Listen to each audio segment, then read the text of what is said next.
Is Perkins a I don't know. cadet? I don't know. I mean, he is a cadet, but he was not part of the academy. Okay, got it. Cool. Yep.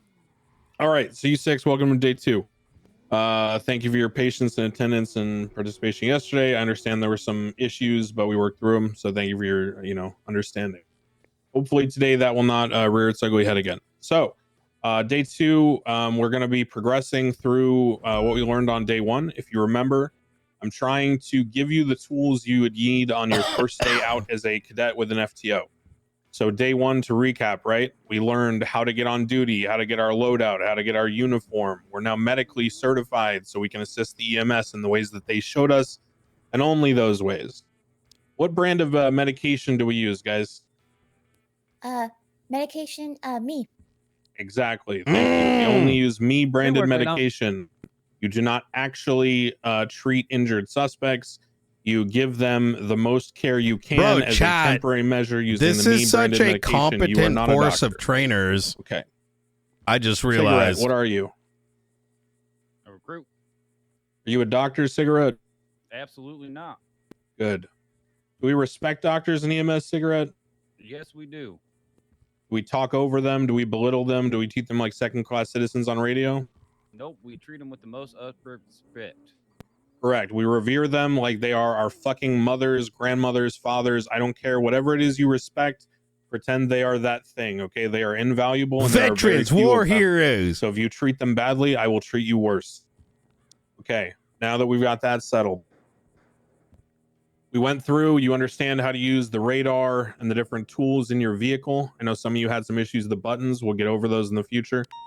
Today, you are going to move through and use the things you learned, such as the traffic stops and foot bails, to go through the next step, which is, okay, what happens when you actually catch the fish? What happens when you actually land the tackle or the tase and you work together as a team and you corner the person, you get them in cuffs, okay?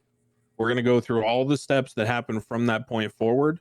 And then once we get you through processing a normal stop, like a foot bail or a, little traffic stop or something, then we're going to take you through more live scenarios to give you more in-depth training to deal with things like robberies, dangerous, shooting calls, hostage situations, leading all the way into full live scenarios where, although we won't be using guns, we will be going through the full range of motion, including spiking cars, pitting them, high-speed pursuits, swaps, all that kind of stuff. So be ready for anything. The first step up this morning is we are going to load up as a group and we're going to take a trip to the courthouse down to the city to mimic the experience that you would understand if you need to go to court, either if you're called as a witness or if one of your suspects, your 95s, calls for a bench trial. So let's all just get out there and load up in the cars. And once we get to the courthouse, Angel will go ahead and give you guys an understanding of how a typical bench trial scenario would look like, what you need to focus on as someone new to the situation, and how you can, be an assistance rather than a hindrance. Let's get on channel 12 for Academy today. Woods, you grew a beard overnight, buddy? Yeah, who the hell is that? I didn't grow This up. Woods? Oh no, it's me. I found this thing called ProGain Plus in the health section of the Oh shit. 24/7. Take your hat off. Okay. No. Yes. Take your hat off. It's an order. Did you just say no? No. What the hell just came out of your fucking mouth? That's what I thought. All right. All right.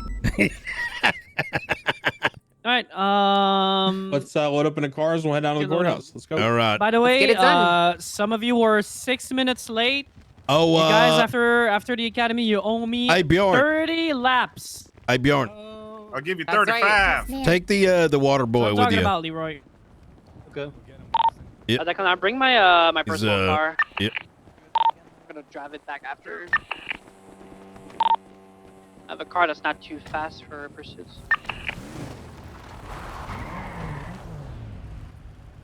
Like it. Like I'll it. show it to you if that's okay. Yeah, Captain? no worries. Hey, it looks good. I like that Like my little car. Saber. Hell yeah.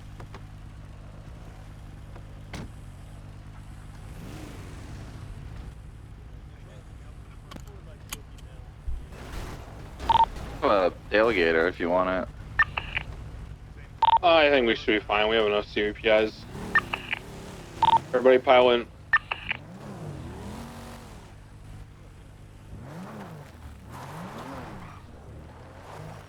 Alright, everybody should be loaded up. Let's go to the courthouse. Just head down the freeway.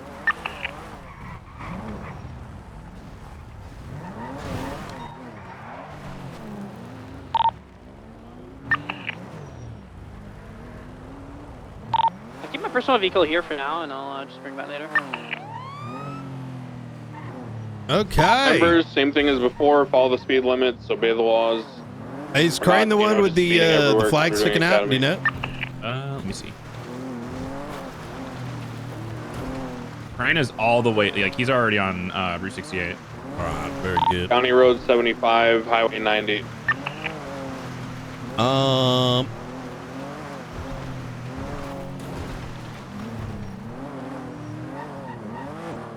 Dude, I tell you what, Brian, I got brain surgery today. Hot fucking damn, everything looks so nice. I always Just way to knew the you had courthouse from issues. BCSO. You're I'm glad you just got gonna it. take your way all the way south. That's What? through What do you Strawberry mean? Trying to Davis. say, Brian? You're gonna be I'm there. happy You wanna for go to you, the you know what I Davis mean? PD sign? I mean, I got issues. That's where the parking is gonna be. What the fuck that's supposed to mean? What do you Brian? mean? You told me you got brain surgery. I mean, You said, what the hell? what? You know what, No, you tell me I'm what's the actually very speed of the glad to see you highway? back. Genuinely. It feels good to be back. I was telling Angel the other day that for a while now, like I've been really wanting like the old school PD, like for things to feel like old times again, because it just doesn't feel right. And ever since like like Pred came back and Angel came back and all that, like things just feel like they're going back to normal kind of deal. Yeah, So yeah. it actually feels good to be on duty for once. There's been a lot of there's still a lot of work to be had because it's but I know the feeling, man. It's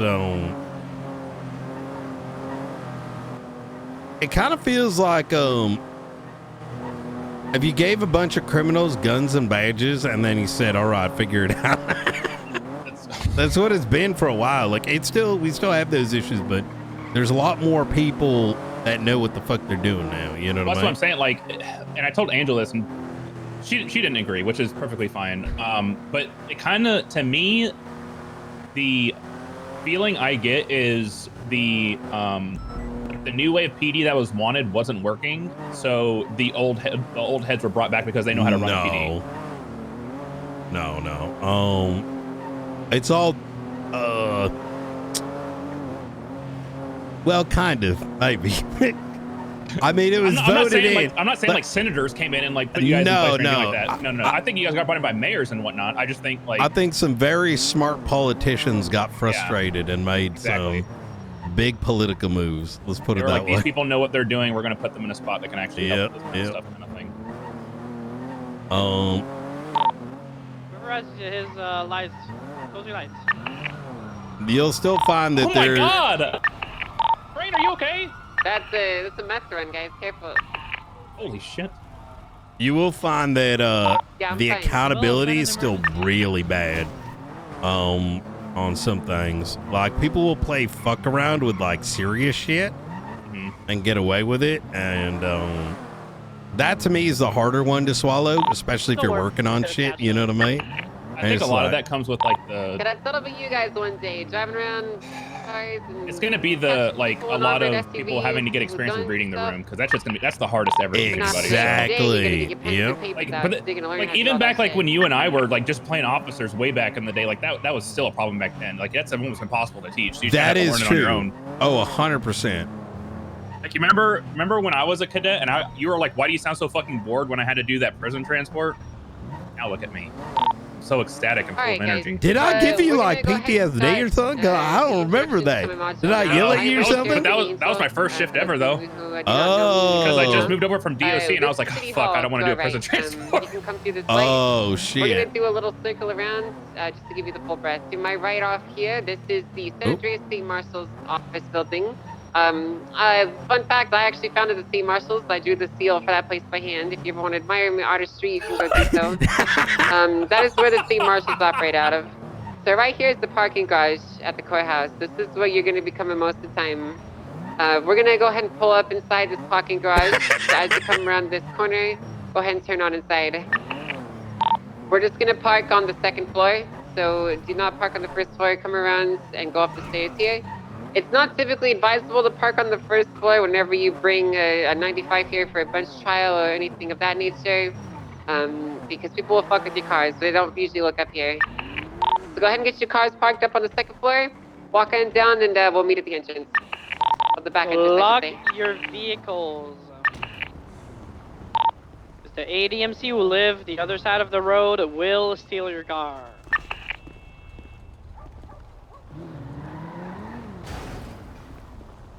Okay. You coming, boss?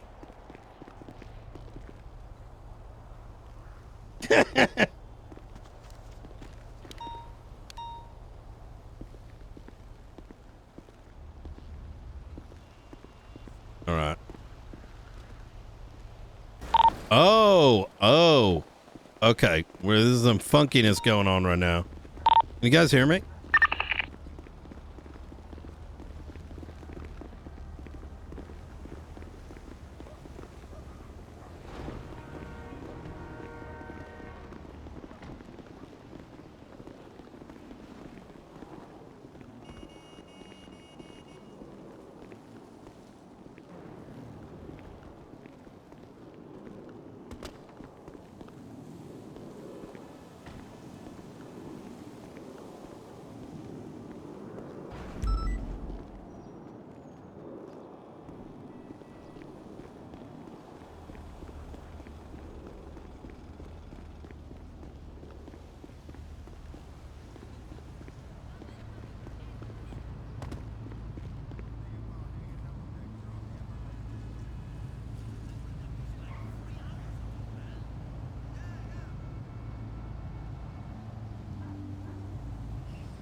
Yeah, it's really bad.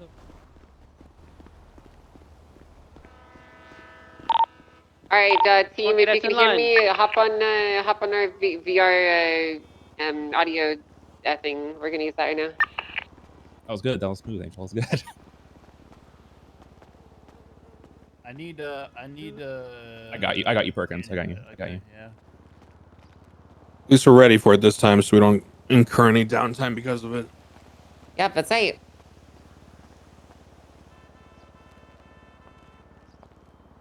Yep. Let's make sure we get everyone in here. Yeah, I'm looking. Put your VR headsets on if you haven't already.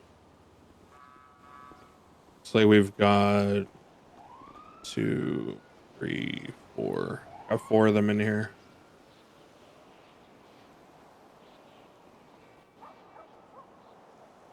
Five. It's missing one. It's Leslie. I'm making sure she knows to get in here. Yeah. Yeah, sounds good. Once everyone's in here, we can start. Oh, is fucking. Oh, okay, yeah, he's in here. All right, she's good. All right, perfect. So all here? Yo. All right, Angel's gonna continue now that we're All all right, fantastic. So, like I was saying, welcome to the courthouse. This is the way you're gonna see it for the most part. This is technically the back entrance, but this is where your car park is, and this is where the garage is. So, we're gonna be looking at this from the perspective of a bench trial. For those of you who are not aware, as a police officer, as part of your duties, you're gonna be giving people charges and whatnot, and they're afforded a chance. Okay, Perkins, you know what? I'm sorry, man. I don't know what I did to didn't tolerate mean this disrespect, but I swear to did not God, mean I'm to- gonna I'm choke sorry, you out ma'am. right in front of Perkins, everyone. 5 Okay? push-ups right now. Okay, yes. All right. So, anyways, good Here you go. That's what I'm good talking taser jutsu.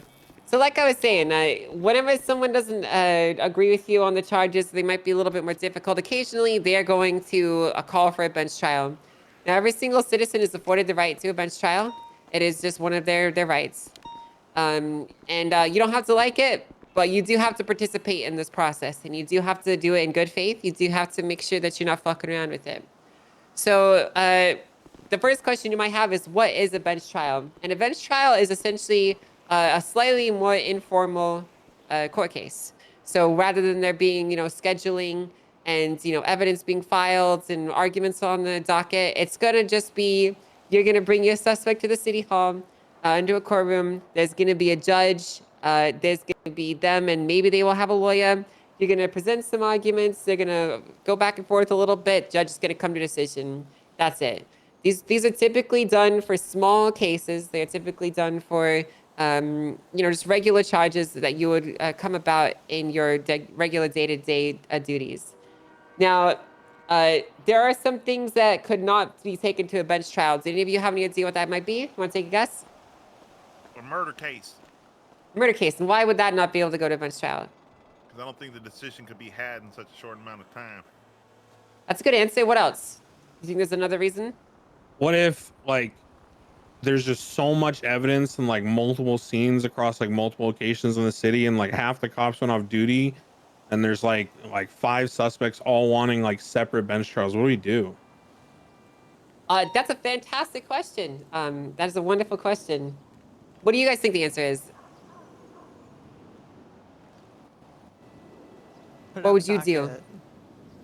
Put it on the docket? That's what you would want to do? Well, that's not a terrible answer, but it's not quite right. But we'll go ahead and give it to you.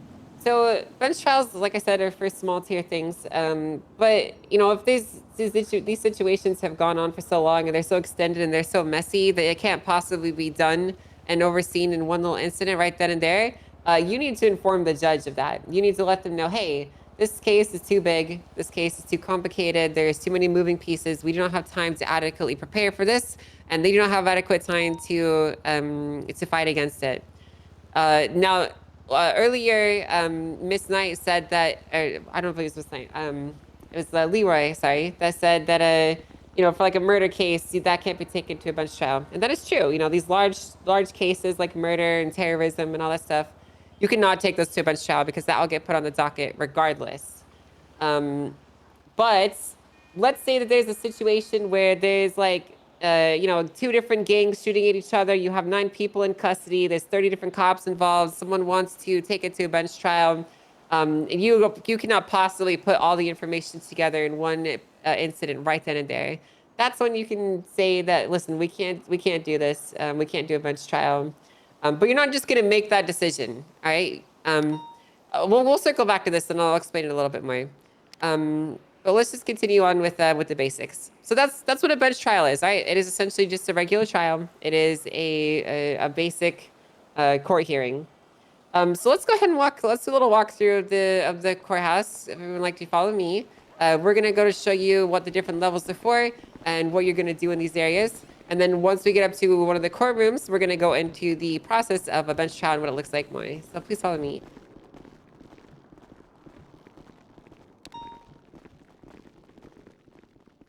Hey, Angel. Mm-hmm. Are there protections to stop criminals from bringing guns in here? When should I feel safe? We'll get to that in a bit. So Okay. this is the lobby of the courthouse. As you guys can all see, there's some computers over here. That is the main entrance. These are the stairs that will take you up to the next 2 levels. Some people call this the ground floor. Some people call it the first floor. I really don't care what you want to call it. This is the very bottom of the courthouse. There is a staircase over there on the left side of the building, on the north side, that goes down into an underground garage, which comes out to the marshals. Over here is a computer that any civilian can use to check public records and information like that. You could use this if you wanted to, but there's really no need to because you have an MDT. This is essentially the public-facing version of that. Now, if you come up to this computer, you might notice that there's some very specific things that we can do. If you'd all please come around to the desk with me, cadets. Please follow me.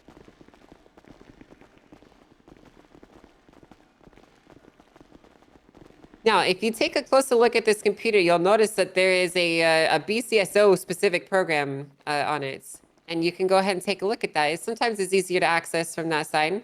But regardless, when you go ahead and look on this computer, you can see all the different actions that this software will let you do. So obviously, I want to stress you guys should not touch any of this. Don't actually mess with any of these. But I'm going to let you know what these are for. These are for locking down property. They are for locking down a civilian's access to them. It is for information gathering to a point. You should not be doing any of this, right? This is all above your pay grade. This is something that you will be coming back to later.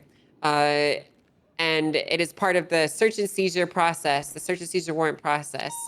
If you would like to actually engage in this, you can always talk to your FTOs who will kind of show you how it's done in the field. But for now, you're not touching this. All right, so come on now, let's go up to the next flight. So this is the staircase up. If you go to the left, that will take you to the judge chambers and then the judge meeting room. If you come to the right, it will take you to the staircase that goes upstairs and the voting machines. Oh wait, never mind. I'm Discord. Holy fuck. Okay.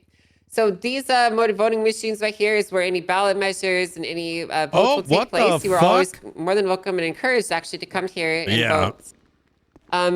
So right to here is the security system. You guys might remember that Declan asked a question earlier about things feeling are safe. lagged on the server right now. This is the security system That's that why will we're lock using down Discord. any weapons and make sure that people don't bring anything into the courtroom.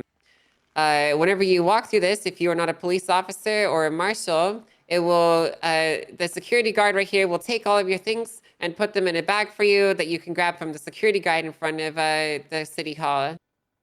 Now, question: do you guys think it's possible to get weapons past this? Yeah, I do believe you can. And how would someone do that? They would throw that knife up over that dang metal detector right there.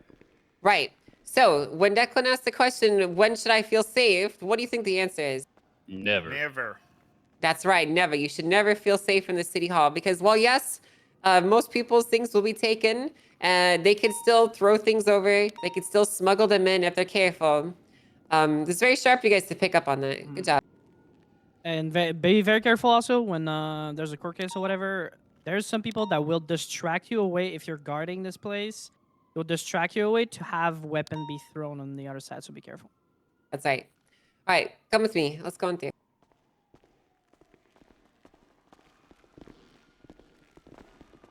All right, so in here to the right is the meeting room. This is for the judges to use. Down there is the judge chambers.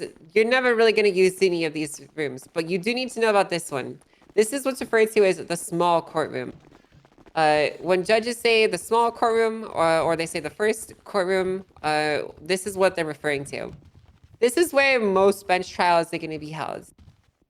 Now, is there anyone in these cadets, are you familiar with the layout of this room? No. No, you're not. Okay. All right, well, let's go ahead and talk about how this room is laid out then. So this side that I'm standing over here, who typically stands over here? Defendant. No, that is not correct. The defendant sits on the other side. This is where you're going to be standing as a police officer. Over here is where any of the suspects that you're bringing in are going to be spending their time. Obviously, up here is where the judge goes, and then over here is the witness stands. Now, court cases are pretty simple. They are unless pretty similar you're to the movies and the LSPD, TV in shows which that you might have seen. case you're probably on the Sorry, right keeping you side. on your toes, Layla. Good, no reaction. Good job.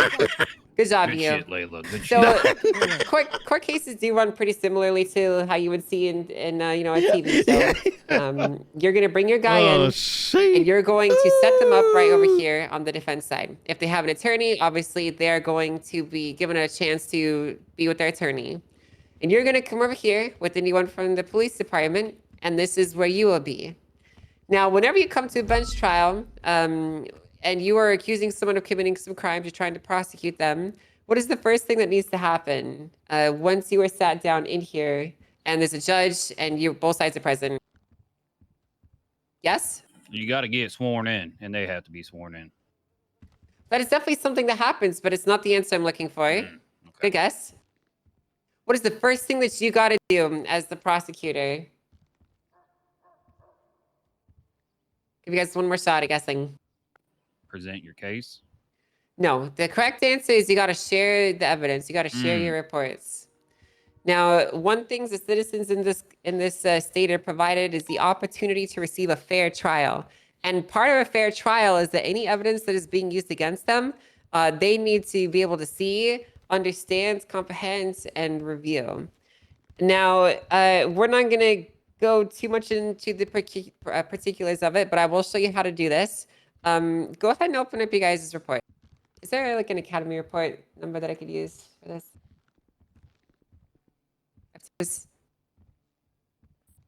You mean like a That is like just a a mock just one? give me a report that I can give them. Yeah, there 32990. Yep, I There was you about to say the one from yesterday. Yeah, 32990. All right, perfect. All right. So go ahead and open 32990. Once you guys have this report opened up, I want you to look in the bottom right. There is a share report button. Whenever you're coming into a bench trial, you're going to make sure you get with your fellow officers. You want to make sure that you spend the time to finalize your statements, put any evidence that you need into here, any pictures, any casings are in the evidence locker, and the documents are properly. Officer statements are in here. Everything is done. And it's very important that everything is done because once you have shared this report and once you have provided it, the court case has started, you cannot change anything that is in here. That is essentially a red line, hard stop, no go. You will lose your course immediately, your case immediately. You could be viable for civil or even criminal punishments if you modify your reports afterwards. It is a huge red no-no. Do not do that, okay? So once you've got your report done, once you have everything in here ready to go, the judge is present, the defendant is present, and you guys are good, you're going to click share report in the bottom right, and then you're just going to set it to, you could either, it depends on the judge, some of them will have you share it to the public, some people will have you just share it for, an hour, a day, whatever. You can just ask the judge if you're not entirely sure. But I would just recommend that you set it to never expire and just share it with their state ID and any attorneys that they have. Is that understood? Understood. Understood. Yes, Ma'am. ma'am. You said share report as well? Could you repeat your question? You said Share the share report is in the report where bottom exactly? right. So if you go to the report section, there are two sections for reports, incidents and reports. Incidents are when you have a criminal assigned to it who you're charging or putting up a warrant for. The regular report is when it's like investigative. You don't have a criminal who you're chasing after. You're just looking for people based on evidence. So you go to any of those reports, and then in the bottom right, you'll see an option to share report. I don't see that option. Yeah, I don't It's see it if it's either. it's okay. If it's not your report, you very likely won't have that. You also probably don't have access to that because of your rank in the MDT. So It may just be a cadet thing, yeah. But essentially, if you look on the bottom right, do you see where it says vehicles and then references? Mm-hmm. Right below references, there is an identical layout menu tab just called share report. He's When you double tap the talking. plus sign with your finger on the tablet, it allows you to either share it to the public, which means anyone in the courtroom can view it, or you can share it specifically to a state ID. Makes sense. All right. But we're clear on that one. Let's go ahead and talk about how a bench trial is going to proceed. So once you have shared this evidence and it's been verified with the defense, the judge is going to run this kind of however they want. Ultimately, the courtroom is up to the judge. They are the ones who decide the procedure. They are the ones that decide, how things are going to run. There are things that you should expect. There are typical ways that things are typically done, but it's never a guarantee. But we're just going to talk about the way they're typically done, right? So typically, once you've shared the evidence with them and both sides are ready, they're going to start the court case. They're going to hit the gavel, and they are going to ask you if you're going to give your testimony in a narrative or if you are going to do it by calling up witnesses. You pretty much always want to do narrative because it affords you the opportunity to just stand right here and say, Your Honor, what happened was I saw them rob the bank and I caught them, and one thing led to the other, and that's that. It's the simplest option for you guys. It's easy to do. It's easy to understand. And it's really good, just when you're a cadet and you're not fully comfortable with the environment. Now, what is the most important thing to do when we are trying to push charges against someone in a courtroom? And this is a pretty open-ended question, so there's not really a perfect answer here. Make shit up so they get found guilty. No, that's not correct. Make sure you have a strong PC. That's a good answer. What's the other goal that we're trying to do when we're pushing a case against someone? Clear articulation. Yep, that's what I was That's about to say. perfect. That's actually the answer I was looking for. So articulation, this is a word that you guys might have heard a lot, and you will continue to hear it a lot. Articulation is just a fancy word of saying explaining yourself or explaining intent. You need to be able to articulate why the person that you're prosecuting has committed the crime and why the evidence that you have is sufficient enough for them to go to jail for that crime. And it's actually really easy to do. Your job is basically just to point out the evidence, to explain what happened, to show to the judge why the crimes that you've chosen to prosecute this person for are the correct charges, and that's that. Right? I make it sound a lot easier than it really is, but it honestly is pretty easy. It just can feel and sound intimidating at first, because it's not entirely easy to pick out what you need to press on for the first part. But I can give you guys some tips. So one of the main things that a lot of people struggle with in bench trials and with pushing charges on people is they get lost in the sauce. They get mired down in the details. You know, someone will argue some random specific thing as if that really matters to them or the ultimate case. And then, you know, the officers that are prosecuting it will reply in kinds, and they will muddy up everything. They will muddy up the details. But you just need to press in on the facts, right? So in your narrative, you just need to say, you know, Your Honor, this person was running from me to fleek a bank. I tackled him, put him in cuffs. I searched him. I found a gun on him. That's why I'm pushing these charges. It's bada bing, bada boom. You know, it's super simple. They're going to argue with you about lots of stupid little details, and they might trip you up, and they might make you second guess yourself. They might try to gaslight you. But the reality is, as long as you've got that basic articulation, you can explain yourself. You can explain the evidence that you've produced. You'll be fine. And here's the wonderful fun fact, the wonderful secret about court cases, all right? It's impossible for you guys to lose. Now, obviously, you can lose the court case, but every single case that you lose is another chance for you to learn, to adapt for the future, to be better, and to find what you did wrong. To find what you did wrong so that you don't repeat that mistake in the future. Does everyone understand that? Yep. We're always winning because we get to learn from every situation. That's right. That is absolutely right. That's the attitude I want you guys to bring into your court cases. Yes, it's preferable if you were to get, you know, 100% conviction rate. But the reality is it's just not going to happen. You're going to bring someone into a court case. There's going to be some small technicality you missed. There's going to be some minor thing here or there. There's going to be a judge that just woke up on the wrong side of the bed. Whatever the fucking reason is, some shit's going to happen. You're going to lose a case every now and then. And your job is to not get upset with them. I don't want to hear about any cadets arguing with I mean, you could argue with the judges, but I don't want to hear any cadets being unprofessional or disrespectful to the judges outside of a logical, respectful disagreement. Is that understood? Yep. So we won't get in trouble if we lose a lot of court cases then either. Well, it depends on why you're losing them. I mean, if you're losing them because you're making a simple mistake here and there, that's fine. But if you're losing them consistently because you really suck at your job, that's going to be a problem. The whole point of this mindset is you should be learning to grow and learn from your mistakes and be better for the future, not accepting mediocrity to accept it. All right? If you're doing what we're training you on correctly, then court should be very simple for you. It's going to suck when you're not following your training. So that's right. Any questions so far? No, ma'am, not yet. All right, good. So let's get back to the process and how it's going to look, right? So judge is going to give you the option of either doing narrative or allowing you to be questioned.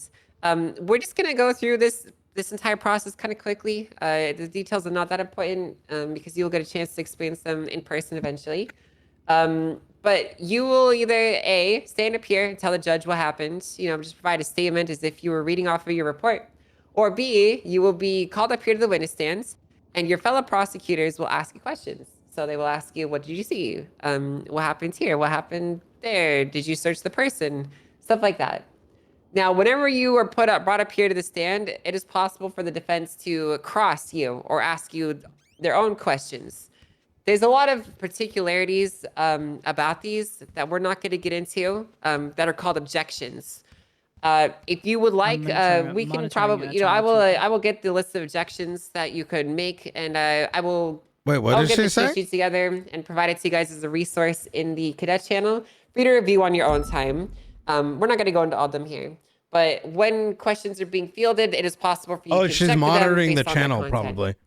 probably. So yeah, once you've come up here, you've been asked questions, and the defense asks you questions. You will sit down. Once you've gone through all of your witnesses on your side, as the prosecution starts, it will then swap to the defense side.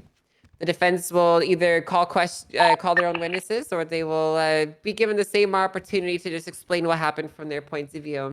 Because again, this is an informal, a somewhat informal trial. It's not a full-on docket case. All right. So when the defendant comes up here and they're giving their testimony and their statement, you guys can ask them your own questions in kind, just like they'll be able to ask you questions. And you can use this as a chance to either catch them on lies, cement some facts that you would like to highlight for the judge, whatever you think might be helpful to get a win for you in the courtroom. Okay? Any questions about that? No, ma'am. No? All right, perfect. So that's pretty much it. Once this is done, the judge will speak to you guys and they will ask you if you would like to do closing statements. For those of you who've never been to courtroom, a closing statement is basically you getting up in front of the judge and delivering some final remarks, some arguments. It gives you a chance to say your final piece, to explain your points of view, highlight evidence, stuff like that. I would always recommend that if you're given the chance to do a closing statement, you should do it, because it is the easiest way to speak freely without being constrained by the back and forth of questioning people on the stand. Okay? There's one thing that you guys need to be aware of when it comes to these courtrooms. Like I mentioned earlier, the judges are the rulers of these courtrooms. It is possible for them to issue contempt rulings to you guys. So what I mean by that is if you are being disrespectful, if you are being disruptive, if you're not following the rules, basically, if you're acting out, you're going to be given contempt. Now, getting contempt in and of itself is not the end of the world, but the reasoning for why you got contempt might be an issue. So we're not going to go too much into that, but basically try to be respectful in a courtroom. Try to be nice to the judges. It's better to avoid it and not get it than to have it. So that's it for the basic overline of a bench trial and how they look. Do you guys have any questions on that before we continue our tour? Nope. No. Clear as mud. Good. Hell All right. yeah. Before we move on, quick question. What's the one thing that you need to do right before a trial started? Submit Share the evidence. report. You do what, sorry? Submit Share the evidence. report. Submit evidence and share the report. Yeah, sure. Those are two different answers that are the same thing. They're part of the same whole. That's correct, yes. You need to make sure that you finalize your report. Make sure all the Frost statements is are in it. around. And what is the other thing What that you the should fuck? not do once a case is started? Don't add anything to the evidence. That's right. And what happens if you do? You get in big trouble. Pow, pow, pow. We're gonna get You get fired. Okay, you're you're probably gonna get maybe potentially criminal charges pushed against you, depending on how bad it is and what the intent is. All right. So as a cadet, if you do that, you're probably gonna get fired. So just don't fucking do it. Yeah, just to back that up and speak a little more harshly and plainly, you are not special or cool, and you are not going to be some corrupt cop who lies on the stand or lies in their reports. Do not do that. Don't fuck with it. Just don't. Yeah. It's just not good for anyone. You should treat court very simply and honestly. And like Angel said, who cares if you win or lose the case, as long as you're telling the truth and you stand by your actions. That's right. We want to win, but not by putting our morals on the line. You know what I mean? Correct. That's right. Yep, understood. Listen, to hear. guys, I'm not the best at court, and just to give you a little example, I do push charges when I have PC, but listen, I'm bad at court, so if I go to court, there's chances I lose because I'm not good at court. But it's okay, you know, as long as when you push charges, you push them when you have PC, right? And That's before we resume the tour, the last point I always want to make is please think about what Angel said to you about how you're testifying and how you're simply just trying to prove your charges to the court. and back up each one of them, you can use that as a roadmap in your head to say, okay, what am I trying to charge this guy with? I'm trying to charge him with resisting arrest. Okay, what do I need? I need to testify that I specifically commanded him that he was under arrest and that he physically removed himself from my presence after that command. Okay, I arrested him for a bunch of possessions. When did I search him? After I arrested him. What did I find? Okay, do I have a picture of each of the things in my hand? If I'm a judge who has no idea about the previous 3-hour situation that I was just in, what do I need to show this person like they're a toddler to make them agree with me? That's it. So like Angel said, just keep it simple and you'll be fine. Yeah, So, 100%. Maybe the more detail you have in your report, probably the better. Not Yeah, always. well, you do want more detail in your report because that's like a written statement of what happens. Obviously, you know, having more detail in there could be potentially like harmful or pointless, but you're not gonna. A lot of these cases, if they don't go to bench trial, but they're like a civil case or whatever, you know, a month down the line, you might not necessarily remember what the hell happened. And you know, let's say a case gets filed against you 3 weeks after it happens. And then another 2 months goes by of it getting put in scheduling hell, and then it finally happens 3 months later. You don't even know what the fuck this case was about because you've already gone through another like 300 incidents, and you've been promoted at one time over, and you don't even fucking remember this incident. So I would recommend putting as much detail about what actually happened, what factually matters into your reports. But yeah, you don't need to. I should clarify. I meant relevant detail. Yeah. Yeah. Oh, okay. Relevant The trap information. that some people fall into is like, you know, I'm sure Angel's seen it a million times as a judge. He had a Some people bug. fall into the trap of All right, good shit. writing everything about the case, but it has nothing to do with the charges. Like, if you're charging someone for robbing a bank, we don't need to know about like how fast their car was. Like, just don't put unnecessary information because you're just going to confuse everybody. But you guys got it. All right. Now that's pretty much that for a little preview of bench trials. We really did not go fully into depth on how they're going to look, but that's because you guys will get plenty of on the field experience. Whenever you do get brought into your first bench trial, it's likely that you'll have an FTO with you. And even if you don't, it's likely you could drag in somebody that does know. Now, before we actually leave, there's one more thing I want to say, all right? It's okay to be kind of confused and not know about what the hell you're doing. Judges actually quite like it when, you know, well, I wouldn't say like it, but some of them like it when you don't really know what the hell you're doing and you ask them and you're open and honest with them. So if you're ever confused about procedure, if you're ever confused about the proper decorum, if you're not entirely sure, you should just ask, right? If you ever feel uncomfortable with something, if you ever feel like way things are being handled is not appropriate, then you can just say so. It doesn't, you don't need to just let things happen in front of you that are not necessarily okay, which is because you don't know how the proper way of saying that they shouldn't happen is. So if a judge is doing something that you think is improper behavior or you think that is not proper procedure, then you can respectfully bring it to their attention.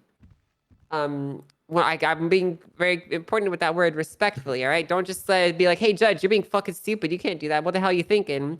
But, you know, say, for example, a case was brought to a bench trial that is way too complicated and you don't think that there's enough time to do this properly. You're expected, and we would expect you to tell the judge, hey, Your Honor, I'm missing a couple of my witnesses. A lot of the statements are still not added in. There's like 5 other people that are in the cells. This case is just too big for a bench trial. Can we please do this as a docket case instead? And the judges, 9 times out of 10, will say, all right, yeah, we can do that. And then they will let it proceed that way. Because it's better for everyone, because otherwise it will be mistrials. And a mistrial just means the whole thing is thrown out the door and it has to happen all over from the beginning. And they don't want to do that, and neither do you. So it's okay to clarify one vocalize. thing, when she says docket case, guys, what she means is they can appeal it on the docket. They are getting processed, they are getting charged, but they can appeal on the docket. You are not charging them unless explicitly instructed by the judge. By default, they are getting arrested, they're getting sent to jail, they are getting billed, they are getting served to serve the time. They can then contest the charges on appeal. Makes sense. That's right. Any questions about that? Not at the moment. I will later, but not right now. That's totally fine. All right, well, let's go ahead and continue on then with SUI.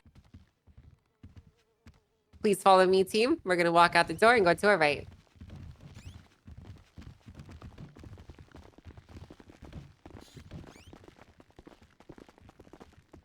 So, quick question for you guys. Where does the stuff that gets taken from you at the security gates end up? The front desk. All right, good. All right, so over here is the staircase. Come on through here. This is going to take us up to level 3 and level 4. Now, level 3 Don't be is gonna afraid to contain say the I don't large recall. courtroom. True. The large courtroom is where all of the docket cases that I was talking about will mostly be held. So, like huge civil cases. I'm waiting for that larger criminal moment. I can cases, go make anything some like that. food. Now, there are a few offices. I should up have here, done like it the head of then. I bar, wouldn't know how deputy long you're gonna mayor, stay criminal there for. departments. Most of these are non-used. The city treasurer. Most of this stuff is non-used, but it's not really for us to use either. This is the large courtroom through here. Go ahead and walk onto the security gate. Now, typically when we have like a large case, this is going to have someone posted outside to make sure that people are not smuggling weapons through. It's always a good idea because, like we said earlier, you're never safe in here, and you don't want people to be sneaking stuff in. So this is the big courtroom. It is essentially the same as the courtroom downstairs, but twice, 3 times, 4 times the size. Yeah, about 4 times. Wow, So, this is what nice. side is this, guys? Who sits on this side? The defense. Defense. You can answer this question. You don't have to yell. All right. It's okay. What's over here, guys? I mean, that would be us. That's right. The ones pushing the charges, and then on the left are the defendants. That's And how right. do you call that? The people pushing the charges? Oh, I don't know that. Anyone know the Angel, answer? Could you push, yeah. talk to I'll which take that. one I'll because take they're that, man. like they're saying I left got it. and it's not your left. So the answer is the one closest I'm- to the jury box is the Yeah. prosecution. Yeah, right here. Always, because the prosecution presents evidence to the jury primarily. So if I hold up like a poster board or like a picture, I need to be right next to them. Whereas the defense counters evidence, so they move off from the further side. So where Miss Yeah. Angel is that's a prosecutor? That's correct. Over here. Okay. So, up here is where the judges are going to stand. So where they're going to be. There is a gavel up here. You do not touch it. They will be very upset with you. This is one of the witness boxes. They typically do not use the one that I am standing at on the right side of the room. They will typically only use the one over here on the left side of the room. Where I am, your guys' left, right? Now, where I'm standing right here is also where a bailiff might typically stand. This is something that you guys might be afforded the opportunity to do as cadets. Your job is basically to stand here, to look pretty, and to swear people in when they are coming up to give testimony. That's kind of pretty much your job. So yeah, there's also a projector right up here. You cannot just come up and use this without permission. You need to make sure that you have authority from the judge or justice that is overseeing a case. But you can put pictures up here. You can always ask them if you're not entirely sure when the appropriate time to do so is, and they will inform you. But you can share evidence, you can put your pictures up, and you can go over it with the courtroom as a whole. All right? Is that understood, everyone? Got it. Ten four. Any Clear questions as about mud. this, Tim? No, ma'am. All right. All right, pop quiz. What is the main thing that you guys are trying to do in a court case itself? Articulate in good faith what we're charging. Good. That's the answer. All right, team. Let's go on up to the last floor. You put that This really is well. this is also the gallery here, by the way, guys. The judges might refer to this as the peanut gallery, the gallery, whatever you want to fucking call it. All right, this is where all the schmucks sit, and they'll make fucking shitty comments the entire court case. If it's ever overbearing when people do that shit, you can always ask the judge to give them a contempt or whatnot.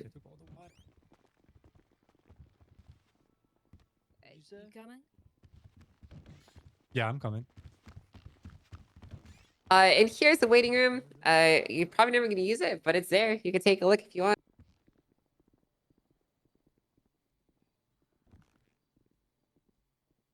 So, yeah, that's what's up here. So, this is the final floor of City Hall. This is the 4th floor. If you have any property or whatnot, which I doubt most of you do, this is where you would come to pay your taxes. It would be right here at the reception building. You're just really truthfully not going to be coming up here that much. Up here to our left is the staff room. This is just a general room for different city hall staffers to use. There's an elevator right here, which I'm sure some of you might not have known about. But this elevator connects all the way down to every single floor, as an elevator would, as you're expected to. So that's understandable. The reason I'm pointing this out to you is, one, it helps you get around the courthouse more easily. But the more important reason that I'm pointing this out to you is it is totally possible, if someone were to slip out from your custody and run away, for them to use an elevator and end up quite literally anywhere in the city hall. So you just need to be aware that that's a possibility, okay, guys? Now, obviously, we don't ever want that to happen. So how could we potentially avoid somebody from breaking out from our custody in City Hall?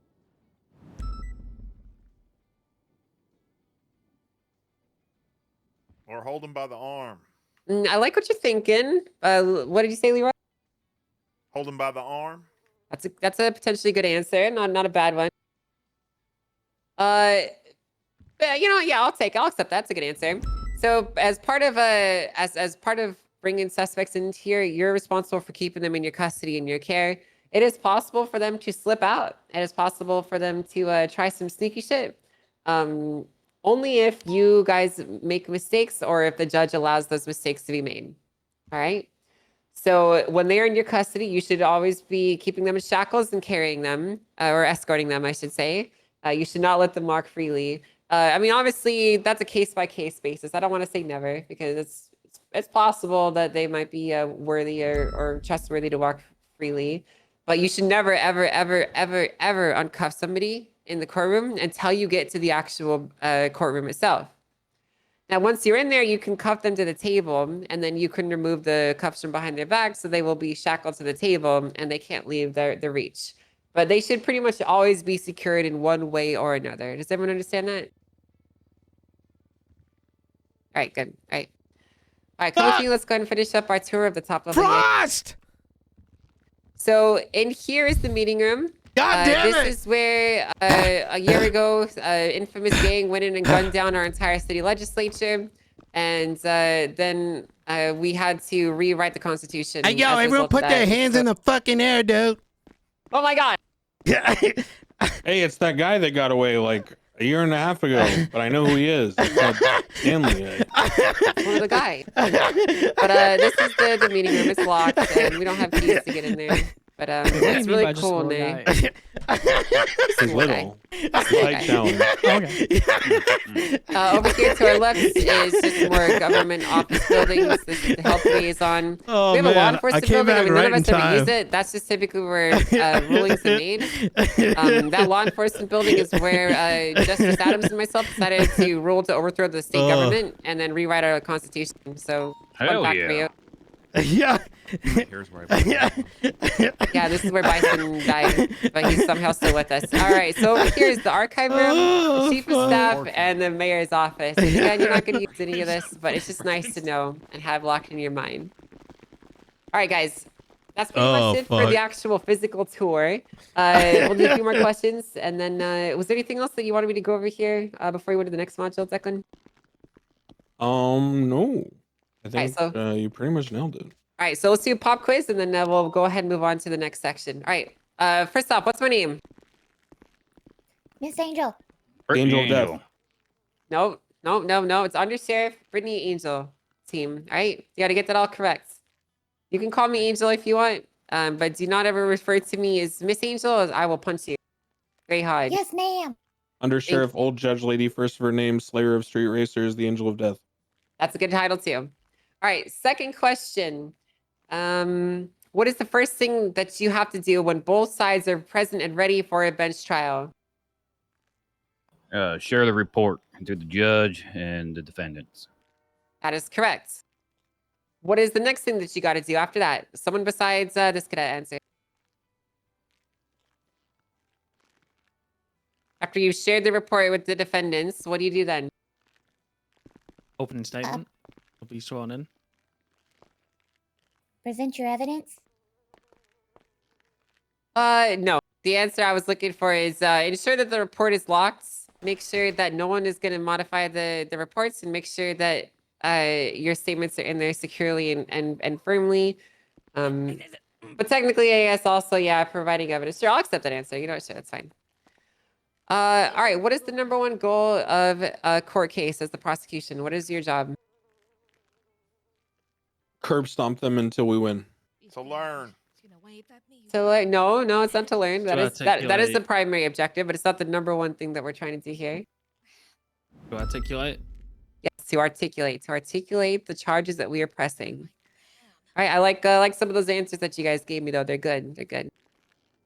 All right, team. A final question. What floor is the small courtroom on? Second. Second floor. Perfect. All right, good job, guys. So there's so much more to go into on the topic of court cases and bench trials and all this stuff, but we're not going to get mired down in this because that is something that you will learn the more that you do this job. But very good job, guys. Good retention of this information. That is everything for me on this module. I will now turn it back over to Sergeant Crane, who's going to continue with the academy. Thank you, Angel. Okay, so Undersheriff Angel has graciously given us her experience as a judge and as a past prosecuting officer in many cases. There is one thing that I thought of while she was talking that I want to make clear to you guys, because this is a pitfall that a lot of cadets fall into. When you are preparing for a bench trial, please remember that if you have not written your report yet and you are one of the officers going into court, you do not need to hold up the entire court and the whole process by sitting there and like frantically worrying about your report and writing it and trying to get it perfect and get all the details and all that. If you are testifying in court, you can just give your testimony live. You do not have to write it down first. Obviously, the people who are not in court, you need their testimony in the report because they're not going to be there. But if you are testifying in court, you do not need to write your statement before the bench trial. You can just give your testimony live, and that'll save everyone a shit ton of time. So remember that. All right. Everything else, listen to what Angel said. She's an amazing resource, obviously. She's been through it all. So if you have any questions about going to court, anything like that, she's a great resource. There's a bunch of people in this department who can help you. I have some knowledge from my grandfather's law books, but I don't really like court. So just know that I will help you outside of the courtroom and like theoretically, but I probably won't ever be willing to like assist you in court as much. Depends. All right, let's get mounted up. We're gonna go back to BCSO. Let's head down to the parking lot.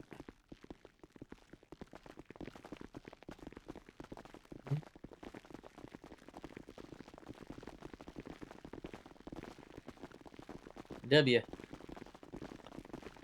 Okay.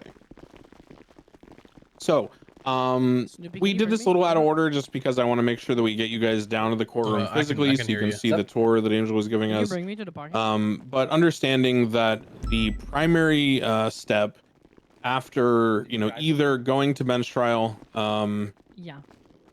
or, you know, dealing with any suspect out in the field is going to be the processing. Obviously, if you're taking them to bench, you've probably already cataloged all their possessions. They've already been through medical and everything. So we're a little out of order. But let's just think of this as now we've got a suspect. We know how to do a bench trial, and we're going to take them through processing. So real quick, let's actually run to save time. Let's get down to the cars. Very quickly, what I want to do is I want to swing by the hospital. I want to give you guys just a very brief overview of what medical transport looks like when dealing with a suspect. We're not even going to get out of the car. I'm just going to kind of give you a very brief rundown of how we transport to the hospital, scene control, things like that. Sorry to step on you for a second. Can you hear all this? Before we leave the courthouse, guys, I want you to stop and pull up in your MDTs. There's a report that I want you guys to pull up and bookmark it for yourself. Okay, this is something for you to read over later after this is all said and done. It's just a helpful read. I wouldn't say it's that serious. I think he was looking to join a PD, and you know, that is the document I was referring to earlier, where it goes through what they expect, the DOJ expects of you to do for all these different types of hearings and how to go about them. So, sorry for stepping on you really quick, but also I have another one for you guys. I don't know if you already gave it. But report number 675. It's all the objections in court and stuff like that. That's perfect. Thank you. Get that. I just realized you can't hear this. You're. Could you repeat the report number, please, for the objection? 675. 6-7. Doesn't All right. come up for me. It's not there. It may not. It may be locked behind your rank. It's fine. Yeah, it's okay. We'll get it to you later. Yeah, you'll get them all eventually. Don't worry about it. Okay, so let's get mounted up in the vehicles. Do remember that the layout of the hospital is very close to the courthouse. If you're ever in a situation at one of them and you need to go to the other, it's honestly probably just as fast to just run over there on foot. Obviously, if you're transferring a suspect, you need a car, but if you're just relocating between the two, I wouldn't worry about relocating your car. I would just go over there on foot most of the time. It's his rival now? But we'll get all mounted up, and I'll just sort of give you a brief overview before we get over there of why the details of how we transport to the hospital are important. So the hospital is an open area by all means. There is no sort of like PD access to private rooms on our own volition. Now, medical can do that for us. They can let us into private rooms, and they can lock them for us, but we do not have those keys. So you may think you do, but I want to reiterate that you do not have keys to the hospital. Is everyone clear? Yeah. Okay, so you may think that you can unlock those doors, but if you ever do it, it's only by accident, and it's because the latch is maybe a little old and a little faulty. But in reality, you do not have keys to the hospital. So when we transfer to the hospital, we almost always, unless it is a very small situation that you are, very confident you have adequate backup on and no one's coming to like help the person. But 99%, of the time we're using the back side of the hospital. So we'll go over there now. It's the emergency lane or the, EMS access lane. It is parallel to, what is that? Capitol, is it? Chad, this is a good day of like you're fine. Reviewing parallel shit. to Innocence and Capitol. So the emergency access lane is where you're going to park It's your moments cars, like this I typically, realize on the sidewalk with the benches. there's where probably it a says shitload of outpatients. people So that across have from the never back door of gotten the hospital, like I'm parked right now in this gauntlet. like that are You hired need in to understand PD that have no idea about half of these point, things. No matter what, there should always be one Realistically, person, one PD member out here watching the cars. Even if people aren't involved in the situation, some people are just drunks and crackheads and they'll come and try to steal our cars.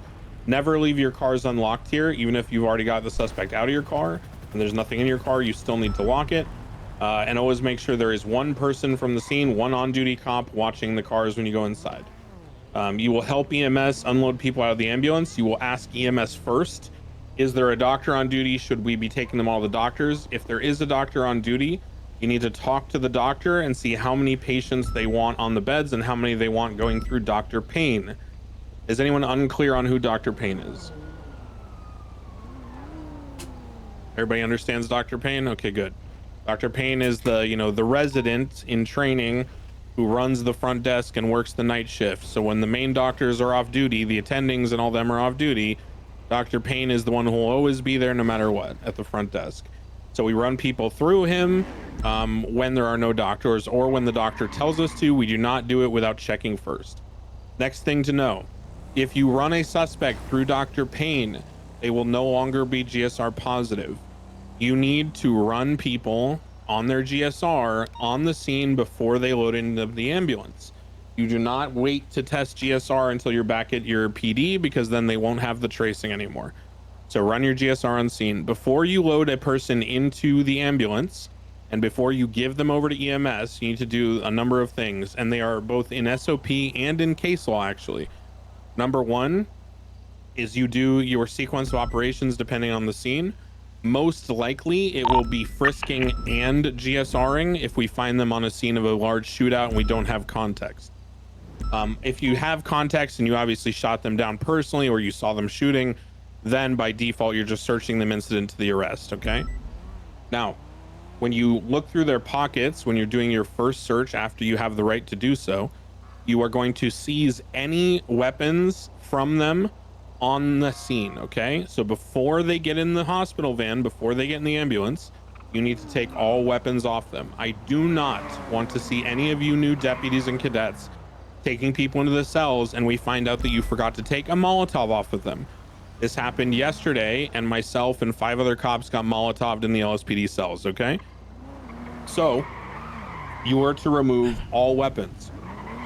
Now, when you remove all weapons, you may not be seizing all of them.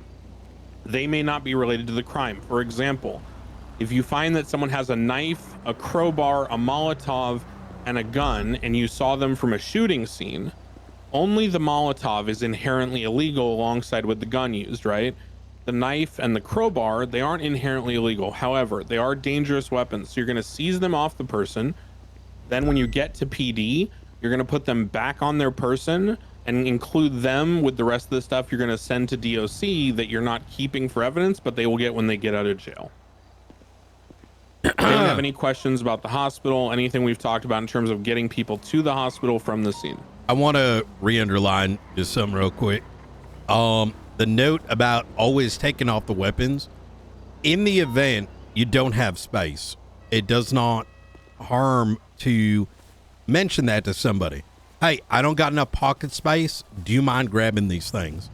That is the most important thing, because these guys might get broken out of custody. Any number of things could happen, and that gun could be a murder weapon. It's probably the one most important thing that must be done, taking those weapons off, because the moment shit show starts, it's hard to roll that back. Oh, Ukraine. Yeah, no, he's 100% right. It is the number one thing lately that we are experiencing in PD with mistakes. It is a simple mental mistake, and like Knight mentioned, which is really poignant, sometimes people don't take everything because they get self-conscious and they don't want to speak up and be embarrassed and say, my pockets are full, can you help me? So they just kind of say, oh, it'll be okay, I'll just get them off them when I get to the cells, and then something goes wrong and now they're screwed. So always, you know, what I do, honestly, because my pockets are always full, I go in the back of my car and, you know, I'll dump off like all my armor plates or whatever it is, right? Whatever I can spare in the back of my car. And then I'll lock my car, and then I'll take the stuff off the suspect, just so, you know, I maintain that I get the weapons, like Knight said. Yeah, it's a really good point. It must be done. Okay, so you understand about taking stuff off people before you load them to EMS. You understand about, you know, trying to document their possessions on scene, but only taking the weapons, and then you'll take the rest of the stuff at the cells before you seize this stuff. Excuse me. Hospital is very much a team sport, just like the scene. Don't suddenly turn your radio off and start being an idiot because the scene's over and we're at the hospital and we shot everyone down. There are many times people get broken out of the hospital. There are many things that can occur. Random people can interject themselves and steal our cars or stab us or whatever. You need to still be on your A game. Don't get complacent because we're at the hospital. Always work as a team. Always travel as a team. Don't leave until you confirm that everyone's ready to leave. We move as a group. If you are BCSO, you process people at BCSO. So make sure that you are loading suspects into your car that you are personally responsible for, or you know that are going to a BCSO officer or deputy. All right, so now let's head back up to BCSO as if we've gotten our suspects medical and we're transporting them for processing. So typical radio comms at this point would be like 311, 76 BCSO, 195, 10-7, 10 mics processing. So I'm just letting dispatch know that I'm leaving the hospital. I'm en route to BCSO with a suspect, which is a 95, in my custody, and that I will be unavailable to, you know, attend to dispatch calls for the next at least 10 minutes because I'll be processing that suspect. Sometimes it's also helpful to say off radio, but 10-7 should pretty much get the job done, and also make sure that you mark yourself 10-7. If you're unaware how to do that, it's under the dispatch, just like anything else, like attaching yourself as a unit. So you can mark yourself as 10-7 to make sure that, you know, dispatch and other people aren't confused about why you're just standing around a BCSO 10-8. When you are transporting suspects in your car, it is okay to have like a friendly rapport. I often have friendly conversations with them, but please do remember that if the suspect was unconscious at the scene and you didn't read them the rights because they weren't responsive, you know, oftentimes people get shot down, and Maybe they just like Yeah, take, that's you know, faulty. 5-minute nap because they're recovering, right? So they might not respond to you. Don't take that personally. It's just, you know, sometimes that's how it goes when you get injured. Remember Bilby at that it if you again. haven't read them their Fucking rights at the poor hospital, Bilby, man. You're not in a I think position to ask them questions Bilby in the car and heard then use what that she was information on the way saying back to the and PD. So if you are transferred. going to talk to them in the car about the scene at all, make sure you read them their rights, okay? Because you don't want to get into Poor some Bilby, weird man. situation where He has no they idea. claim they, you know, said Except just something, like but they claim they didn't, and you didn't read them He's their probably rights. like, and blah, where blah, the blah, blah. fuck are these rumors coming from? Turns out it's a cadet just blaming the car. So once we get them back to It BCSO, all started I want to be clear because, about something. There are many times that the BCSO is targeted for rescuing suspects. The reason being, number one, it's a longer, more dangerous transport back to the BCSO than to MRPD in downtown. Number two, MRPD has like what I would call. It all started because she pulled out a vehicle and I told her to always check who's leaving the broken vehicles behind. And the first name was Bilby, and ever since there, anytime she gets in an accident, she says Bilby took out the vehicle and broke it. Containment room. And that's why the car is not working, right? Airlock, thank you. Thank you. Yeah, we're using Discord because VoIP So is busted. MRPD basically has two airlocks. One is the underground garage at the front side, and one is the gate at the back side. So you can park your car, get out of your car, and then feel safe taking the suspect out. BCSO has no such thing. So when you're transporting a suspect to BCSO, number one, please be very conscious of what's around you. Observe your surroundings as you pull in. One thing I like to do is take this route because I always like to look up and down these train tracks to see if anyone's watching for entry or exit. And then when you come in here, make sure you look at this berm on the right. That's the most common spot people sit. The gas station, at the stores. And then you're going to drive to the back side here. And you're going to like surveil this area. And you're going to end up parking right next to this back door. And again, very important is to make sure you know exactly your surroundings and you're aware of, the people in your car. So you're then going to go ahead and, get out, take the person out of your car, make sure your car is locked. And if everyone wants to just park your CVPIs around the side somewhere, and then we'll have everyone get out, and I'm going to show you start to finish how I process someone.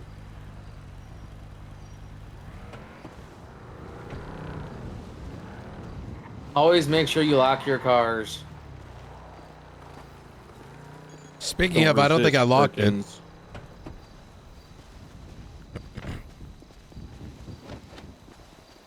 All right, everybody lock their cars.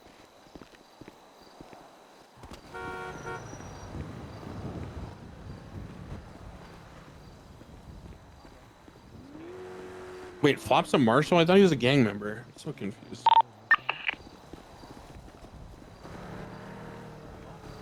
I don't know, there's just a lot about Marshall Dugong. All right, okay, so everyone paying attention. We have a 95. His name is Jerry Perkins, right? He has an ID on him that says Jerry Perkins. Does that mean we know he's Jerry Perkins? No. That's only if we absolutely 100% know the person and we're like very confident we know who they are and the ID wouldn't be like someone else's. But oftentimes people can share each other's IDs, as that is not a crime if you have permission. So as long as they don't actively say, yes, I am this person, they're not falsely identifying themselves. Just having the card is not identifying themselves. It is possession of an ID. And just because it's not theirs does not mean it's stolen. So remember that. So we're going to take the person in handcuffed. We're going to lead them in through this back door. Make sure you lock everything behind you as you come in with the suspect. So your suspect should never go to the right here, which is like towards the armory and the rest of the PD. Suspect should always be going to the left from this situation. This is the mugshot room. So if you look up the suspect's MDT profile, or you're not sure about who they are because they don't have an ID, this is going to be the room where, number one, you would run fingerprints, do DNA swabs, all that kind of stuff. And also you can take their picture. The easiest way is to basically just line yourself up with your back to this thing as square as you can. Let go of them, and then you can take their picture using this handy dandy height chart.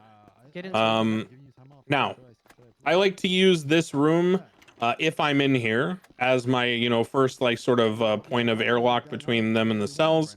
So I'll check out, okay, what does he have on him? Double check. Did I? What can I?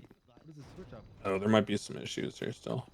Okay, I can't really search you right now, so I think there's still some stuff going on. But anyway, so you'll go ahead and you'll search the person, you'll check their possessions, make sure that you've taken everything illegal.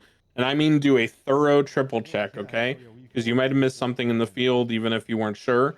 If you're unsure on whether something should be seized or is illegal, ask a superior, ask an FTO.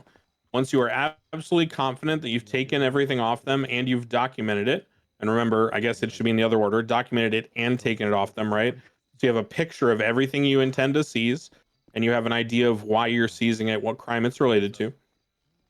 You're then going to inform the person audibly of what you've taken off them. I will say to them, all right, Mr. Perkins, at this time, I'm going to be seizing this deagle off you, as it was involved in that shooting with police. And you were, oh, fuck. Well, there you go. I'm glad I fucking on Discord. Oh, that's why I couldn't search anybody. Somebody throw up your POV on Discord, please. Share screen. So, I'm doing it right now. yeah, the problems are still there, apparently. Yeah, I got it. So, you're gonna search the person. I'll have Bison go ahead and search Perkins, so I can just talk about No, this. you touch me, Bison. No, you So you're gonna freaking touch me. search the Hi, Mr. person. Ventura. Hello. Touch you, bitch. How you doing today? You're gonna audibly Not bad. tell them How's when it you're going? doing things. You're obviously not it's gonna say, just- "I'm it's gonna just touch you, fall. We're bitch," having a but great time. you're going to inform them of what you're doing as you're doing it. This is every Here. time you do anything to someone, okay? Be good. Now, Hey, sweetie. if you have Hello. been on the server at Sorry, all, really and again, I'm gonna break some sorry. walls here. If you've been on the server, you know that there are some prompts that will tell you, like when you've been searched. Like in the top right, it might say you've been searched or you've been frisked or something. But that's not really good enough. So let's make sure we're being better than that, and we're audibly communicating what our actions are to the person when there's no animation to accompany it, right? Even when there is. So you say something like, all right, Mr. Perkins, I'm gonna be searching your person. I'm gonna be double checking your possessions at this time. Frost has All right, got to Mr. be so Perkins, I'm confused. seizing Wait, your what do you Deagle. mean? I'm seizing your Oxy as you know, it's an illegal amount of Oxycontin. You don't have a prescription. Just to double check, do you have a prescription, Mr. Perkins? Because some people can. If they have it, it has to be a It's signed very rare. contract It's in their just phone. VoIP and server is a make sure you little have scuffy everything. right now. When you're confident you've taken everything, you're gonna say, okay, Mr. Perkins, at this time, I'm gonna seize all the rest of your possessions. Basically, I'm just gonna be putting them in a bag for DOC, and when you get out of jail, you'll be able to reclaim them at the front desk. And then one thing I always say, just to be nice, is Mr. Perkins, I notice you have some food and drink on you. Are you hungry at all? Do you want me to keep that on you? So what I'll do is I'll put the food and the drink into my pockets first, then seize their possessions, then put the food and drink back on them, okay? This is also the step when you're seizing where if you took like their knife and their crowbar, you'd put the knife and the crowbar back on them first before seizing their possessions, okay? So, You be careful also. Be sure to, if I want to step on, look where. Yeah, Be I sure know to what tell you're them gonna to say, too. eat and drink the food, Oh. like when they get it, because when they get back their possessions at DOC or anywhere, if they have stuff, let's say for example, can you search them, Bison, real quick? Going I'm for just gonna show search. you. Alright, so for example, you see where his baton is, right, in his pockets. If you put his food back there, and he goes and gets back his possessions at DOC, and the food Baton's is still in gonna his pockets, disappear. he's gonna lose Yeah. the baton. So it's Yeah, important you to tell him can't to eat and override the same slot. Frost is 100% right, and I forgot to mention that, so that's a really good call. And make sure you tell them that too, because some people who are new to the city won't know that. So if you are going to give them food, not only do you make sure you tell them, make sure you eat it, explain to them why. Say, if you don't get rid of that, you could potentially lose something that you're going to get back. So really good Oh, point, did he 'cause walk I've had people by? I really didn't angry notice. thinking I stole something, and I have to explain that they've screwed themselves over. So, Can I say one thing? Yeah, go before ahead. we go too far? It's okay if you don't put, like, if you have like their crowbar and their knife and you forget to put it on them whenever they seize their stuff, because you can always just go back and get their shit back and like put it on them and then yeah, Mhm. you can always figure it out. reseize it. You can always repair your mistakes as long as you haven't sent them up yet. If you sent them up, it gets a lot more complicated. So make I sure you're doing really, things right really, before you send really them up wish, finally. chat. Okay, so part of processing that we need to do now for all of you is, Oops. let's say Perkins here just committed his first violent felony. Perkins just you know, brutally murdered an innocent chicken and committed animal cruelty, okay? And he's just a monster. Oh my Well, god. this violent felony means one thing. Does anyone know what that means when someone does a violent felony? Take DNA. Correct. Their DNA goes on file. They are in the system, as we would say. So there is only one place that you can get a DNA swab kit in for the BCSO anyway, or LSPD, and that is in these rooms. Those kits do not exist anywhere else. Okay, and I'm going to repeat that. They don't exist anywhere else. You never keep them with you. They do not exist. So you are going to go into the drawer on the desk there that has the swab kits, like Bison's doing. And that drawer, you can see that it's labeled evidence space DNA. So everyone think about evidence space DNA and grab one swab kit. And if there's not enough, then you'll wait until the other person's done. But what I need you guys doing is you're each going to take one swab kit. You're going to pair up. And if, again, there's not enough kits in there, then we'll get some from the army. We'll have an FTO do it. But once you get your swab kit, you're going to pair up with another cadet. And what I want you to do is walk away from the group. So it's just you two next to each other.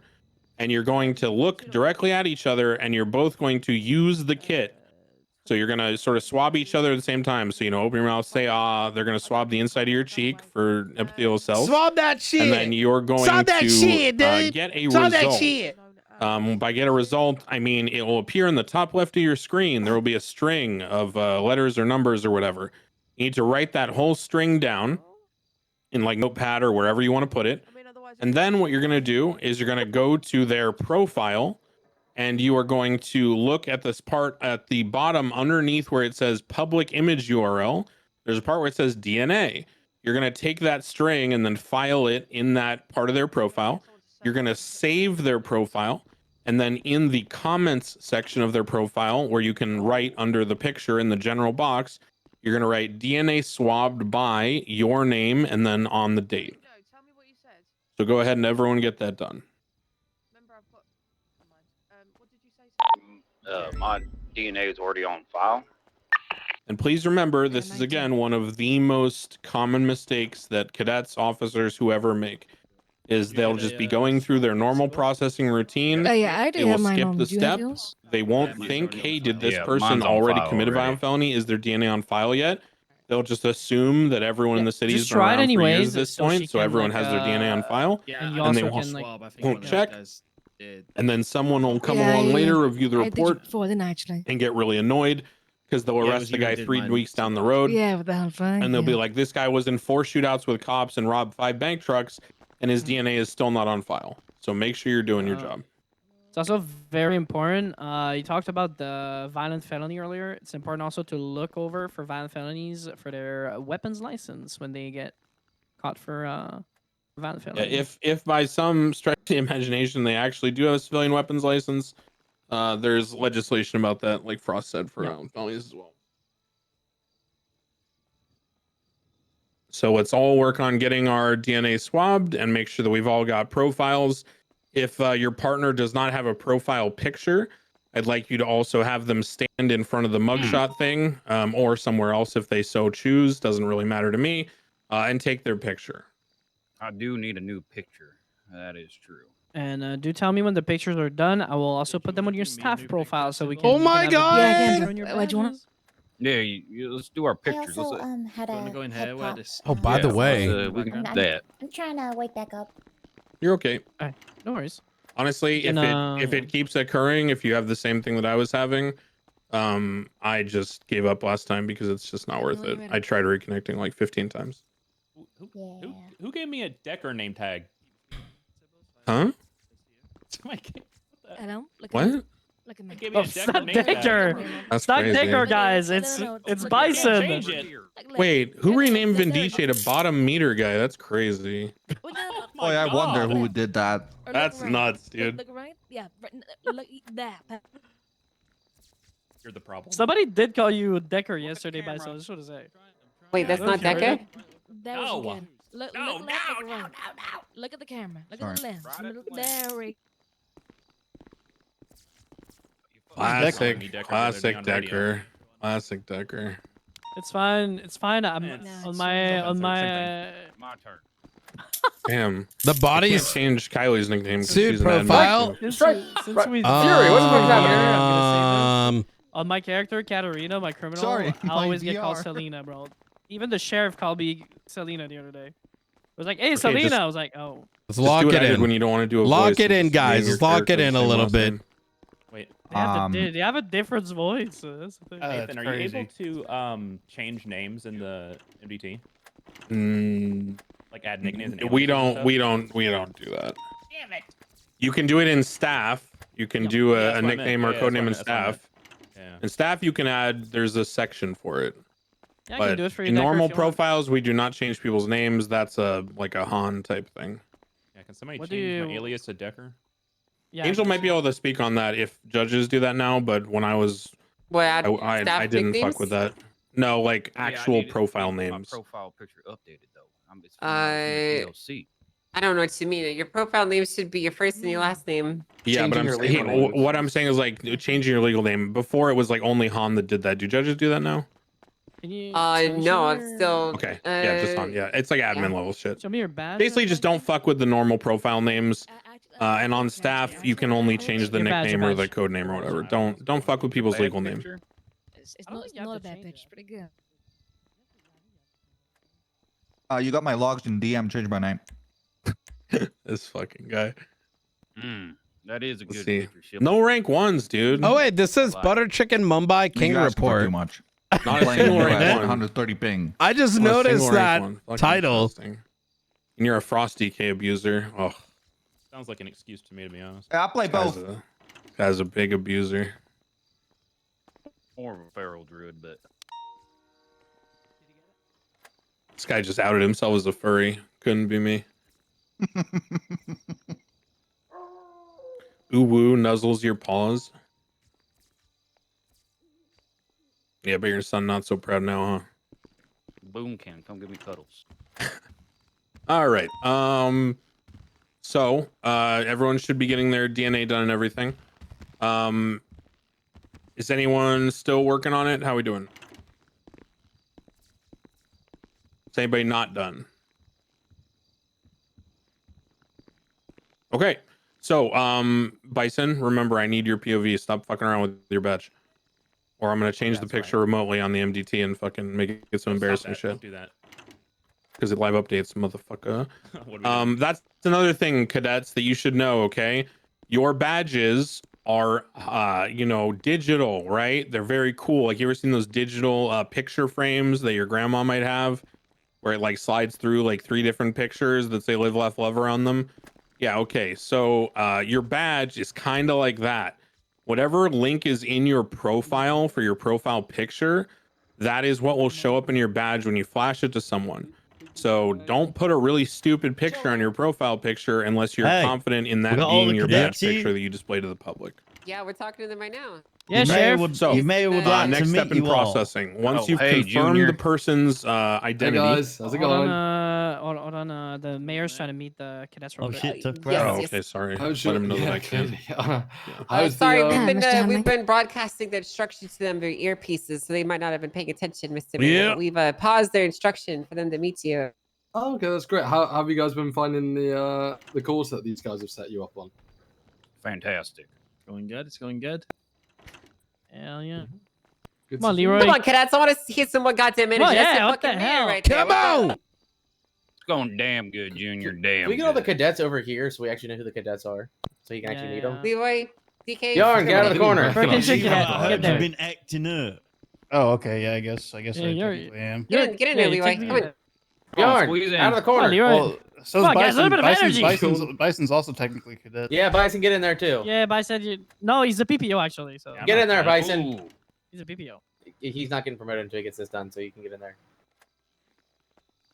What the hell? So, Angel, what have you been doing with these guys today? Anything interesting? Yeah, well, so far we've gone over the quorum stuff. We're just getting them up to speed on processing, show them all the particulars of the MDT and how all that works, and bringing people in here. Then soon enough, we're going to be moving on to some more functional stuff like pursuits and dealing with various scenarios like bank robberies and hostage situations. It's been a pretty good session so far. These guys are eager learners. They're absorbing the information like sponges. Isn't that right, guys? Hell yeah. Yes, ma'am. Yes, ma'am. Come on, more energy. Come on, it's your under sheriff talking. Hell Come on. yeah. Yeah, that's what I'm talking about. See, especially you with the beard. Give us a big hoorah. Yeah. Hoorah! Tell him to take his hat off. Hey, Come on, that was what boring. did we A bit more say? energy. What did we say about hats, huh? No hats. Take Oh, your I thought goddamn. I thought I was able to Take get your back out. goddamn What the fucking fuck? hat Yes, off. ma'am, God yes, ma'am. damn. Take your fucking hat off before I knock it off your fucking head, all right? Wait. Cadet Wolf, Yes, sir. have you been taking fucking testosterone? He has I been. found- He I has found- been, How Sheriff. the fuck did you grow this beard in one night? You've been abusing fucking steroids, Cadet. No, I found something called Regain Plus for Men in the 24/7 next door, and What, said it grew you a apply whole ass to beard in face. one night? That's what you're Yeah, telling it me? It said actually apply Frost, to face. That's actually that's a lie. He told me that he shaved all the head off the top of his head and glued it on his face. Is that true? Is that true, Cadet? No, you trying to sir. be like lied, me? you Sheriff? No, sir. Wolf, take off your glasses. Mm. He looks a bit like True Geordie.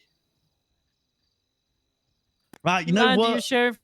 Hey, can I borrow Wolf for like 15 seconds, guys? Is that okay? Yeah, sure, Sheriff. Yeah, I think that's Come with fine. me. Come with That's me. Yes, sir. I'm shaving this You're the fucking sheriff, after beard all. off. You're not looking like What? me, bitch. Oh, I had a question about court cases. Come on. What's your question? Can we have court in the north instead of the south? Yeah, there is another courtroom that is up in the north, but we didn't take it up there for the sake of time. I've It been there is- before. I was just wondering, I've, say like if it was a Blaine County incident, I could just take them to that courthouse if they want. It's up to the judge. It's up to the judge and Okay. where they want to host the courtroom. Ultimately, you're bringing it to them and not the other way around. So Angel, I do have a key to it if you wanna show him around at any point. we have keys. It's more so for the sake of time. We don't want to go over, and we've been already having issues communicating properly with them due to the city being a bit hard to deal with today. So we one just of want to them make days, huh?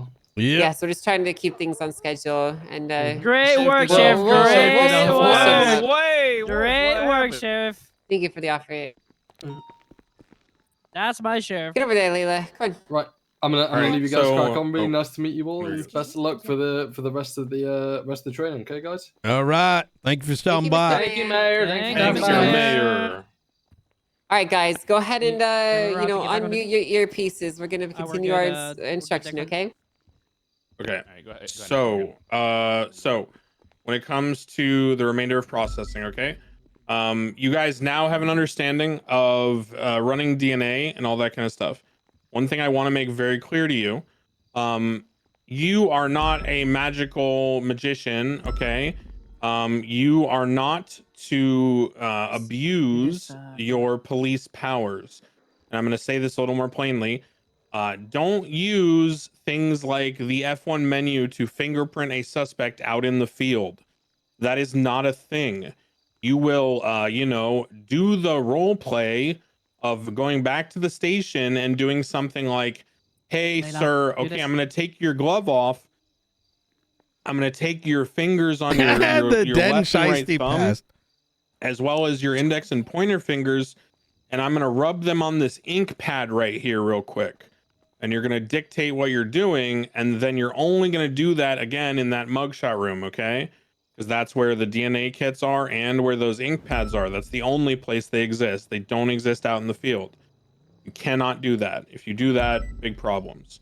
So then, and the reason for this, guys, and I'll just spell it out for you, is if you do that in the field and you ID someone when you shouldn't, and then their friend comes and rescues them and they didn't have an ID on them and you put out a warrant, that person is going to be like, you can't prove it was me. And then if you try to say, well, yeah, I ran your fingerprint, you're going to look fucking stupid, because we do not have mobile fingerprint scanners. So please remember that. So once you identify who they are positively, meaning you've got their fingerprint ran, you know who they are, you've got their possessions seized, you know what they're charging them with based on their possessions. Can anyone tell me what the next step would be? I want to just drill something just a little bit further with what you just said. Yeah. This was said earlier by Crane. There's a lot of tools that we got. When we do things to others, they need to know that those things are happening to them, whether it's a search, whether it's a fingerprint, et cetera, et cetera. And if you are using those tools, in like the example that Crane just gave, it can become more than just an us problem. You understand? Big problems. God Big problems. problems. You go vacation. No happy. Big sad. Not the good kind. And can lose job. Do not pass go. You know, like there are things you really don't fuck with. Okay. When you think about using something that you can use as a police officer, you should think, hey, does this make sense what I'm doing right now? Okay, like that should be something you should think when you're using something like that, like a fingerprint kit. Does it make sense that I have a fingerprint kit on me? Do I actually have one? Can I point at one? That kind of thing. So yeah, excellent point by Knight. Always make sure that you're using these things responsibly, or you will get in big trouble. Now, when it comes to processing suspects, we've now ensured that we know who they are. We've got all their weapons off them. They've got medical. We seize everything off of them once we confirm their identity and we know what we're taking off them. We seize the rest of it. I want you to look at each other and use your, F1 muscle under police actions, and you'll find seize possessions. I don't need you to do it to each other. I just need you to look at it and know where it is. Okay. Everyone see that? Mm-hmm. Okay. So seize possessions will automatically take everything in their pockets, and it will go ahead and send it to the DOC. Now, if accidentally you seize their possessions, and then let's say, for example, you assumed that like a knuckle duster was used, but you find out it wasn't, and they just used like a bare fist, and you need to return it, you can take them to recover their possessions, okay? And then you can put it back on them and then re-seize them, all right? So it can always be fixed. Just make sure you're clear about it before you send them up to the prison. Okay, so next, let's talk about how we procedurally, step by step, get someone now in the cell. Let's get Bison to go ahead and cuff Perkins and escort Perkins. Oh, I seized his stuff. He's going to go. Oh, okay. We'll grab somebody else then. It doesn't. No, It doesn't go matter. get your stuff so we can show him what it looks like. Yeah, however you guys want to do it. Just get Perkins in cuffs. We'll get him to a cell. Okay. Can I say something real quick? Chat, are you before taking victim? notes? Because you guys are gonna get just be quizzed sure at when the you take end, just so you somebody's know. DNA too. I don't know if you already said it, but put the tag DNA on file, and you also have to write on their profile why you took their DNA. Yep. DNA swabbed by the so and date so and on your date, name. reason, whatever. Pursuant to incident number, put the incident number or the report number. Okay, so Is Bison's got. You think I'm go ahead. kidding? Yep. I was going to ask, in that Y'all are getting situation, quizzed at is the that end of only if this. They don't already have DNA on file. Correct. Yeah. If they you are already the have it on person file, you taking wouldn't it have for to the do Pop first time, quiz. you do that. If you are not the person doing it What for do you the first call time, it you if can someone skip just those. randomly fingerprints you? Okay, A suspect. So, Bison is going And to then knows take who they Perkins are. in his hand. We do not let What's the people answer? walk soft cuffed as a cadet. Never. I don't want to ever see you doing that. You are not experienced enough to decide when that's okay. You do not have that right to think for yourself on that thing. So Bison's now going to take Perkins through this gate. He's going to lock it behind him. Go ahead. Vacation Bahamas. Yeah, that's called power Now, gaming. He's going to walk him to the first cell. Oh, Bison's in here. What Bison's going to do is he's going to unlock the cell, walk in the cell with Perkins. He's then going to turn around Guys, you gotta and come with face him. How Perkins. can you see what he's doing if you're not looking? Yeah, come up Sorry, right next to everybody. I was Guys. watching VR. Bison is then going to face Perkins, okay, directly at the cell gates. Now he's going to let go of him. Now here's one thing to be careful about. Sometimes there's this thing on the server called desync, where when you put someone down, you may think that they're like where you see them, but they might be somewhere else. And sometimes that means they're outside of the cell bars, even though you see them inside. So you will ask them, you'll say, are you in the cell right now? Okay. And that's just a common courtesy between people on the server where they tell you the truth so that there's no mistake based on like some weird scuffy shit. Are you It's in a the very cell just right polite now? thing for you to say, just very cordially, hey, just to double check, are you inside the cell right now? And they say yes. Okay. If they say no, the way you fix it is you're going to pick them up by /carrying them and then press E to drop them again. This will resync their position, with the server, with you, so you'll be confident that you know they're in the cells. Next, you're going to make sure they're facing right up to the bars. You're then going to triple check that you've seized all their possessions. If you did not need to take them in the mugshot room because you know who they are for a fact and you've already seized everything that's illegal, you're going to take them into the cells, recheck their possessions for anything illegal. Then you're going to do your F1 menu, seize possessions from there. At that time, again, you're informing them, all right, sir, I'm just triple checking that I've taken everything off you I need to. Okay, just as a reminder, here are the things I've taken. I'm leaving everything else on you. I'm now going to seize all your possessions. They'll go into a bag for DOC. You'll get them when you leave jail. Then you're going to do the F1 seize possessions. Then you're going to walk out of the cell, leaving them fully handcuffed. You're then going to lock the door behind you. You're going to uncuff them once from the front through the bars. You say, I'm just going to reach over and loosen your cuffs a little bit. Take off these leg shackles. Okay, sir, could you please face away from me now that you can move your legs? And then he's going to turn around. And then you're gonna say, okay, I'm gonna grab through the cell bars here and I'm gonna uncuff you. Now the person is completely uncuffed. They have no items on them, no weapons, and they are loose in the cell and you are safe. This is the protocol you will do every time. You will not deviate from this protocol. If you deviate from this order of operations and you are the reason that like I get Molotoved or we have to call EMS down to the cells and waste like an hour dealing with like a potential breakout or a hostage situation, you're probably going to get dapped or suspended or something, because this is as basic as it gets, guys. So don't deviate from this. Don't let some person pressure you into being like, come on, bro, I'm not an animal. I can walk. What do you like? Are you fucking okay? Like, are you stupid? Like, is this your first day? Just let me walk. Everyone does it. Holy fuck, are you dumb? Don't give in to shit like that, okay? They're just trying to play you. If it gets So, real bad, yeah. you call over someone like me, Yeah, call and someone I experienced, will make sure they don't say that shit again. You feel me? Yeah. Yeah. You can go to experienced people, myself, Knight, Angel, anybody that's been around for a while, and we'll handle them. They're just testing you. It's just a G check because they're trying to see like if you are gonna stick to your guns or not. Yeah. Just do your job. Don't give into it. Don't play into the back and forth.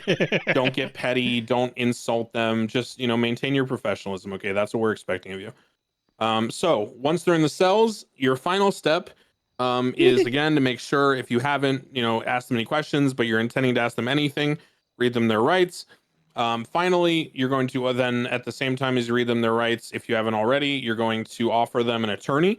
Remember to remind them that one can be given them at no cost. It's not like they have to pay This for step it. is and why make sure to remind them BCSO that, doesn't it's have their jailbreak choice to have the problems. attorney or not at any time. They can revoke or change their mind, whatever they want to do. Oh my Then, God, that's if actually they funny as request an shit. attorney and they want someone who may not be in the city, or they want a specific attorney, or they just want an attorney and there's none in the pages that you can find, there is something that is called request lawyer. So if you guys think about typing up request lawyer right now, just do that real quick. Bison, if you could do that as well, so I can make sure that the prompt is there. Sorry. So just type /request lawyer. You guys see how there's some documentation there on your tablet that tells you how to request a lawyer. So what's going to happen here is when you type in something here, you're going to type in suspect in the cells charged with XYZ crimes requires any attorney. Okay. Now, typically, I don't think it's a good form for PD to name the suspect because it could bias people being like, I don't want to represent that guy. We don't like that. Now, there are some issues where some attorneys could be like, well, you called me in and I'm conflicted. But I'd rather have that happen than have people not respond at all because they just don't want to represent the person. And everyone should be represented. So you're going to request the lawyer, and you're going to instruct them, please 311 when available, and tell them what department you're at. So got a suspect Scuffed charged with audio? murder 1, request Wait, an am I attorney in the good? cells of Chat? BCSO, Hello, please hello? 311 when in Hello, cell. hello? Because this message is going to be Hello, output to hello? the Discord for NoPixel, and it's going to go to a special channel that people in the DOJ can see and respond to, okay? Wait, but they with the- can't respond to on you my because you're not the stream? one that puts the message. It's a bot, all right? Does that make sense to everyone? Yes. Everybody clear? Okay, good. So if they don't request a lawyer and you're going straight to processing, does anyone know what the next step is? Anybody? You've got all their weapons and stuff in your pockets. You've got their charges. What's your next step? Finalize your report and send them up to Bolingbroke. No, we run their guns to see if they're hot. It's Okay? not. I think it might be Always run kick, guns. guys. You never know. Okay, the gun could appear brand new to you. It might be could kick. appear, beat up. The results may vary. Okay, I've had some people with guns that look very fresh, and I have 15 different incident reports associated with that gun. Okay, we run their guns. So here's how we run a gun very quickly. Oh, it's good now. It's not. I think it might be kick, guys. Remember yesterday where we shot our guns in the back of BCSO at those targets? You're gonna 311, 22 shots. Refresh, BCSO, refresh. Ballistics testing. Then you're going to go out back. Refresh, The refresh. suspect's gun out. You're going to fire one casing at the target. You're then going to take out your flashlight. You're going to pick up that casing and the projectile. You're going to put them like next to the gun in your pocket, so you know which one is which if you're doing multiple guns. You're then going to come back in here, go into the evidence room. You're going to file that casing and projectile next to the gun in the evidence locker. You can scroll down, use your own line or whatever. Keep things separated. And then you're going to see it at the same time.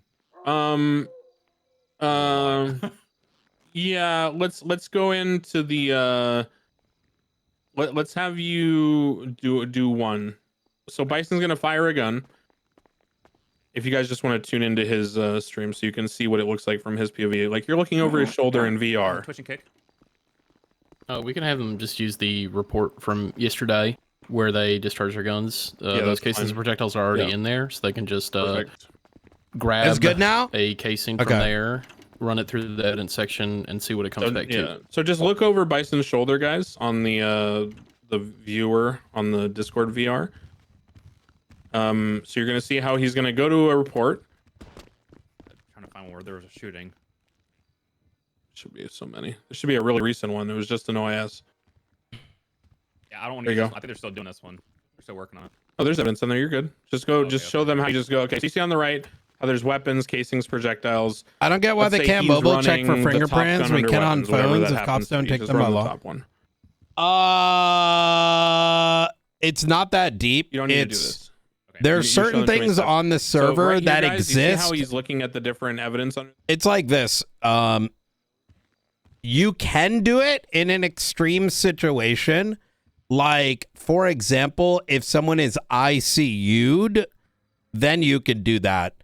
In fact, we used to, in the past, use ink kits. But the problem is, in my opinion, people power game, right? And eventually no one notices.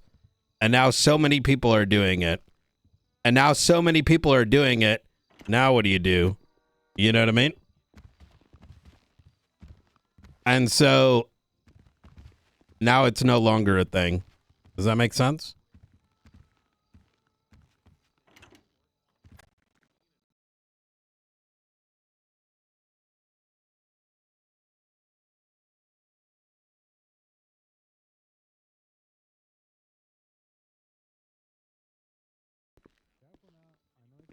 So we can still do it under very specific circumstances.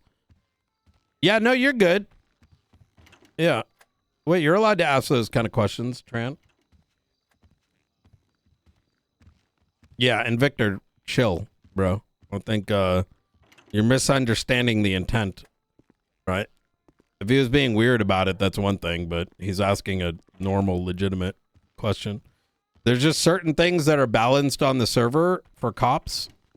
Wait, why don't I hear them anymore? Hello? Can you guys hear in the thing still? Yeah. Yeah, we can all hear. What the fuck? Next. Oh, there we go. now I that put you've the volume run down. gun, you've decided it's hot or not.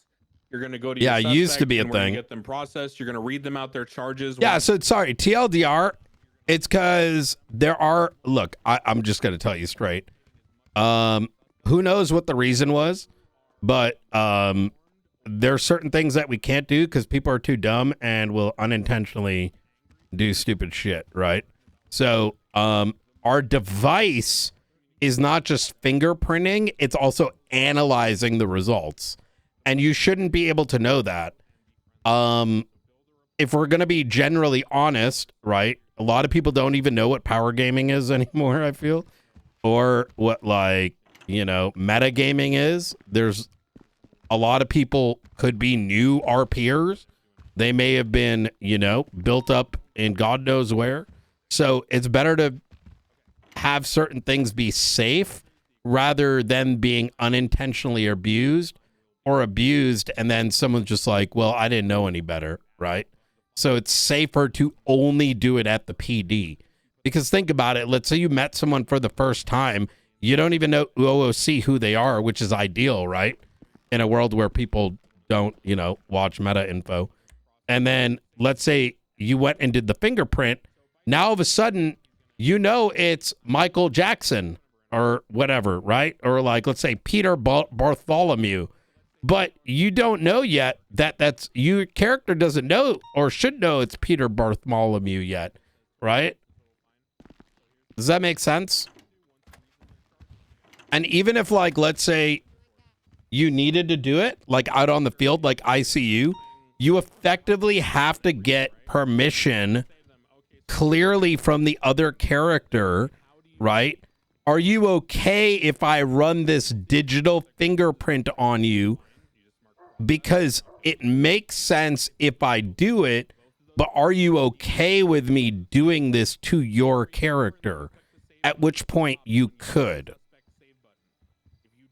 Your suspect save button and you click the Otherwise, you're doing something to someone else's body without them being aware. Right? Hope that makes sense. This is a big deal because if, for example, it's a drug charge, those matter because the more that stack up, the harsher the penalties get, and then get like drug trafficking and get rated. But if we don't have a record of it because you didn't click save, then you're fucking over everyone in the future.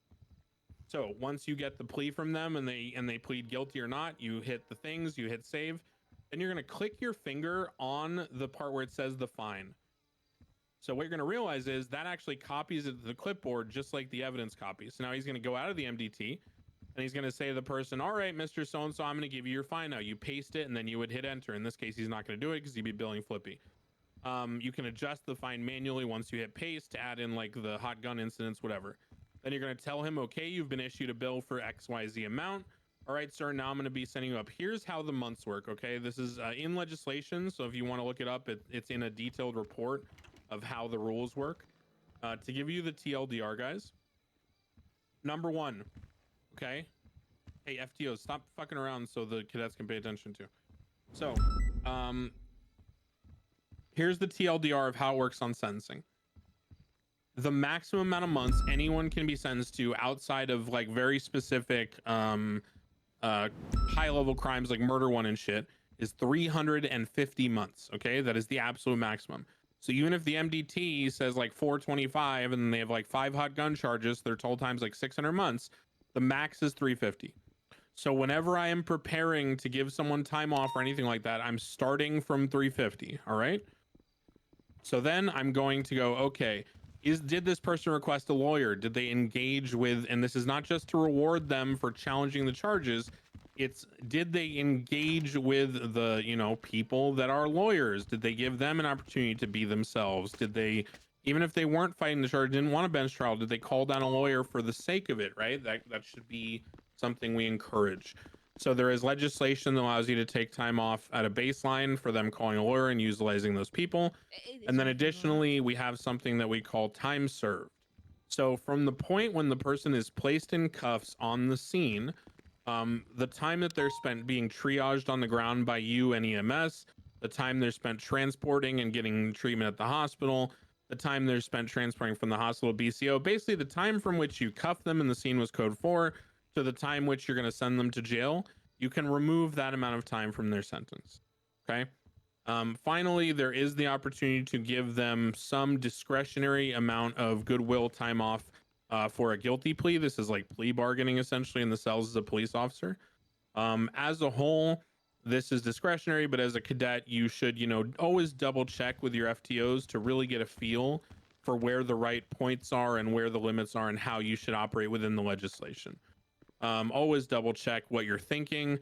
Even if you're not a cadet anymore, double check with your scene lead, right? Because you don't want to be giving some guy a ton of leniency and then this other cop says, well, we're not giving them any time off, and then it becomes this, well, why did one person get this and the other that? Even worse if it's rival gangs. So just double check. And then from there, there is one final step after you send them up to jail. Does anyone know what that step is on the cadet side? After the local DOC has taken them up to jail, what is it's unfortunate, but it's, you got to keep in mind, man, back in the day, RP standards were just naturally higher most recently because there's only 32 players, 64 players, right? Maybe only 120. And now it goes up to like an ungodly number, right? Which realistically we didn't notice is that there were 311s going out about a situation. What do you do with that? You know what I mean? We assumed that it was okay to send the person up, but right as I sent the person so up, better safe than sorry. Prevent people from. There was then it's better not to put people in a position where they do some dumb shit because they don't know any better. Getting hurt. So double check that it's okay to send people up. Get on channel 15, which is DOC. Do your typical, you know, DOC from PD. They'll say DOC send it, and then you'll just inform or potentially so and so coming up for unintentionally ruin someone's like RP He's arc. going to be joined by fellow gang members XYZ. Okay. let them know how many people and all that. Because sometimes if 2 gangs go up there at the same time from a big shootout, and there's 2 DOC on duty and they're not prepared, all of a sudden they could have 12 criminals, you know, or more even running after them and beating them up and shit. So give them fair warning. All right. So that's processing. Does anyone have any questions about processing? Yeah, I just wanted to make sure the hot gun charge goes on the original case, right? And a report that it's connected to. Correct. It goes on the report it is connected to. So oftentimes you'll notice that when you do a hot gun search, you won't get incident reports. You'll get reports because they were filed when they just found evidence and didn't have a suspect. When you find the gun that ties to that scene, you're finding the first suspect oftentimes. So you'll be going into the MDT and promoting the report to an incident. What that'll do is it'll convert the report to the incident category and it'll appear at the top as the most recent report. So then you'll open that new incident and you'll add your suspect there and then charge them there. That's a good question. One thing I do want to point out here is when you're first doing your first set of hot gun charges, I would very much recommend a lean in on a deputy from this department to help you through that process, as finding a gun does that comes back to another scene does not infer that we press charges on that individual. And even if you see a recommendation on the top, it will be your duty to ensure there isn't any mitigating factors, right? I'm going to give you an example. You arrest someone that's a part of a particular gang. You then learn that that gun came back to a scene with clearly they would not have been involved in, right? You would not charge in that case. But for your own good, best to first couple times pull in a deputy, and I do mean a deputy, to get those first couple charges done so you get it done right. Yeah, that's a great point by Knight. Hot gun charges are a big topic recently because much like warrants, I think it's a good example, and Knight's right, that you really want to make sure that you are pushing charges that you feel you can articulate and back up in court.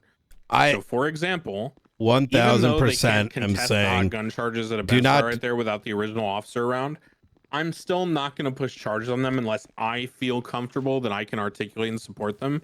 Yeah. Because otherwise you can see how it could be kind of abusive, right? We're getting into that territory where you're just kind of saying, well, there's no chance they can contest this with a judge, so I'm just going to charge them no matter what, no matter how shitty the report is, because I can just get away with it and just, you know, do whatever I want. It should be the opposite of that. We should strive to be better. So make sure that you support the charges you're charging them with, as ultimately you're the one placing that burden on them to then appeal on the docket later. And on the flip side of it, let's say you get a gun back and you pull open the report, like, you know, and you're like, okay, it comes back to this report. You open it up and it's like murder on Innocence Boulevard, right? Do not hesitate to go immediately to a command member and be like, holy shit, I got a gun that might come back to a murder scene. Help me take a look at this, right? And this is to ensure that not only are you successful, but also at the same time, it's very possible there might be a detective or someone that's got has been looking for this thing. There will sometimes be pressure by individuals to go, get in process, quick.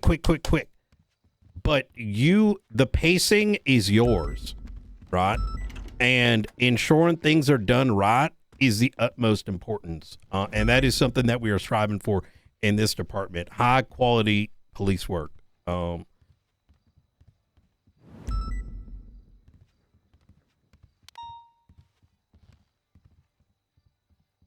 You good, Nate? Yeah, you're good. Oh, okay. You ended with so yeah, I was gonna say something. I muted myself. All right. Okay, so again, excellent points by Knight.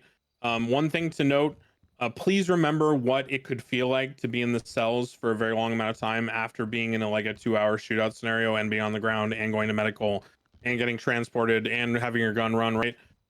So please put yourself in their shoes. Remember that, they're people too, just trying to enjoy themselves. So If you are unsure about charges and you are unsure about what you're doing and you are taking your time with it and you're consulting other people, please make sure that you're not forgetting that there's a human being in the cells.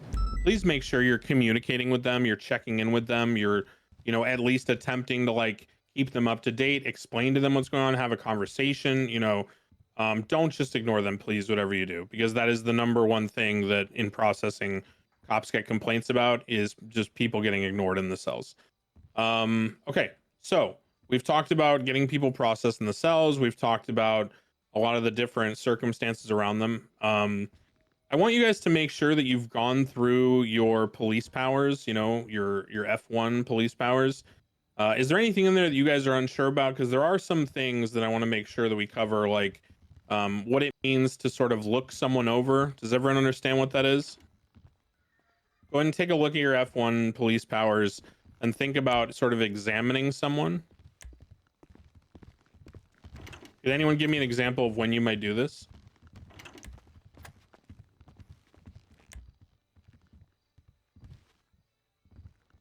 Oh my god. So there's two different things. There's two different This options thing's there. broken. So which one are you gonna, so there's the medical one, right? But there's also the ability to look someone over that's a non-medical option. So like when you look like this, you know? So yeah, so checking status. I know, is, it's just, I don't think to you're explain it in sort of like the, you know, the immersive way. It's looking someone up and down. It's, you know, taking a sniff of the air around them. It's, you know, kind of checking out their eyes to see if they're bloodshot. So when you're doing something like this, don't just do it and then use the information. Make sure you articulate to the other person, as Knight said earlier. Whenever you do something to someone, make sure they know what you're doing. So go like, hey, sir, you know, I'm detecting like some faint odors coming out of the car window here. Do you mind stepping out of the side of the road with me? Get them out to the side of the road with you, and then go, hey, sir, I'm just looking you over. You look a little unsteady on your feet. Are you okay? That's something I might say if, like, you know, their eyes were a little watery and red, or, you know, maybe they smelled like booze or something, right? Or, you know, sir, you been hitting any legal joints today? You know, you're looking like you got a little, you know, red eye, a little dry mouth going on here, that kind of stuff, right? Now, most of the time, this is just kind of an enhancement for you interacting with a suspect. This is not something we typically are going to sort of like try to draw the information from. If you're asked in court about this, do not take like screenshots of the result from the prompt you got. That's incredibly cringe and awful, because then it'll go up on the big screen. Just testify to it. Just say, well, using my officer training, you know, I detected the odor of alcohol, or they had bloodshot eyes, or whatever. Don't get into the weirdness about trying to argue the mechanics. Then there's other things you can do with your F1 menu, like Bison. If you go up and open it up, I can go through them one by one. So in your police powers, just real quick, ahead, yeah. You may take personal notes for you to remind yourself what you saw. Just don't add it to the report. Please don't put that shit in the report, because then, you know, it gets really strange. Okay, so go to police actions, Bison. Okay, so under the F1 menu, there's a lot of stuff in here, guys, under police actions. So the check status we told you about. Where did Hassan Revive, Cop you go? should pretty much never use as a cadet unless explicitly instructed to by a commanding officer or your direct FTO. Even if a random guy cop couldn't tells listen you to do this. it, I would really double check with commander or your FTO before you're reviving anyone at all. That is just something you shouldn't fuck with. The medical inspection tool, that gives you a lot of information that you don't have, okay? You are not a doctor. You don't open that up and go, oh, looks like this guy's got like one bullet in his right arm, two in the left arm. Like, you're not a doctor. Don't do that, okay? The extent of your expertise and your knowledge should be something like, whoa, shit, this guy's got holes all over the place. He's bloody as fuck. Like, that's the extent of your training. Your frisking, please remember that frisking searches for 3 things now. You will search for weapons, you will search for drugs, and you will search for cash, okay? So large amounts of cash on the person will feel like a bulge. Bison found some cash on Bjorn here. And you'll feel large bulges for weapons and drugs, okay? So after you frisk someone, if you don't have PC to search them because they're not under arrest, and you feel something like a large bulge or feeling a bunch of cash, if the cash could be related to the crime, you now have PC to search. If the bulge could be a weapon, which it could be, then you have, you know, PC to pull that out. Now, Crane, when yeah, go ahead. Could you explain to them the in-depth frisk to search? Yeah, I'm about to. Yeah, so that's what I'm about to launch into. So what Knight's referring to, guys, is hey, whoever's having a conversation, can you stop because I can hear it on Bison. Sorry. Can you guys step out of the hallway if you guys are going to talk, shut the please? hell up. Somebody yell at Deke. Okay, so in depth, here's what you need to understand and what Knight's getting at. Let's say that we roll up on a scene hypothetically, and it is a drug sale call. This is the most common frisk to search situation. You are on the scene of a drug sale call. It's a 34, okay? 1034. You show up and you physically observe a guy making a handoff to a woman, okay, who then walks away. It's a local, you can't interview her. And you saw the guy hand off something to her. So now you have a crime in the area, proximity of the area. You have a suspect in the proximity of that crime, and you have a suspect making actions in front of you, which line up with what you know to be associated with that crime. Effectively do better RP with searches. People in the area of that handoff, okay, are under detention. They are detained. You will verbalize this. You will say, you know, sir or madam, everyone in the immediate area, you know, detention, you're detained. Please remain where you are. In some cases, for your safety, if they outnumber you, you'll get them in cuffs. If you feel more comfortable, you might not. It's all up to you how you're feeling. Most of the time, I would try to get them in cuffs. But if you think that it might cause it to turn violent or something, or you're outnumbered and you're not comfortable with it, you can always read the situation differently. At that point, you will be in a situation where you don't have the ability to just search them because you saw a handoff. That handoff could be anything, right? At this point, we have reasonable suspicion that there's drug sales going on, which is a good faith belief that because I saw a handoff and there were reports of a drug sale, that perhaps that could have been a transaction of drugs. We don't know that for a fact. We don't have proof of it. Therefore, we don't have probable cause. So what can we do? We can detain, we can question after reading them their rights, and we can frisk. So you're going to then frisk the person once you've talked to them. This is another big thing, guys. Don't skip this step, all right? If you're there because you saw someone make a handoff, again, let's flip the script, put yourself in their shoes, okay? You're a Joe criminal. You're on your way to joining a gang. You're making your waves in the city. You're out there, you know, selling weed to locals. It's not the most glorious job in the world. It's not super fun. You're not getting a lot of interactions from other humans. A cop rolls up, lights and sirens. Your heart starts racing. Oh my God. Oh, fuck. What am I going to say? How am I going to get out of this? You don't have time to run because they surround you. Now, the cops got you detained in cuffs, okay? And he just doesn't say a word to you except, you know, shut up, you're under arrest. And then he just goes through your pockets, takes out your drugs, doesn't say a word to you, radios to his other people, says some shit you don't understand about triage and code 4 and 1012 and 52s. And then all of a sudden, the next thing you know, you're in a car and you're going to the jail, okay? That's dog shit. Don't do that to people. When you have them under detention, you should be speaking to them like a human being. Hey, sir, what's your name? I'm Sergeant Declan Crane with the BCSO. Just to let you know, you're being detained at this time because we got reports of some incidents in this area that matches your description and the actions you were taking. All right, sir? At this time, I am going to inform you that based on what we observed, which was you making a handoff with that woman over there of something, we couldn't tell what, and combine that with the drug calls in the area, I am going to frisk you. Now, if I do feel any large packages or any weapons, I am going to have the right to then look in your pockets and take those things. So is there anything you want to tell me about before I frisk you, right? Have a conversation with them, inform them what's going on, allow them to try to make up some story or excuse, you know, whether you believe them or not, right? Whether you've got them dead rights or not is irrelevant, okay? Allow them to participate. They are not an object that you just arrest and, you know, play with as a toy, okay? It's very important. So then you go from having the ability to frisk, you'll feel that bulge. You'll then go into their pockets via the search. You'll inform them of this. Take Now, notes. here's the important thing. You're gonna get quizzed, guys. And you feel bulge, and you go into their pockets, and let's say they have. I'm just gonna pick something. They have someone else's ID in the bottom of their pockets, and it's like a cop's ID that you know that was stolen. Okay. Until I'm actually arresting and processing them, Type 1 I'm chat. probably just gonna pull out the things that could have responded to the frisk, right?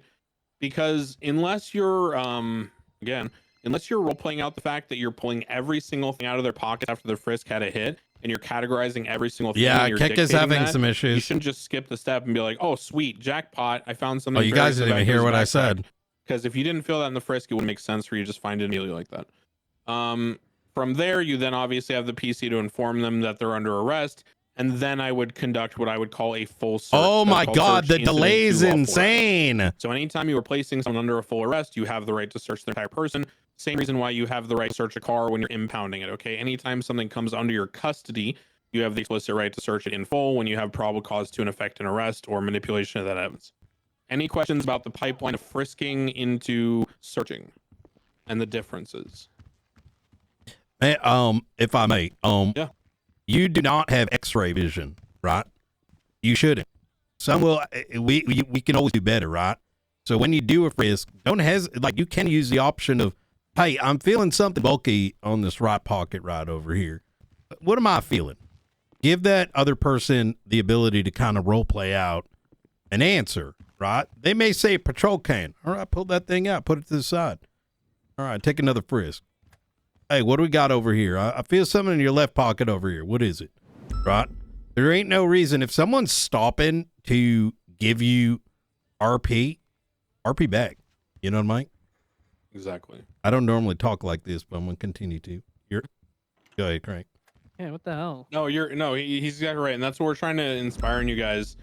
We're trying to really make you understand that we want you at all costs to not get lost in the sauce of the like Stanford prison experiment-esque sort of like, trap, right?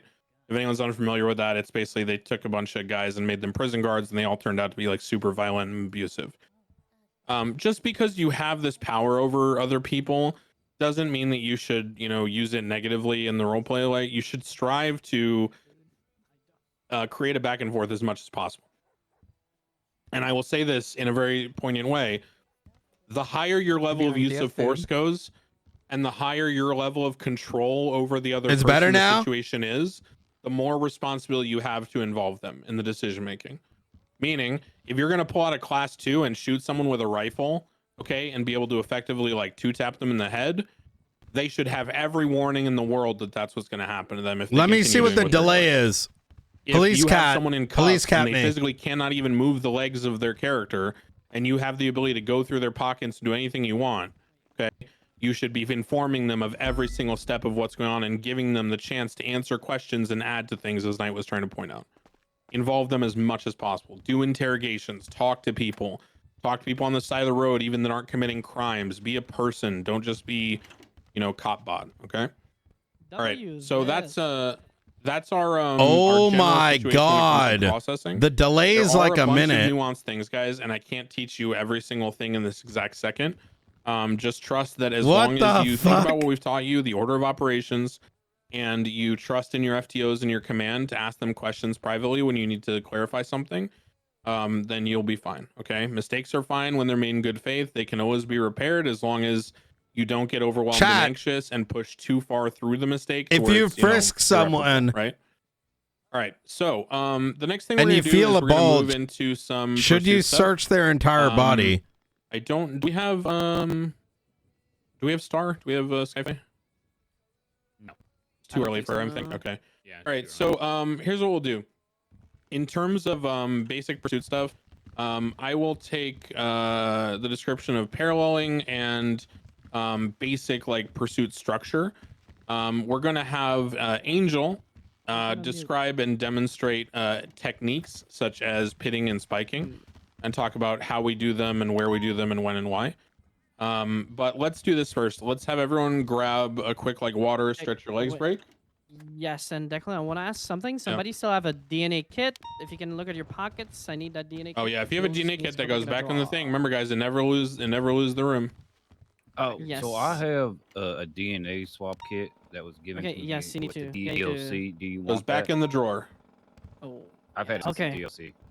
Okay, it's because he, so Woods basically has one since the DOC. The DOC gives, for some reason, DNA kits. No, put it back. I don't know. Oh my lord. Just give it Put to it me. in the Put it DNA in the, Yeah, the trash. No, put it in the law. No. Evidence DNA. Just put it where it goes. No, it's Put a it in DNA the kit from where he was DOC. Not a, It doesn't. It's the same thing, right? yeah. Okay. Just put it in the evidence DNA locker. Oh my lord. Yeah. Why? Yeah, they go in there. Still has the It's DNA not. kit I that wouldn't was put it not on them though. Like they probably didn't know.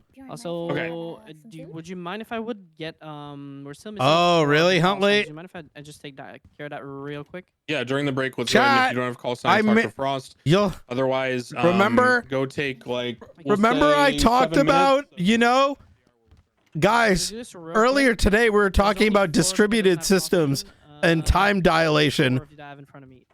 I'm talking to you 1 minute in the future. And go look at call sign matrix. I'm talking to you 1 minute in the future, guys. If I don't immediately respond to you, with BK. it's because we're not on the same timeline. There's a minute difference between us right now. At the top and in the 700s, you're gonna tell me which call sign. Hopefully, it'll get fixed soon. Started with BK. Actually, the first one that has a call sign then.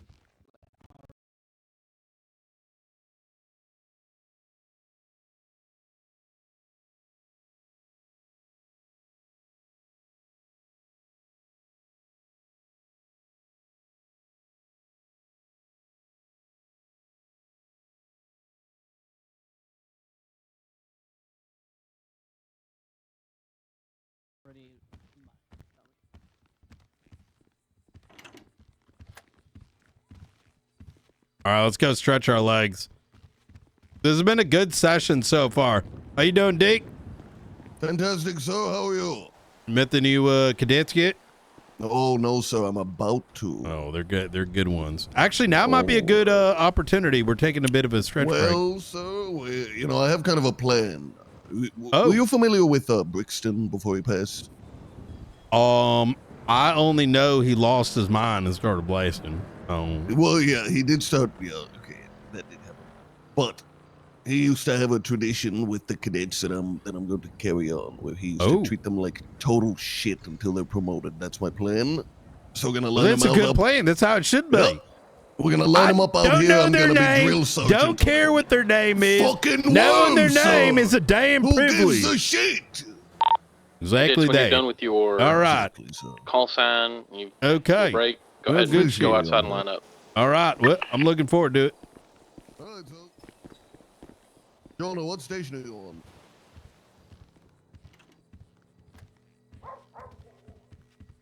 Hey there. Hey, this one's going real well, to be honest. It is. It's going way smoother than yesterday. Yep. I think I think we actually might have been on time early. I'm glad that we're kind of going into the weird shit a bit more, because holy fuck, that is always difficult to explain otherwise. You know what I mean? Yeah, I agree. So It's always important to get that stuff out of the way too. Yep. Not wrong. Oh, I'm gonna lie, fucking though, man. cooked though. Yeah, I mean, I was just about to say the exact same thing. Yeah. I was already cooked from all the fucking the hours I've been pulling recently, but this is not helping at all. Yep. Not helping in the slightest, but it's okay though. Yep. This next section should re-energize us a little bit. 100%. I mean, hey, give it like a couple weeks, and these people are going to be the backbone, you know. So That's right. I'm gonna be taking out some of these guys as cadets, anyways, too. So. hell yeah. I'm gonna go wait outside. I guess we're all on the same headspace. That's good. Oh, I wanted 7. I mean, kind of, yeah. Sybil got the number I wanted. That's the one I wanted too. That's right, 777. You snooze, you lose. Yeah, motherfucker. Oh yeah, true, motherfucker. That MF. Right. Jesus fucking Christ. I've been awake for 2 seconds. around Mr. Ratchet. Already. Okay, Jesus. I cannot Ooh, give that's it. Okay, good. Thank you so much. I Knight, I cannot on their staff profile. I cannot give them the cert for first aid. Can you do it? I can do that. Yeah, let's go through the could you go through their names one at a time? Yes, I'm gonna give you their call sign. I just know the other call sign. 799. 799 Cameron Woods. And what am I adding? Yes. Search first responder. Okay. First responder. Okay. Yeah, okay. It saved a couple of times. All right, good. That worked. Yep. Next call sign. It's 760. 762 Vincent Nolan. Nolan's Same gonna need a thing. photo next time he's around. Yes, I already noted it. That's the only thing he's missing. He's already got his DNA taken. Fantastic. All right, next. Also put all their numbers in there. Next call sign is 720. 720. All right. MF Nightingale. Let me see. First responders. Save. Good, that worked. 750. 7. There's one that already has it, but I don't know who it is. 750. Alex Knight. Hey. Let me see. First responder. There we go. Save. Good. 737. Hey, hold on a second. So you gave not the nickname BK as a differentiator, but that Yes. differentiator is my initials. Yo, Hey, I didn't give her the BK. No. Okay, I didn't give her. we have to use this star because All right, well, I've been getting kicked off the server like 5 times a day the last week. We'll think about a new Next nickname. it. Okay. All An right. audio keeps failing. So we're in VR right now. What's the next one?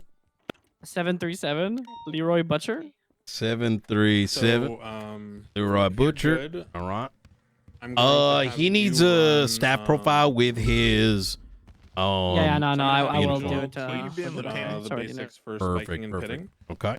And then I'm gonna have you go through 707. the Cooper basic Wolf. shoot etiquette, Who needs a staff profile? like top to bottom, if that's cool. No, it's he just needs to I just need to take his picture with his uniform. Thank you. Leroy. 707 Coop. 707. All right, he's got it. Spike strips. Okay, 777. I also need to take a picture with her uniform, Okay. but she needs the first responder too. First We're on responder. a Dun little dun dun. break for another, like, And I'm pretty 2 or sure 3 Billy minutes already before has we it. go A resume 725. Yeah, he already has it. We're good. All All right. And of the Um, individuals that we did DNA on, did we put a date and a name? Yeah, I already put everything. Wake up, bruh. Very good. Perfect. Yep, I already did Perfect. everything. I've had a day. Alright, Okay. Leroy and Sybil. Where's Sybil? Sybil? Leroy, Sybil, come with me. Yes. We're gonna just be next to the wall here. I'm gonna take a We're picture. changing call We signs. should hey Frost, we No. should give them BCSO Just your staff tags one. maybe as well. Oh, Beth. Yeah, I'll do that. All right. I think that's a just- you thing, Brian. Just get closer Is to the wall it? a little bit. And Can turn I not around. I don't think we can do that. I don't think It's we just can your do staff that. profile. Oh, actually, never mind. I guess we don't do it on the regular sure? ones. Got the Do you want to zoomies? take What's back your going coffee on? fan for the picture? Do you want to keep it? No, everything's fine. Okay. All right. Hey, Big Prada. It's good, Snoops. Did you get everything done you needed to? I hope so. Oh, I thought we I got, put like, those one eye on open right these. I'm surprised public. I know how you feel. Wait, Right now, brother. we can't tell that you're a cop on this Cadets, when you're back profile? from your breaks and you've gotten your call sign and talk to Selena, make sure to come outside out front and just line up. Hey, Woods, what's going on? How we doing? Wait, what the fuck? Wait, hold on. Yeah, everybody. Good. Good Let to me see see. Angel. Wait, it's not on here either. Yeah. You want to do like a pose or I'm something? too lazy to go I'm fix them straight all. on. I'm You about know my what I mean? business. All right. Bro.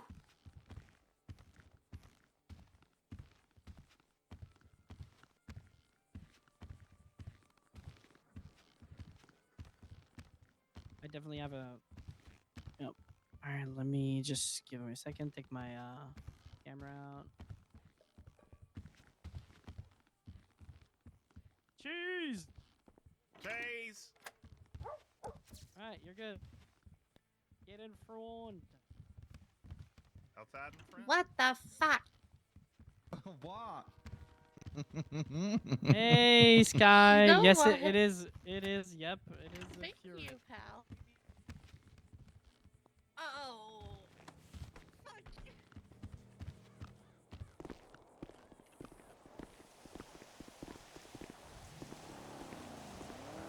All right, everything I had to do with them.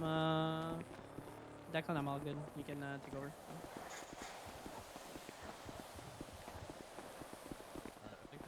They're all up front. Is for you, everyone? Declan. You all hear me? All right. So. Yo, guys, what kind of listen a fucking line is this? Step back. Okay, let's Jesus get out of the fucking road Christ. so the locals don't murder you guys and we have to get medical. I don't want to do that. I don't waste time doing that. We gotta look at you. You gotta be fucking shitting me, right? Somebody get this No Mungo shitting guy in here, VR. sir. Hey, hurry the hell up! Fucking Deke Magnum guy. I'm pretty sure he Deke- is. I think he's Oh. just, Deke, are you in the VR honestly, headset? He doesn't have rolls. I'm not, no. 1 second. Should we go? Give him Should we go on rolls to the helipad? Deke, That get in there. VR. Yeah, the helipad's fine. Helipad, come on, let's go. Go, go, go, go, go. Everybody to the helipad.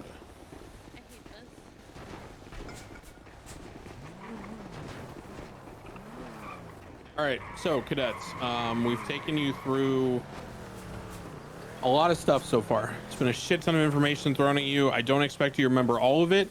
What I do expect is that when you're in the field and a situation comes up and you have a question about something, you may recall, wait a second, we talked about this. I know there's something here. I should ask my FTO, or, you know, I remember we have to do it this way, right? Oh, I think people I'm head just pop. looking for you to at least have the Wait, instincts or the did they head knowledge pop? that there's something They that you did need head to be pop. aware of in that situation. So next we're going to move into actual pursuits. This is the, I wouldn't say bread and butter, but it is a lot of what you're going to be doing as a cop. Okay.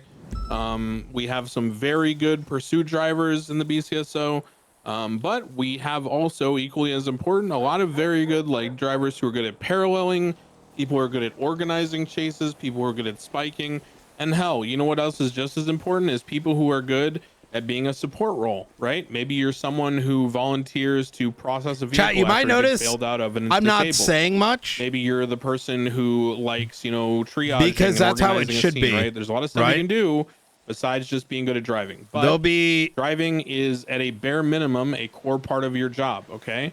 Yes, you can be a passenger princess like me. Yes, you don't have to drive all the time, but there are some like life and death situations, like a 78's call where you I just got on set duty, you the don't have a partner, expectations. and all of a sudden someone starts getting shot, and you need to go We made the there. call on the you need to be able hires. to handle yourself in a car, just like if you're And randomly the rest on like patrol uplift. and you happen to come across something serious. But we'll be and then a taking car out chase these starts, you need to at guys least be able to either keep eyes solo and give or good in comms pairs to get other people there over the who next are better like drivers. Okay, 2-3 weeks. We call that sort of like holding it for just long enough, right?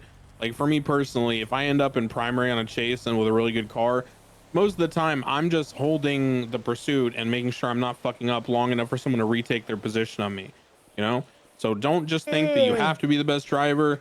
You can always, you know, support your role by not, you know, fucking up essentially.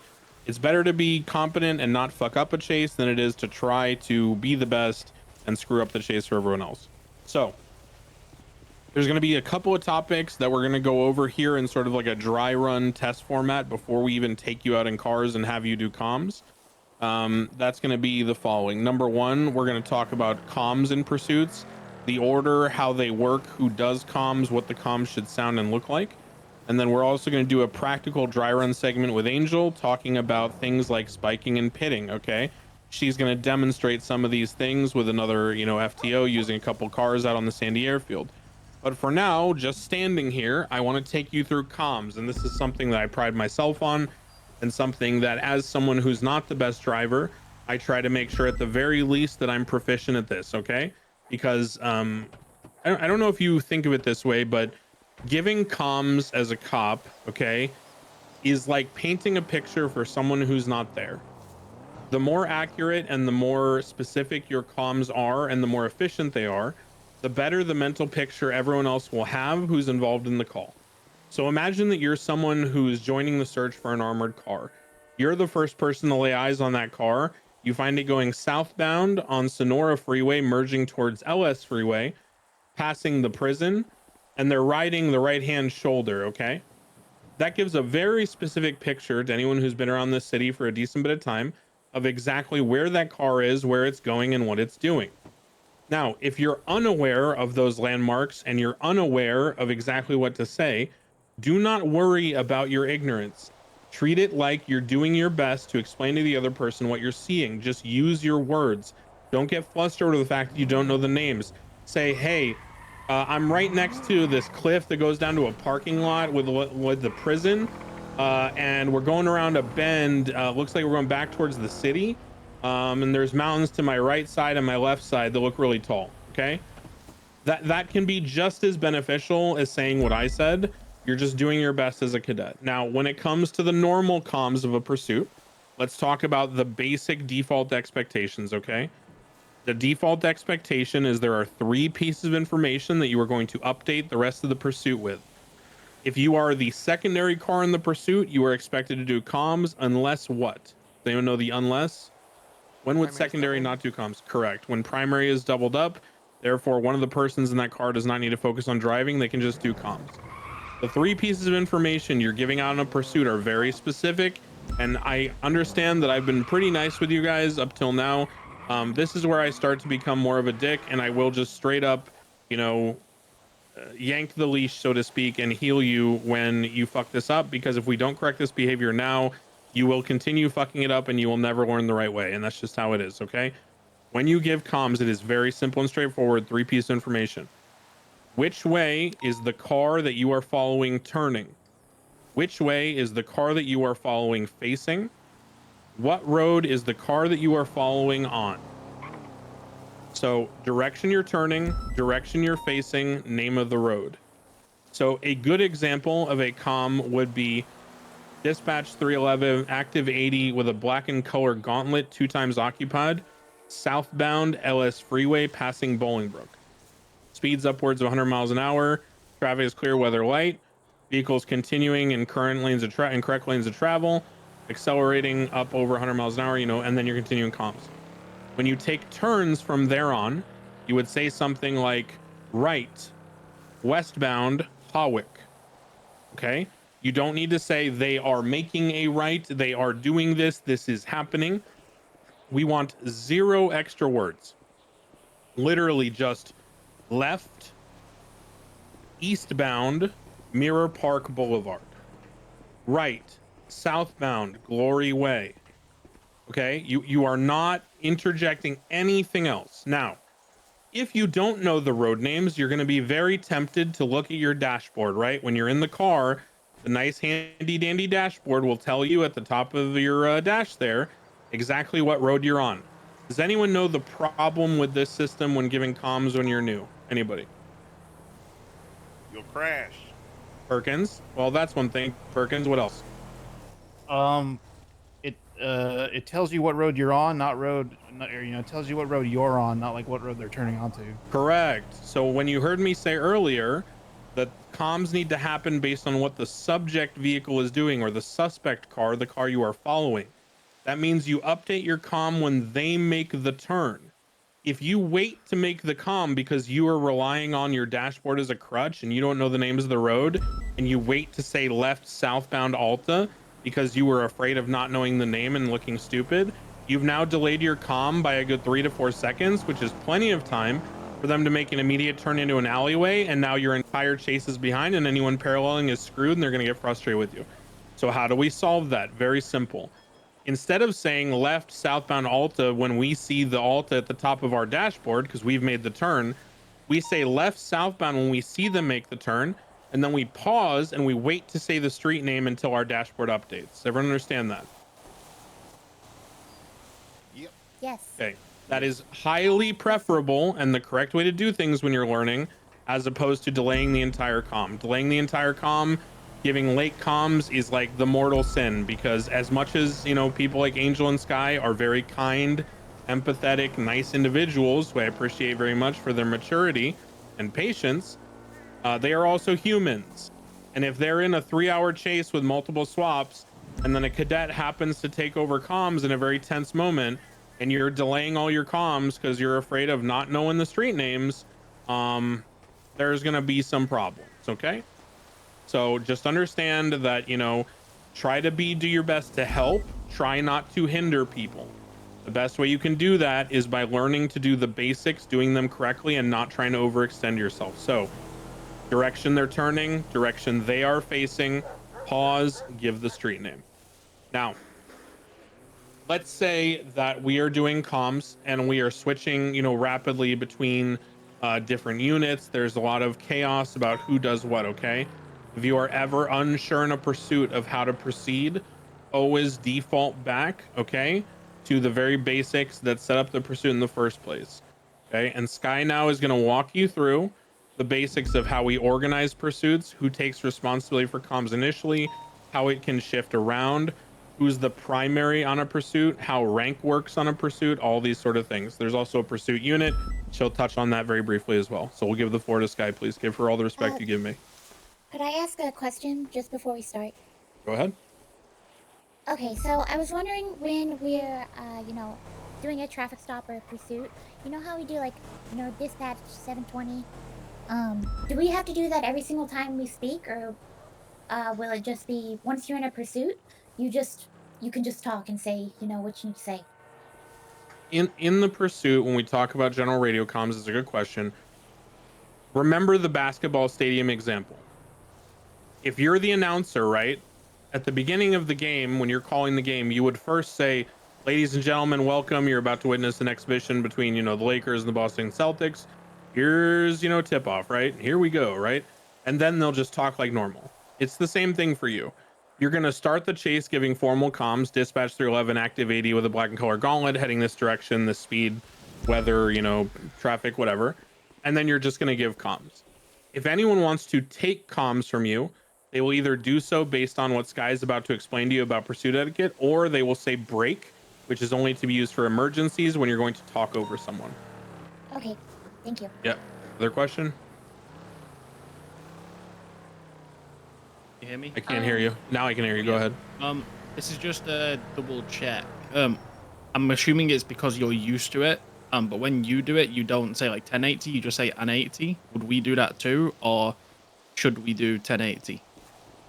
I say active 80. Yeah. Because an 80 is the same thing as a 1080. Yeah. If you are learning and you are uncomfortable with 10 codes, saying 10 will help trigger that memory for you to recognize where the 10 code goes in that sentence. So if that helps you, great. But if you're able to say the codes and you don't say the 10, I'm not going to bite your head off for it. Yeah, so it's not a necessity. That's fine. Thank you. It's not 100% needed now. Okay, let's all listen to Sky now, please. Thank you. Do I need to talk in both, or is Just talk here in Discord. Okay. Hi, hello. I'm Sky. I don't normally have purple hair. I am the Shift 2 BCSO pursuit lead, or supervisor, excuse me. So hello. Pursuits, kind of the bread and butter of police work. Can't really, charge people for their crimes if you can't catch them. So, pursuits, typically a normal pursuit, you have 4 units in it. Obviously that changes depending on the call, but a typical pursuit, you have your primary, first person in the car or chasing the car. They're responsible for maintaining visual of said car. They'll pretty much directly follow whatever car you're chasing throughout the pursuit. Primary is not just like, hey, you're primary and you are primary that entire call. Like, you're always responsible for being the first car on it. It changes depending on, people crashing and stuff. Secondary. Secondary is the one that's going to be the one maintaining the comms on a pursuit. Just like Declan was mentioning. And actually, going back to your question about talking on radio, typically, like for me, my call sign is 322. So if I'm in secondary, I'll say 322 secondary, and then I will continue maintaining comms for the pursuit. You don't need to go all and say like, 322 taking comms or anything like that. That's fluff. It's extra. It's not necessary. You'll hear a lot of people do it, but it's a bad habit. So don't do it. You just say your call sign and it's like 322 secondary, and that's all you need to do. Secondary in a pursuit will typically, they stay directly behind the car with primary, and most times, obviously, that changes depending if you anticipate a block or they go into a tight alley, something like that. But they are supposed to stay directly behind the car. The third unit in a pursuit is tertiary. Tertiary is basically responsible. They follow the car directly, but say they start doing, some alleyway strats in the south side or something like that. They're doing some rat strats. Tertiary is then responsible for going around and trying to cut off the car. Basically, they move into a parallel, basically spot in the pursuit, anticipating any maybe blocks. You know, maybe somebody messes up the alleyways. The primary or secondary, tertiary there is like the buffer. And so if primary and secondary they like crash in the alley or something, tertiary is there to take over. And then tertiary becomes primary or tertiary becomes secondary, depending on who they're slotting in for. And the fourth unit is parallel. Parallel is I just exactly as it realized. sounds. They steer. Look they at this stay near the academy. chase.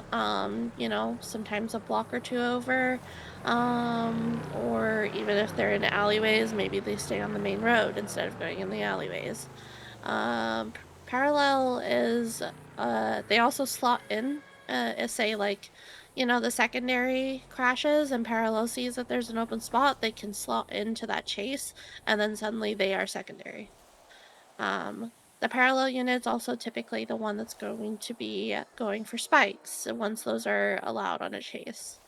And forgive me because this was changed. I believe is it still senior plus for spikes to authorize it, or is it the lead on the call?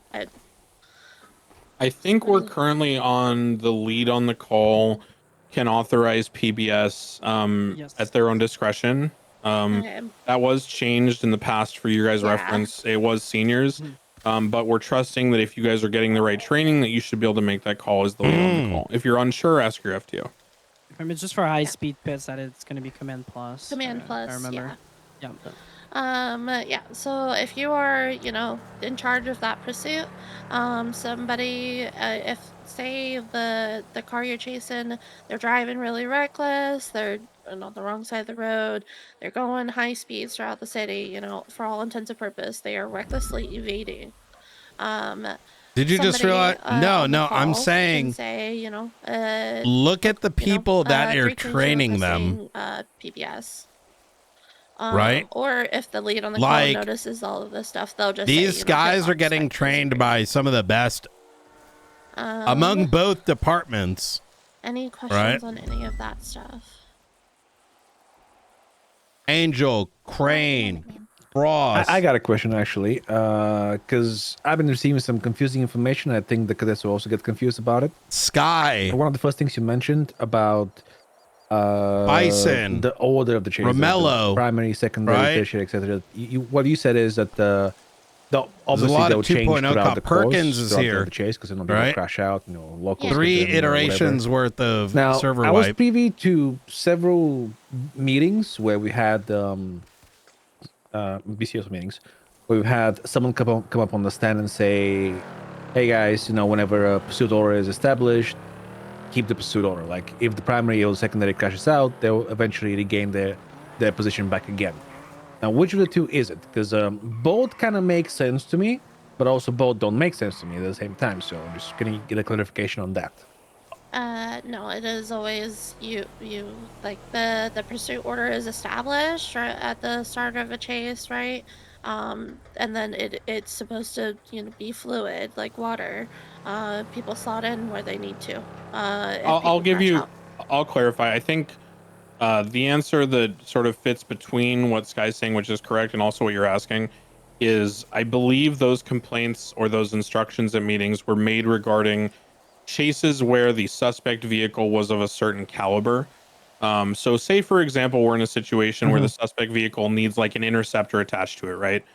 Now, yes, normally, okay, people are able to slot in, right?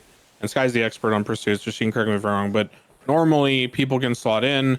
But when there's a situation where the car is too fast for, say, a CVPI or you know, an unupgraded Premier, we've had some problems where people who have been parallel have attached to the main pursuit for a block or two, and then let's say the interceptor gets back from getting pitted or crashing out, and the CVPI doesn't immediately yield back the position.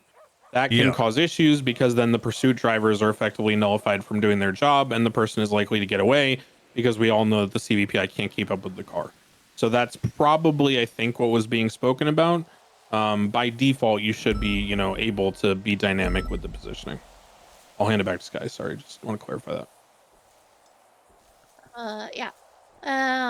There is set times, obviously, whoever is the lead of the pursuit at the time, it's going to change depending, like Declan said, on the caliber of the car that you're chasing.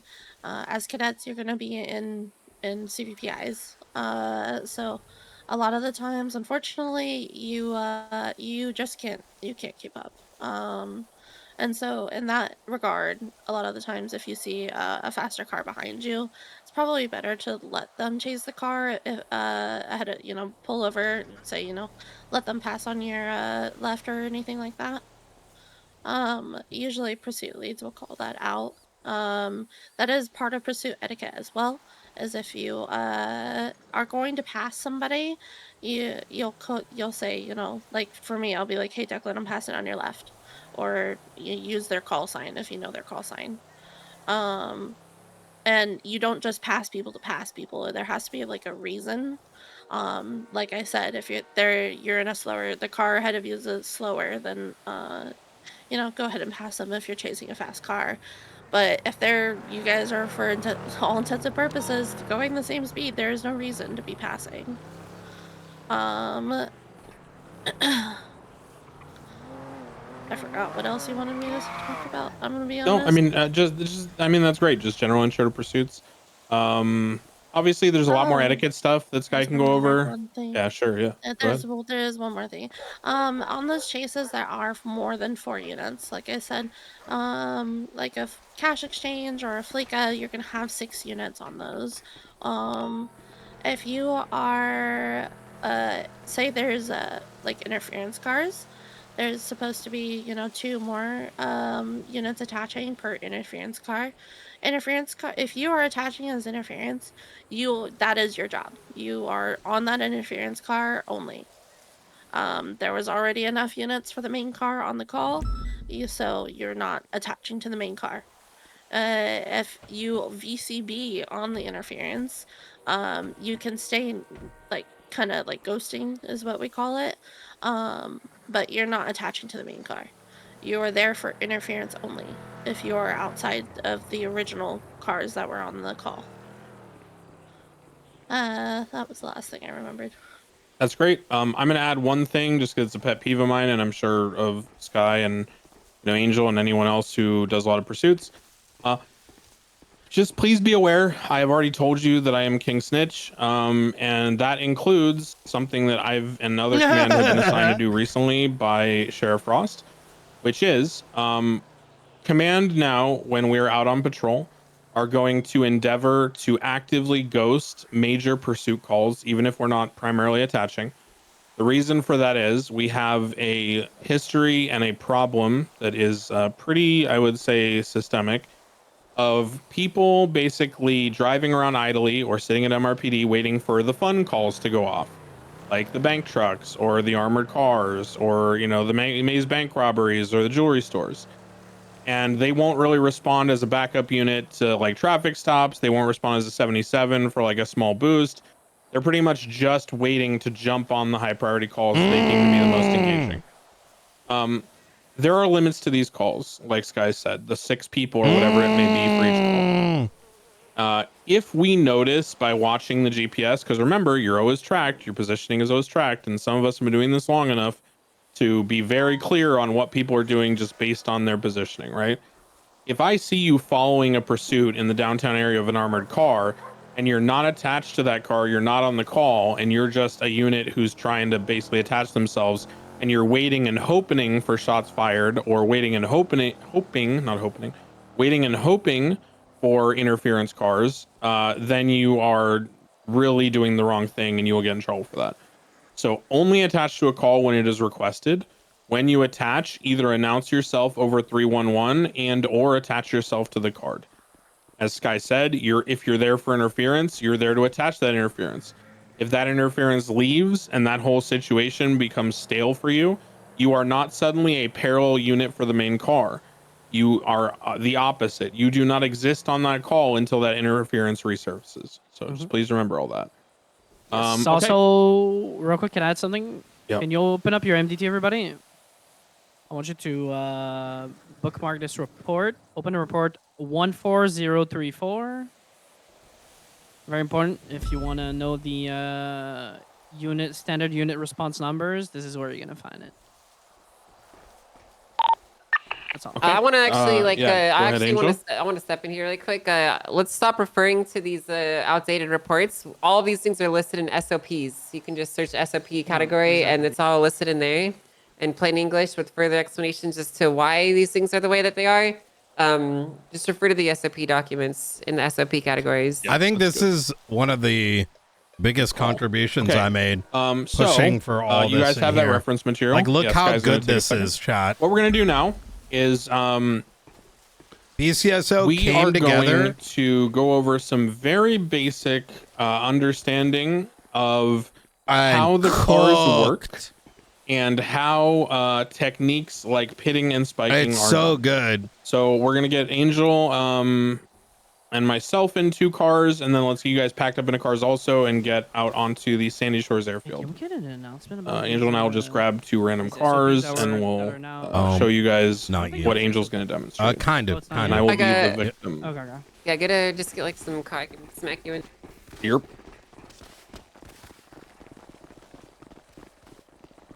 Perfect. An unupgraded Vigero. I also have if you want, an unupgraded Sabre Turbo. This is fine. It is We're manual good. though. We're good. This is good. I'm just sitting here listening to the Shrek 2 soundtrack. Thank you for that, Boba. Oh shit! I thought I was in game. Such an idiot. I've got Yeah, play Brian Wayne's Davis. unupgraded Grizzly as well. And 3.0. Yeah, we got cars. We're fine, guys. It Just took come me out a while to Sandy Shores. realize. So, myself, the too. airfield is the place that I use first with any cadet that I take out, especially those that are not as familiar with driving. There are some very, very, very, very, very basic concepts about driving that Need a even ride? if you are a passenger princess and you don't intend on, pursuing pursuit unit or, being this elite driver, there are bare minimums that you need to know in controlling. Oh, I'm a fucking idiot. What do you say? You need a ride? You want to come? Up to you. No, I'll get my car. I'll come. Okay, easy. You're just crashing and everything and hitting civilians and the suspects. Where's that fucking picture? Okay, we are going to show you the classic picture that I and many other people have learned from a long time ago. And this picture is meant to give you the basic instruction of what a racing line is. So I'm going to put this in the VR channel, and then everyone's going to listen to Angel give us an explanation about what it is and how it works in theory. Okay, so in your cadet section under general, you will now see a picture. Under Sheriff Angel is going to explain to you why that picture is relevant, what it means for you, and how you can use it to be a basically competent police officer. All right, guys. So this picture right here is essentially the foundation for racing theory. Obviously, the first thing that might come to your mind when you hear me say that is, why the fuck are we learning how to do racing in a police academy? But, it's a very important part of your job. Being able to drive your car in a safe and also fast and efficient way is the only way to actually do your job properly. And what a lot of people do is they just try to forge their own path without actually learning the basics or understanding why cars behave the way that they do, or why that they're doing specific things. And while some of you might, through trial and error, figure it out over the course of your careers, it's much easier for you to just understand basic racing theory and know how that you can take these corners in the most quick and also safe way possible. So this picture shows 3 different lines. You have yellow, red, and green. And they're all going to have their own specific labels that you can see in the legend: tight, wide, and racing. I personally, I don't use these terms, but that's just how this graph has them. So we're just gonna go as it's labeled. So whenever you are pursuing I was wondering that myself, and actually. they take a right-hand turn, Except there for are Apex. 3 different ways that you can approach. Well, technically, there's an infinite number of ways, but there's 3 generic extremes that you can take this corner. You could stick on the inside, otherwise known as the tight line, which would be the inside of the corner. Now, whenever you approach a corner from the inside, you are going to conversely, if you come out on the other side on the inside, go slow. And the reason for this is you want to enter a corner slow so you can accelerate fast out of it. If you guys would all just like look at my car, I can kind of show you what I mean. See, yeah, why don't we all tune into Angel's dash cam real quick on the VR? Oh, I suppose you could do that actually. Yeah, that's not a bad idea. Let's tune into Angel's dash cam on the VR, and then she's gonna take a couple laps, and then that's actually a wonderful idea. All right, so what we're gonna do here is we're gonna start by going from the outside. Share your screen, bruh. Okay, I am. I didn't see it. There we go. Everyone tune into Angel's dash cam. All right, perfect. Okay, so just to kind of give you an idea of where we sit on the graph, where I'm sitting right now would be labeled as wide. Okay. Over here would be the inside or the tight line. I'm just going to refer to them what they are. This is where I am is the inside of a corner, all right? And all the way out here is the outside, inside, outside, okay? Now, the very peak of this corner, where it essentially transitions from one side to another, is referred to as the apex. So that would be basically where my driver's side door is sitting. That is the apex of this corner, essentially at like the peak of the corner. Now, the reason that this matters is the way you approach the corner really matters for the speed as you come out of it. So if I, for example, was pursuing somebody to the city and they took a left corner up there and I was sitting right here and then I took this corner, I would have to come around it with a specific level of speed depending on where I want to go. So if they were taking 2 sharp corners to turn to the left, for example, and I was sitting right here on the left side and I come in with a lot of speed, because I'm here on the inside, I'm going to have to slow down more to stay here to then come out on the outside and keep up with that person. Whereas if we come in from the outside and then we come in and we hit the apex, we're going to also come to the outside with a bit more speed. And the reality is that neither of these are objectively better than the other. There might be a specific faster way for any designated way through a course, but when we're talking about racing theory versus like the proper way to follow people, they're essentially 2 different topics. The only way to know, like, did you know that this has to do with centripetal force? Trying to go, basically, believe it or not. So it's you're if having. I was trying to end up on the far side of that runway with a specific amount of speed, it would be better to come from inside, hit the apex, brake, and then accelerate out of the corner to end up here. But that might not be where I want to go.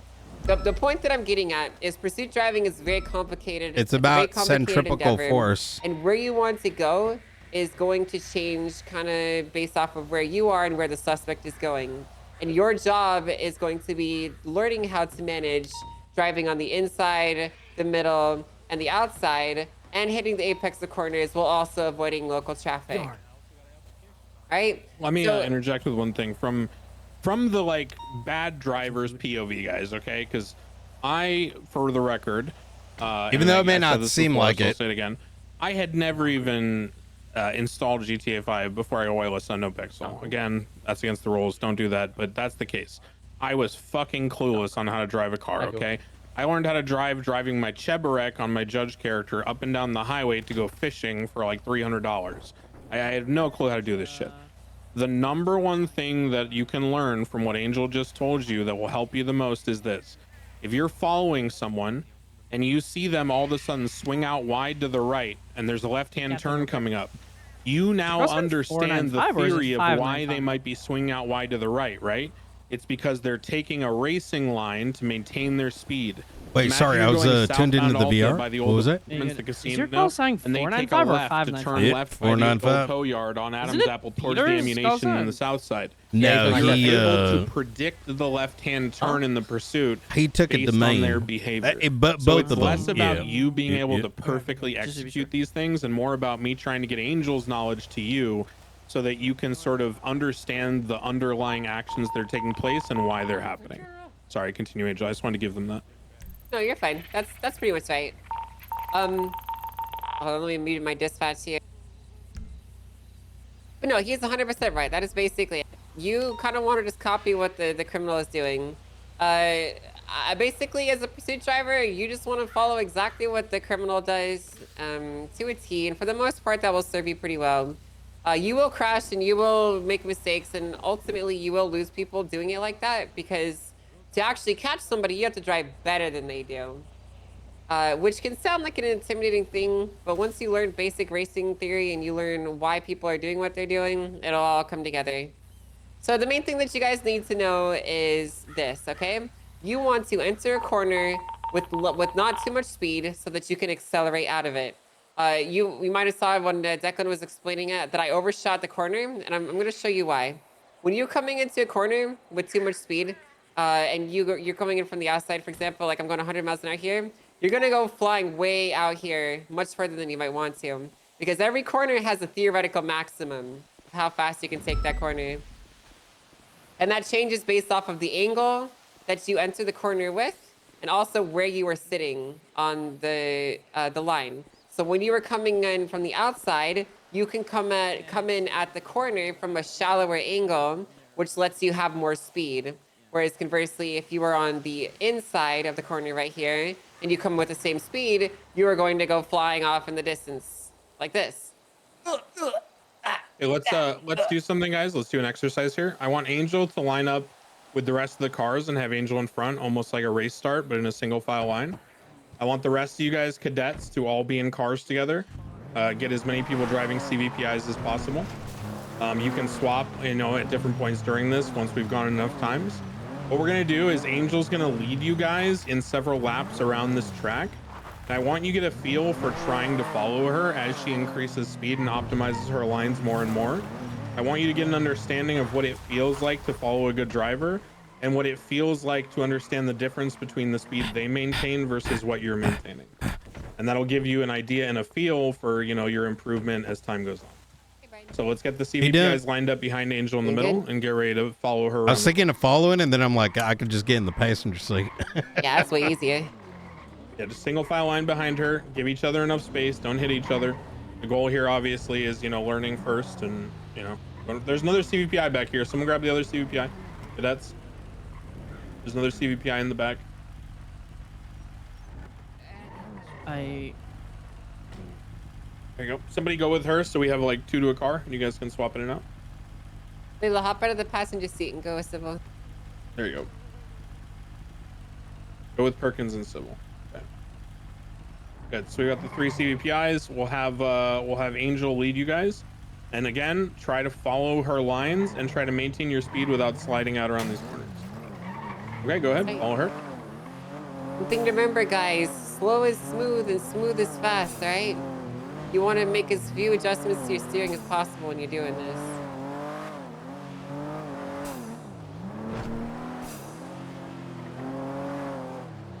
Actually, I don't even know what their cars are capable of.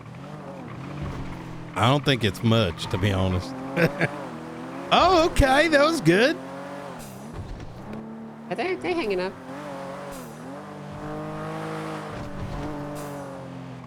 I want you guys paying attention to the positioning of her vehicle. It's very precise, like how she cut that corner. See how she's already gained a lot of distance on you guys just from that angle that she took. Also notice how some of you are towards the center on the outside of the turn, whereas she's riding the edge of the road, okay? When you take that little left-hand turn back in towards the center, you're cutting your speed off instead of just continuing straight. So here's another example of outside line. So I'm going to go all the way out here to this bush, and I'm going to turn in very sharply here and accelerate. And that gives me a lot more momentum as I come out of that corner because of how shallow I enter that angle in. So when you see drivers do that when you're pursuing them, it means that they're setting up for something pretty crazy. And you can predict what they're gonna do once you learn what these movements mean. So I'm gonna start changing up the angles that I'm at. Don't get too comfortable.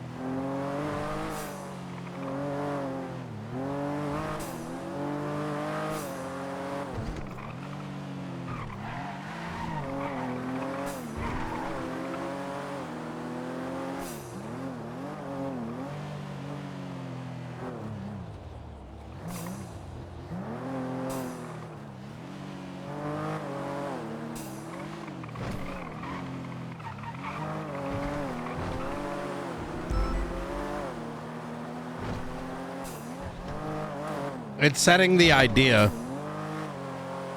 Like it. This is just to visualize it for them.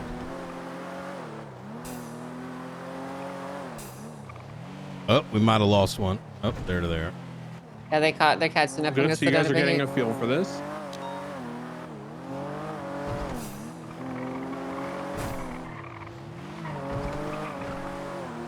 You'll notice over time that the more you do this, the smoother you'll get with it. I mean, I was terrible when I started driving. I'm still not great, but at least I'm passable now. And one of the reasons is I spent a lot of time, even when FTOing, taking people out and doing this exact circuit and explaining to them the theory over and over.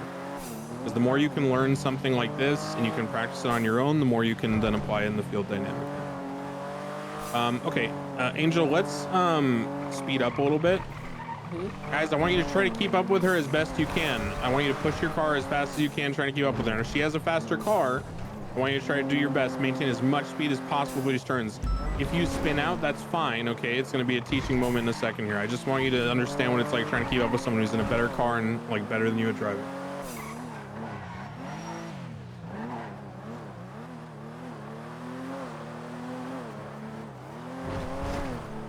Okay, I'm gonna put my speed limiter on. Let's go ahead and stop together. I just saw what I wanted to have happen. Okay, everyone stop with Angel.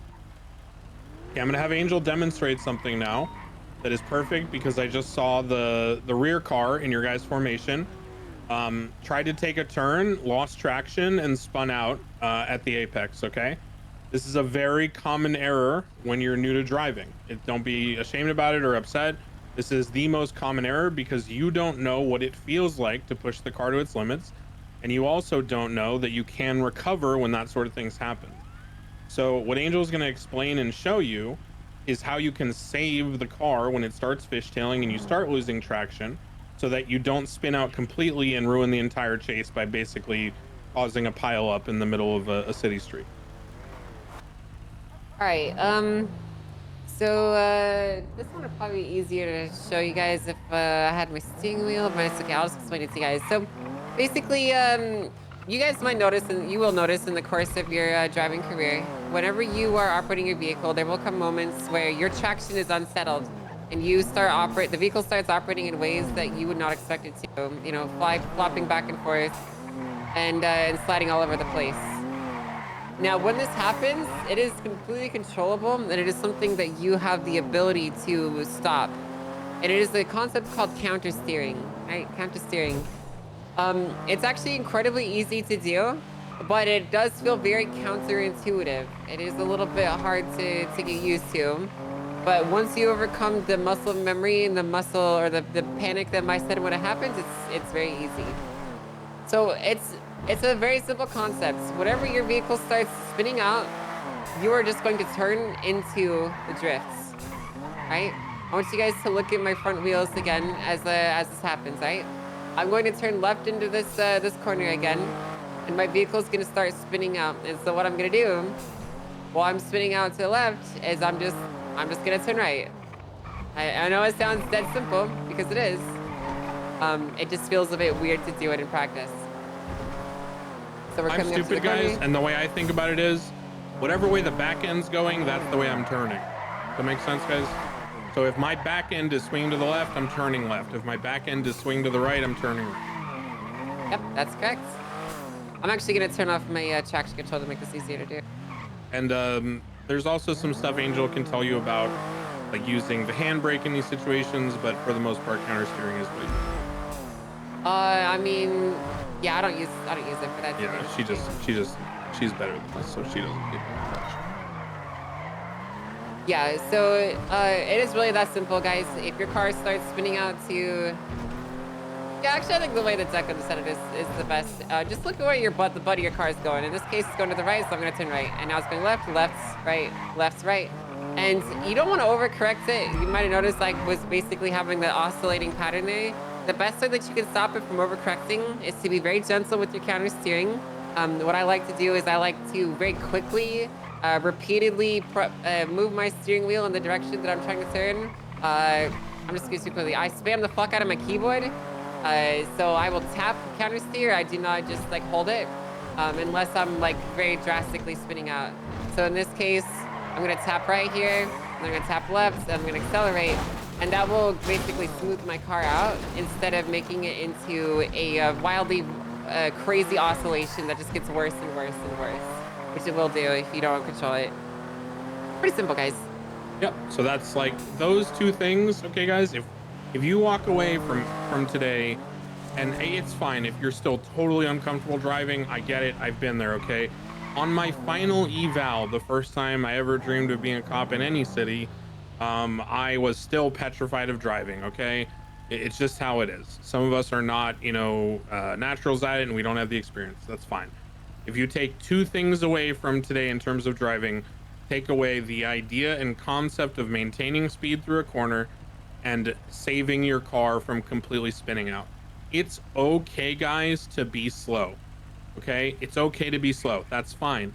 No one's gonna bite your head off for being a slow driver, as long as you have the mutual respect, like Sky was talking about with the pursuit etiquette, of allowing people to pass you when they're faster or when the car that you're chasing requires a faster car, and you're not recklessly trying to keep up so hard that you end up spinning out completely and blocking the chase. No one's gonna bite your head off for not being the best driver. That's totally fine. Okay, let's now have Angel and myself. We're going to demonstrate proper pitting technique. So I'm going to drive ahead of Angel at very normal speeds. I'm actually going to set the lock at like 50. And now I'm going to just drive straight, and she's going to explain and pit me. Can I just want to see where your bubble's at really quick. Yeah, sure, go for it. Okay. All right, so let's talk about pitting. All right, guys. Pit just stands for pursuit intervention technique. I mean, anyone has like a million different ways to call it, but the whole point of a pit is that essentially it is a tactical, intelligent use of your vehicle. Wait, her license plate says war hero. And I'm emphasizing tactical there because we do not just fucking roll I'm gonna up on turn someone mine. I should name mine EMS bomb. Right? That is called. I mean, if it happens on accident, these pursuits can be difficult. That's one thing, right? But we don't intentionally just roll up and slam into someone's car aggressively like this, unless the situation is escalated and you're like trying to kill that person. Like if you're like supposed to smack them into a wall to like open fire on them, right? That is I'm gonna add a more harsh warning here. Sorry, I want to be very clear because I know Ben Petrov would appreciate that I say this, and Angel knows exactly why I'm saying this. Hey guys, notice how when she was doing the wrong thing, where was she hitting on the car? Where the people are. Do you understand why that's a problem? Okay.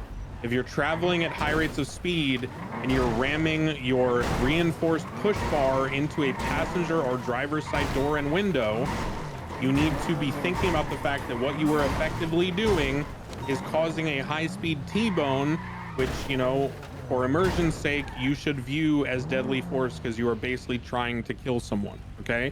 And I mean that to the point where if you, as a cop, are watching a pursuit as a parallel unit, and you pull out and you quote unquote try to pit someone and you end up T-boning them when they're going like 100 miles an hour, you will catch a vacation for that. Okay.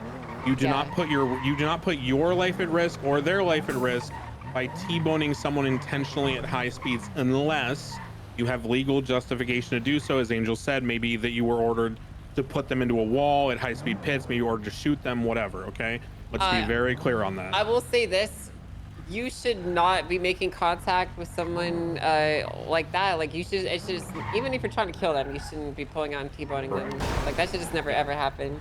I'm more so talking like if you're pursuing someone, high-speed pits are authorized, then, you know, if you hit them on the side like that, shit happens, you know? But let's talk about how a pit actually happens. You can keep driving. We'll just keep driving in circles while I explain this to them. So pits are very simple to do. The whole point of it is to use your ram bar, which you might see the front of my vehicle has, to line up with their rear wheels and turn into it and basically force them to spin out, right? Now, obviously, it's really easy for me to demonstrate that to you guys and show you. But the reality is we play, to break immersion for a second here, we play on 5M, right? It's a really janky, old, modded version of Grand Theft Auto that just has a lot of desync, and it is effectively impossible to actually pit someone like that you see it in, you know, dash cam footage, right? If you do it like this, nothing's really gonna happen besides them being like, hey, yo, why you fucking ramming me, bro? What the hell are you doing? Because on Declan's screen, it's very likely I'm like right next to him. And it does not look the same at all to him. So what you're gonna have to do as you pursue people is you're gonna have to learn what their bubble is, so to speak, or what the amount of desync between your clients and their clients is. So you'll notice I'm gonna do a pit on him here. I'm not even gonna touch his car in my screen, but I'm still gonna pit him. So I'll give you guys an example. On my screen, she made full contact with my rear quarter panel at the wheelbase. Yeah, but on my screen, I didn't even touch him. And that is what you were basically trying to aim for when you were trying to pit people. You have to learn where their bubble is, and everyone is different. Some people, you're going to have to, it's gonna sound weird, but you will have to pit them like this for it to actually hit them in the back end because their shit is so desynced. And some people, you're gonna have to swing in like all the way back here. It really just depends on who you're chasing. It can really wildly vary. You had a question, Bison? I was just gonna say I'm still streaming on the thing, so if you wanted to like show what. Yeah, if you guys want to see the difference, you can tune into both. Yeah, it's very weird. Like Angel was saying, like if I ever go into shift 1, right? There's a lot of European people there. Almost always my pits need to be what we would call an air pit or a bubble pit, where I'm not touching the car at all. I literally just accelerate to be like almost parallel with their back wheelbase, and then I make a swiping motion across the back of the air behind their car, and it'll pit just like she just did to me. Exactly the case. And Angel and I really aren't even that far away. We're basically like, you know, from the southwestern to the northwestern, right? So there's really not that far. We're really not that far, and there's still that much of a bubble. So understand that, you know, like she says, janky, and just get used to your initial attempts at a pit, allowing you to figure out if they're a rock and they don't move, adjust where you're placing your car. Right? Sorry. Yeah, that's perfectly right. Essentially, you are aiming for, can you stop for a second? The portion of the car that you're trying to hit with this is right where my push bar is hitting, on this rear quarter panel, right behind their back wheel. Any further forward, and you're very likely not going to succeed with your pit. You just have to use your imagination. The only replacement for this is experience and getting used to it. There really is no other way to do this. So you can continue. Can you talk about speeds? Yeah, so let's talk about speeds. Go up to 100 miles an hour. So when it comes to pitting, we don't do over 100 miles an hour unless you're basically trying to kill the person or like excessive or higher levels of force have been authorized. We do not pit over 100 miles an hour unless high-speed pits have been approved by commands, because a high-speed pit is a very dangerous thing to do. You can go ahead and put it at like 99 for this one. Yeah, I'm at 94. Right. So this car barely gets there. Yeah, high-speed pits are just a really dangerous thing.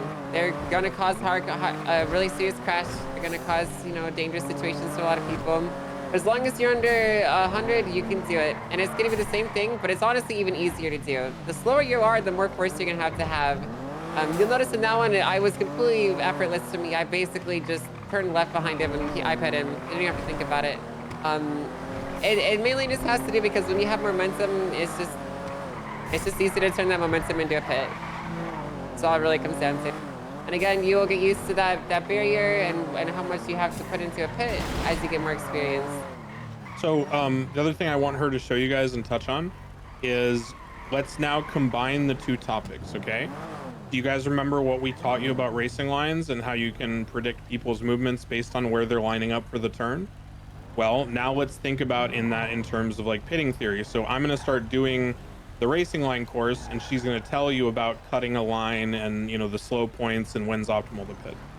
So I'm going to start doing the laps like we were doing, and she'll show you how you can target a pit at the right time and explain why. That's right. Now, when we're doing pits like this, you are very going to throw yourself off, and you're going to have someone to place you in the primary position, because you are essentially taking a suboptimal line. So you can see as he's starting to take that corner, I'm starting to try to feel out the speed of his car and where I'm going to end up. You really don't want to do this until you're absolutely comfortable and sure with where your vehicle is going to hit, because if you do this wrong, what will happen is this. And that's not good. That looks bad for you. That looks bad for everyone involved. The criminal will be mad at you. What, yo, why the fuck are you ramming me? You dog shit ass fucking cop. And honestly, they got a good point, because why the fuck are you doing that? So when you do pits like this, you just have to be a little bit thoughtful about where your vehicle's ending up. And if you think your pit's gonna turn into a missile, abort it. Just stop it. You can always stop your pit from happening before it happens. So now I'm gonna feel this one out. He's just gonna come for this corner. I'm gonna start looking to angle ahead of him here. And that's another example of how desync is gonna fuck you. You know, even though I'm kind of hitting near the back of his quarter panel there on his screen, I bet I landed on your front engine bay. Yeah, so she hit me right about, I would say, like driver's side door, almost to the engine bay. But here's the point. I went to go guys. warm some food. The thing that I'm trying to get at that she just showed very well. I'm impressed how long Crane can talk. If you're choosing the right time in the turn to do the pit, it's impressive. And you're waiting for a more drastically I'd be angled so turn, exhausted you by now. know the speed will be lower, and therefore, if there is desync or there is Like, an I got issue way where you too hit much them in the wrong ADHD spot in the car, it's not what's the right word? It's not stay as on point inflammatory. for It's this not long. as destructive. Okay, which is hard to explain because I talk a lot. And you go for a pit on a very, very, very gradual, long, sweeping turn where they can maintain a bunch of speed, you're going to end up hitting someone at like 85 miles an hour in the wrong spot. They're going to go flying through the air, flip 3 times, hit a wall, possibly eject, and now they're either suing you or screaming at you or whatever. So be tactical with where and how you pit, which is what she just demonstrated very well. He is. He's very articulate. So those are basic techniques. I don't want to go too far without letting you guys experience it yourself. We're going to do one more thing now, which is Angel's going to show you spiking protocol and etiquette, and then we are going to go out and do some active scenes. So first thing is, do you have spikes, Angel? If not, I got one. Yeah, I do. I have spikes. You got one? Okay. So Yeah, I got what we're going to do is we're going to use this airfield as the setup for the spikes. We're just going to pretend that this center median area with the landscaping, just for the sake of argument, pretend that this has walls that you can't see through on the perimeter. So Angel's going to essentially set up like behind a bush or something, or behind a rock, and I'm going to be the criminal who's driving by through the turn, and she's going to show where and why she would spike, and the theory behind how you would communicate with the drivers in the pursuit about when you're spiking, why you're spiking, how, etc. All right. So obviously, you guys know we have spike strip SOPs there in our patrol operations. You can review them, there if you want to see more details. We're not going to go into that. We're just going to talk about how these are used. So if you've never seen spike strips before, they're really easy to deploy. You basically are just going to grab them out of your Glock box, wherever you keep them, and you're going to use them, right? And when you use them, you don't put them down quite yet. It's more so you start thinking about where exactly you're going to put them down. When it comes to deploying spike strips, there's a couple ways that they can be used. For the most part, you want to have them pre-planned. Typically, in a call, spike strips have to be approved. We'll say this: spike strips must be approved by the scene lead. So you should not just get out spikes and be like, "Oh, the criminal's coming this way. I know what I can do. I'm gonna get some spikes down," and then just put that shit down, and then just wait here, and then just not say anything about it. And then we'll hear something like, "Oh, spikes southbound." I got spikes, and then. Psh, you fucking kill them, and then you get fucking a bunch of angry people, and it's don't do it, right? You're gonna hit someone like me, and then I'm gonna fucking rip you a new one for spiking me in the middle of a pursuit. Typically, when we use spike strips, we wanted to play them with a few things in mind. So we want to think about how fast is the criminal going, can they see us coming, and what is the collateral damage, right? So imagine if behind me was Foster's Home for Orphan Children with an explosive canister there, and this is a highway. I'm not gonna put spike strips here, because if I do and the criminal hits them, they're gonna spin out and they're gonna cause a fucking gigantic explosion that ends up on the news, and then you're getting for killing 20 orphans. All right. You want to think about where you are, what kind of collateral damage from the car is going to be. So like, where is it going to end up? How fast are they going to be going when they hit my spikes? And is this an effective spot? Right? The first two are only judgment calls that you're going to have to make on the fields. You typically do not want them to be going over, like, it's about the same guidelines for pits as it is for spikes, with a little bit of variance, again, depending on the circumstance. There is no hard line there. But we don't want to spike people when they're going 180 miles an hour, like really fast down a straight, right? That should never, ever be happening. So let's just for the sake of argument and pretend that where you guys are, you cannot see me because there's a wall here or something, right? And this is a very tight corner. We'll just pretend it's like this is like the Milton Road area for your reference, Declan, right? So let's just say that Declan here is running from the police and I'm sitting up here on Milton Road, all right? Spike strips have been called for, and I'm going to communicate it very simply to the scene lead. I'm going to say 300, I got spikes on the corner of Milton and Didion. Stick to the right-hand side. The reason I'm saying stick to the right-hand side is I got the spikes deployed on the left corner.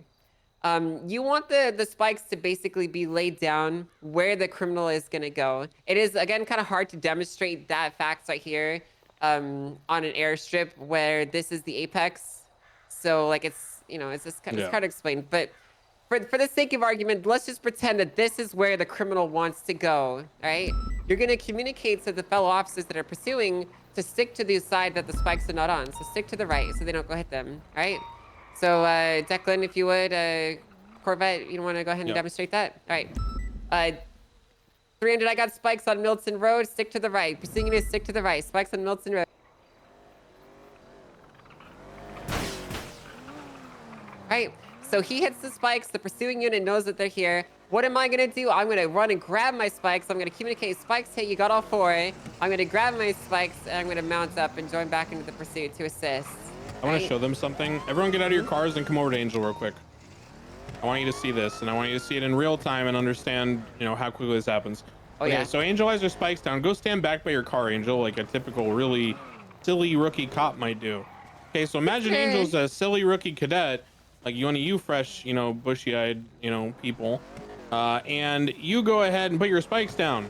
The criminal's gonna stop right here. Either the passenger or them is gonna get out, and here's how fast it is. Hi, I spiked you. Hey, wait a second. And we just took your spikes. No, and now my they're spikes. Gone. Oh, I'm and so now I have 3 chances to break cuffs and get in the car and then flee away, right? So please understand that if you are going to put spikes down, I need you, especially, and I'm going to say this, this is especially true if you're putting spikes down on a scene where people are coming in for pickups and you're putting the spikes behind them or at very low speed. Bison has your spikes. Or no, wait. They're on me. No, those are the ones I already had. Yeah, his are on you. His are on Bison. Yeah. Okay, so just please remember that you need to be in position so you can pick them up at a moment's notice. So you should be close enough that you can peek down at the handle and grab it again instantly if you see them make a move for the spikes.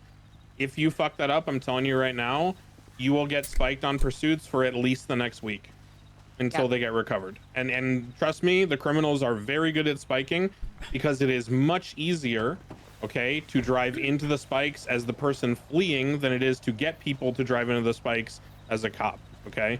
It is super easy to spike cops, so please don't do that. And they don't give a shit about our lives, whereas we have to care about theirs. Or anything. So thank you, Angel, for demonstrating. I want you guys to be very clear. Yeah, let her go through. Sorry, I was just gonna ask if you could go through the full sort of like calm route about it, but go ahead, sorry. Yeah, before we do that, we're still talking about placement of spikes. You guys might be asked in your careers to put spikes down on a car. Like, let's say you have this Corvette here boxed into an alleyway or something, and you might be asked to spike the alleyway. It is okay to put spikes behind a car, okay? Like, it's okay to come up behind a car and put them like this, right? But you should not be sliding the spikes underneath. Don't do this. Don't do them like this, right? It's okay to put them behind, it's okay to put them in front, but don't put them under, right? Just don't ever do that. All right, sorry, that's the last thing I wanted to talk about. Oh yeah, no, 100%. That's actually part of what I was gonna say anyway. So That's good to lead into that. As you know, I'm going to hit you with some things that are more mechanics driven at times. This is one of those times. Remember what she told you about bubbles, and remember what she told you about desync and all that, okay? And how it can be really bad even if you're like not that far away from someone. This is why we spike at prepared spots ahead of time with warning, with communication, and with clarity. If I see you hop out of your car after like hitting the handbrake and coming to a screeching stop because you're trying to get to the spike spot ahead of time and you're late and you go, spikes, southbound right here, right?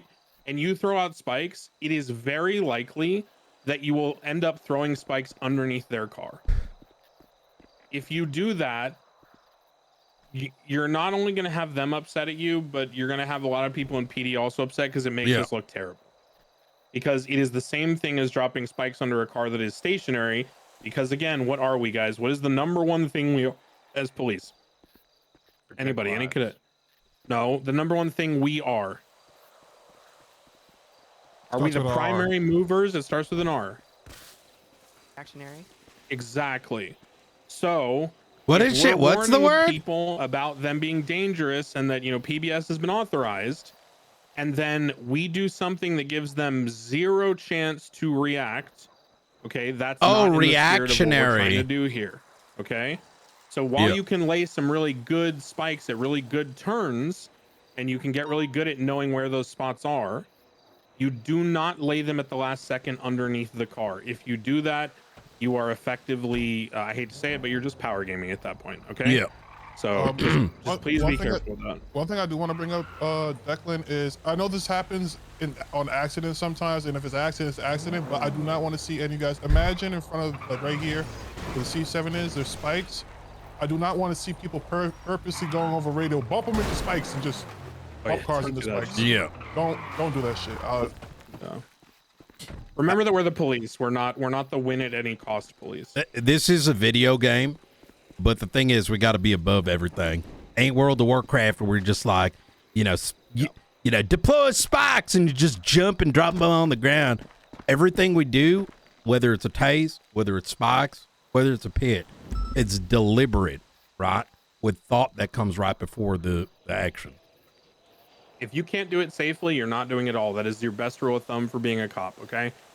If you are putting yourself in a position of danger by running out into a road to hit the right angle to hit a spike, and yes, by God, I am thinking of places I have seen with my own two eyes in the last year where I have had full officers, sometimes even seniors and command members, sprint out into the street with no cover to drop spikes in opposite lanes on a fucking main road because they wanted to hit the angle on the person. You have lost the sauce. You are not appropriate for the position you're in. This is a privilege, and this is a great responsibility that you have being in the position you're in. And if you abuse it by doing shit like that, as I said, I am King Snitch. I do not give a fuck if I like you.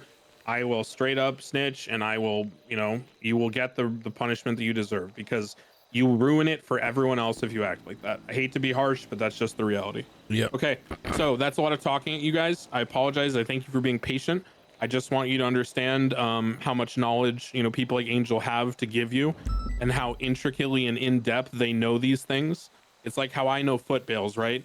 Angel knows everything and more about how a car operates. She knows every single thing you could ever want to know about traction. Anything you want to know about cars, ask her. She will be happy to tell you, and probably tell you with such detail and such length that you will never want to hear about a car ever again. But at the end of the day, that is a valuable resource, and that is how we learn. So we are now going to move into pursuits. You guys are going to get your first taste of doing your own comms for yourself. You're going to get a chance to go in and out of different positions in the pursuit, whether that's parallel, whether that's primary, secondary, tertiary, okay? Don't be afraid to make mistakes. The number one thing I will leave you with before we go into this active scenario, this is just like learning a foreign language, okay? The way you learn is by doing. You do not learn by sitting there quietly and being afraid of making a mistake. Be embarrassing. Use the gringo accent. Go out there and talk to anyone you can. It's the same thing with driving. Do your comms loud and proud. Try your best. If you fuck up, laugh at it and move on. Do not get upset. Don't, you know, try not to get self-conscious. At the end of the day, this is for learning. We're all here to support you. Nobody's here to judge you about shit, okay? Everyone make mistakes. This is the time to do it. So remember, what are the 3 things we're calming? The direction we're turning, the direction we're facing, and the name of the road. If we don't know the name of the road ahead of time, we can pause until we know the name, okay? That's your very basics. All right, let's go ahead and we'll take 5, which is going to be around 47 minutes after the hour. Get some water, all that kind of stuff. And then we're going to jump into our cars and we're going to do some pursuits. Declan, you want them doubled up, or you want me to get some more cars? I have 4 CVPIs. I want them doubled up so they can rotate, doing comms and doing I want them to practice doing. They're going to be oftentimes doing a lot of comms as passengers, as cadets. So. Hey, I had a question for Angel since we're on break now. Mm-hmm. How are orphans gonna sue us if they have nobody to vouch for them? Don't ask questions you don't want the answer to, buddy. Oh, word. Okay. How do you know about the orphans? You're not an orphan, Bison. I'm your daddy. Come on. Oh, what the hell? Hell no. Got him. Me and my soccer fox are gonna play over here together. Fun fact, guys: all animals in the desert can be used as soccer balls, including birds. That doesn't sound fun, nor does it sound like a fact. I mean, have you ever played soccer using a fox? I don't think so. No, I have not. Pretty fun. Pretty fun. Are you hearing this, Bjorn? Don't tell Bjorn. I don't fucking like that. I'm bonking my shit right now. Oh hell yeah, this guy's bonking. He it. said you're bonking your shit. Yeah, he's bonking his shit, dude. I'm coloring mine right now. It's fine.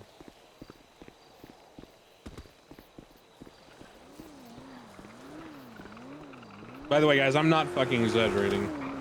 You have the resource of literally historically one of the best pursuit drivers ever to grace this entire iteration of servers. So you are incredibly dumb if you don't listen, pay attention, and absorb from Angel. In fact, when I first started even trying out COP, like at the beginning of 2022, literally all I did was drive my CVPI on meth runs or street races or S+ boosts and try to spike people for her, and then take the cars that she secured to impound. Like, do your best to support someone. That is what you can do if you're not the best driver, if you're not, you know, if you're not super confident, if you want to just learn. And they will appreciate that because you are sort of embracing the hierarchy of PD. He's not wrong, right? And they will be more likely to want to teach you over time, guys. Or you end up with being like, I know how to do everything. He's still yapping. I don't know. Yeah, well, get used to it. Fuck, dude. The amount of yapping I could do about PD for fucking like weeks. It's impossible to teach. It's impossible to teach everything about this job in one weekend. It's insane. Imagine how he was when he was trained to judge.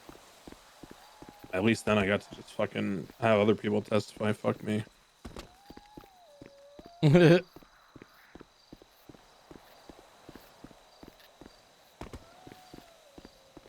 know, pursuit driving is one of those things that it's so engaging and it's so interesting to do that I've been doing it for 7 years and I still am learning new things and I still find it incredibly fun to do. So if you guys are willing to put in the effort, you can find a very rewarding thing to spend your time doing. And as a shitty driver, it also gets better the better. I'm good. I'm just kind of getting get my legs stretched. I'm gonna be right over there in a second. Yeah, I'm doing the same. Hell yeah. My car's dry. Especially when you know, dip your toes in the water and play a little bit on the grim side, you'll realize how rewarding it can be to drive a really good car. But we do our best. Okay, everyone should be back from break.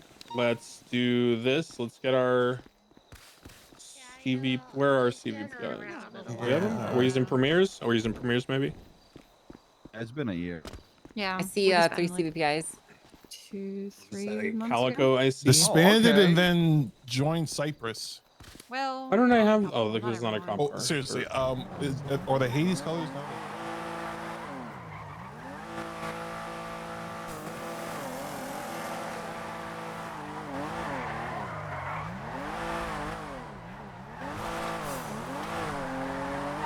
Hold on, I'll speak for them. Hold on here.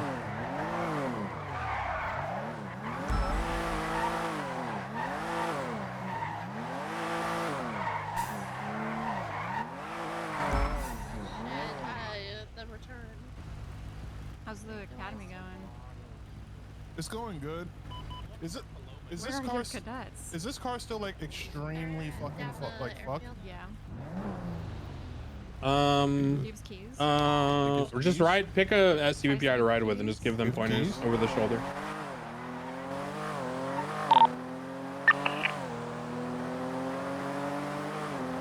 Can one of you come and pick me up from the start of the airstrip? What you got in here, Petrov? Oh shit. What the hell, man? That's how a pit might feel like if you're on the other side of a bad pit. Me and Woods are on the way. I have to look Hey, at you. What you got in here? Oh, you're talking in here? Yeah, I said, what do you got in here, bro? Nothing. Nothing. Okay, perfect. Hey, do we get That's toolkits great. from our armory as well, or is that impound? Yeah, we got toolkits over there. In fact, I would. Do you need one? I sold my farm in grapeseed and I bought this car. Yeah, Real I'll fix for it real. up. So No, we. it's fixed. I just need Oh, one.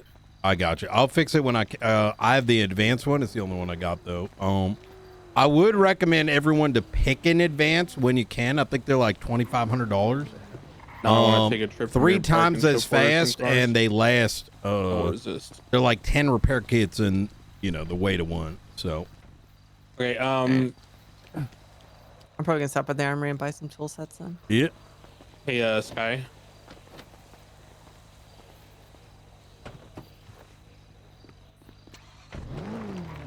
Hey, Miss Sky Faye. Can you hear me? Knight, can you go?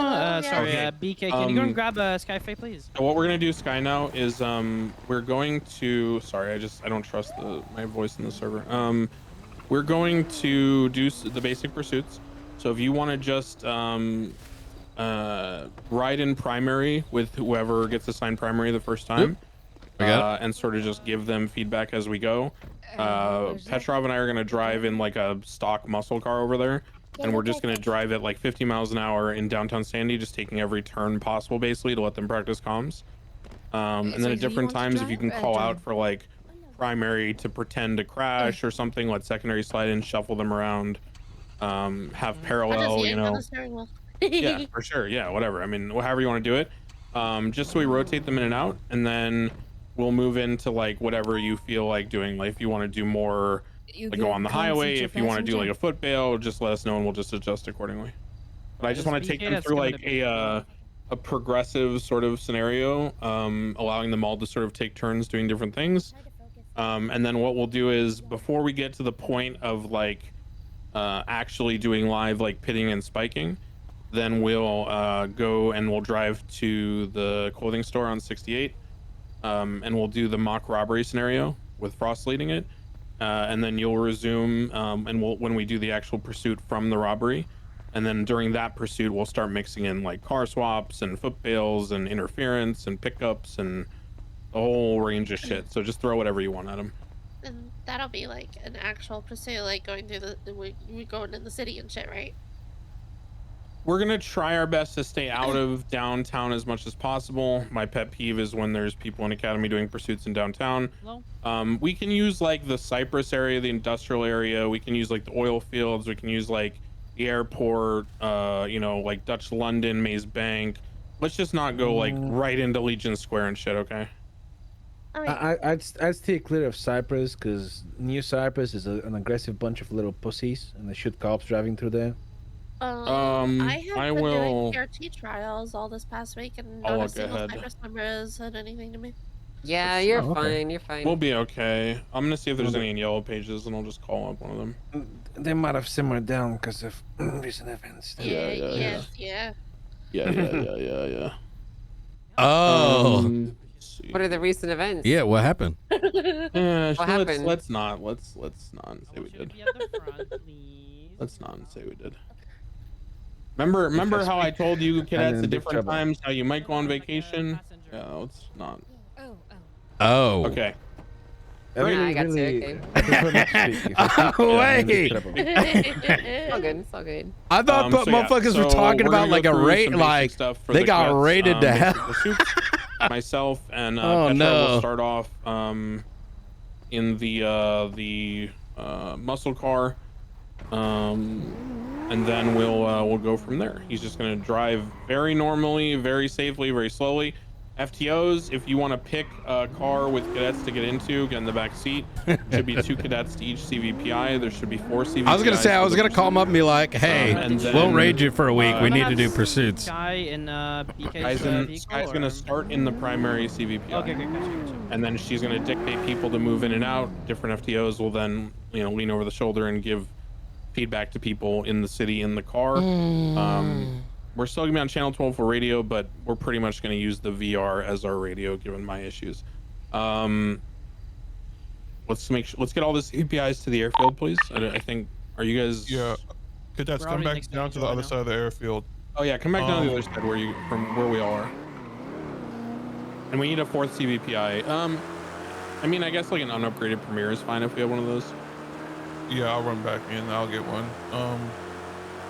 One of you guys take me to a BCSO real quick?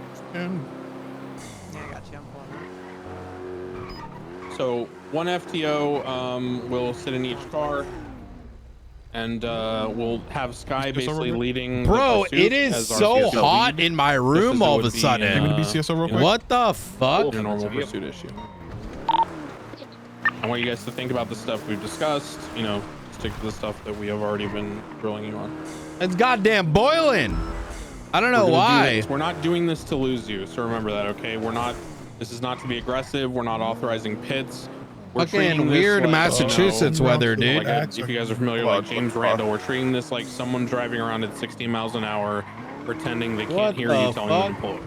Cooper, I was expecting better lines. Yeah, this kind of also shit, so I'm going to start going it anyway, so you guys shouldn't have any issues. Don't worry, man. This is mostly just so you're getting a feel for the formations. It's fucking hot as shit. You're getting today. a feel for how Sky dictates the pursuit as the lead on the call, things like that. And then I'm sure we'll have the other 75% humidity. To anyone 70 degrees Fahrenheit. Like the faster cars, 21 degrees Celsius. Get like an observer's view, like you're ghosting the which chase, may not seem insane, but it's fucking 10 p.m. at night. Things we've learned and things that can be better, etc.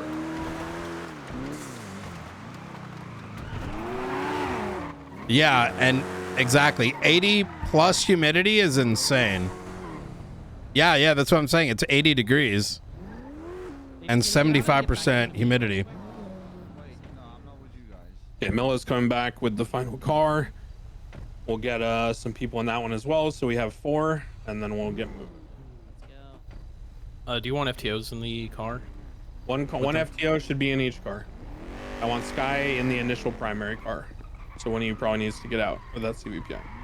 Oh. I bought a Scout, so that's fine. That's totally fine. Can you take us on the Fury? Come with me. We're gonna go in the other one. So let's just get FTOs. Doesn't matter who. Doesn't matter how many. Just pile up into these cars. Make sure there's cadets in each car. Make sure the cadets are in the front seats. And we're gonna get ready to do a normal pursuit. Do we need one more on the Scout? What do we got the extra car for? There should be enough cadets that we have at least. Do we have 7?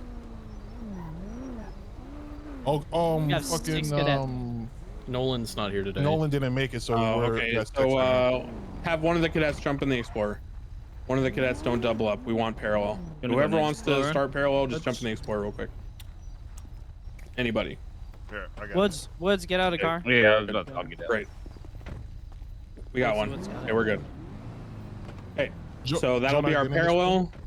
Somebody get in and give advice to the parallel. Okay, good. So we should have FTOs and everything. The other people who are not in those cars are going to be ghosting the pursuit. So we're going to start our live pursuit. We're going to treat this as if you were out on your first day and you were asked to drive or give comms by your FTO.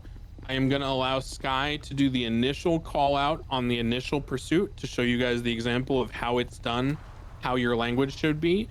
But then, as soon as she does the initial call out, whoever is in the passenger seat of that got this, Ramella. I want you taking over comms and doing comms. Yeah, I'll scoot in the Do back. your best. Remember There what we you go. taught you. Yeah. All right, go ahead, Sky. Expecting a lot of you, so I'm gonna be hard on you, Cooper. All right.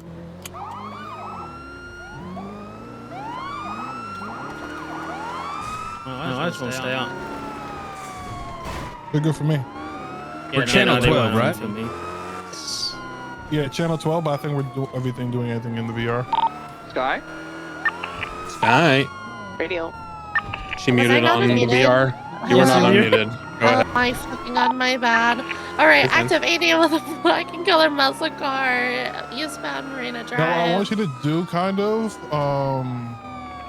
Hey, I whoever's want you passenger to in that kind lead of car, you got start comms. Go getting ahead. used to saying the Cadets, roads you for should be me. unmuted on VR or using So the try to do radio. the I don't best care you either one. can of just staying in the car with me until we get secondary. Just kind of say where we're going. What radio are we on? 12.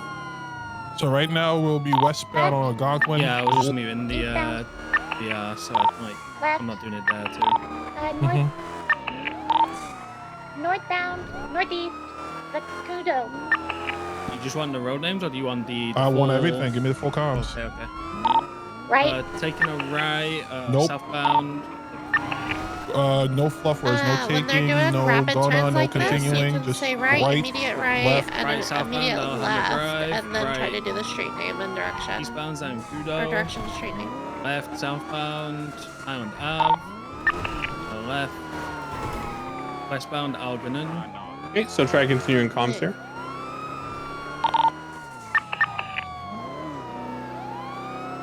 And start working on landmarks. you So wanna be west giving south updates hotel, every, west like, southbound. 2 Immediate seconds, left. basically. Left, taking a U-turn in the Good. entrance Now going to the eastbound. motel. Going eastbound on Right. Algonquin. Right, southbound. Panorama Drive, again still Left, adjacent to the immediate left. motel.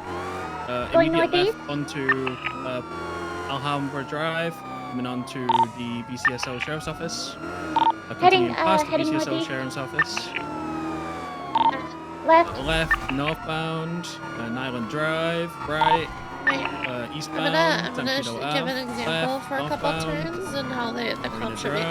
going. All right, just stop for a second. I'm gonna give you a little bit of like advanced Marina driving. Drive, Okay. slowing left at southbound I'm gonna give you Island a little Avenue. bit of like Right, advanced like westbound, comms type thing. Cholla Springs. But Left, they're taking very successive southbound, turns. Armadillo, right, I westbound, feel like you're getting off-grid, stuck coming on out onto the Mountain last View, right, street name. northbound Mountain View, So right, right now they made a eastbound, right Cholla here and then Springs. a right again. Left, I don't want you going right northbound, Armadillo Avenue, northbound. right, Trying to eastbound say the word, Marina. then they already made a right halfway down the road on okay this if road. you So don't know the something street like names that, right it'll be like not right gonna call it for a south. second You know what I here. mean? Another right, right If you west. don't know a street name, You get what I'm saying? you can just no call street it name. out. Yeah, so for because they're example, already off here, that street, so right, it makes no sense to say that street name. westbound, stand by, So Alhambra right Drive. westbound Alhambra. You can If they wait made a to right get right the there, street name, hypothetically, it's you fine.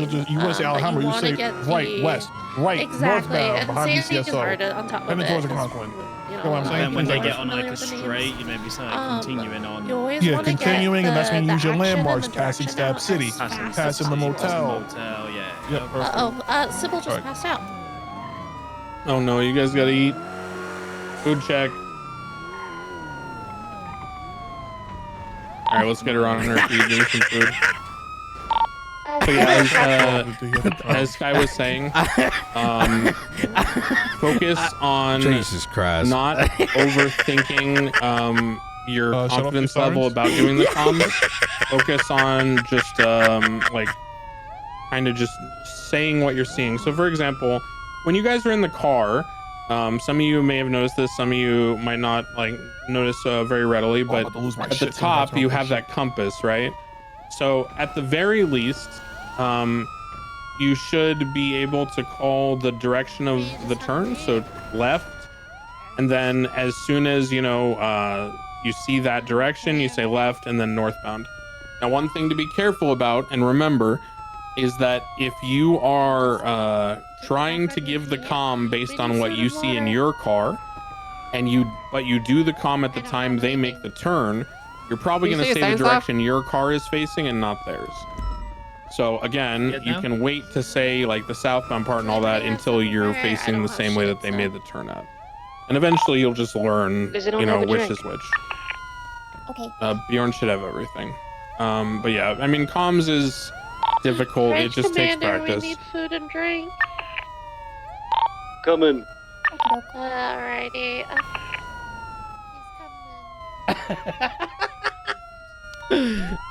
Oh my god, that's so funny.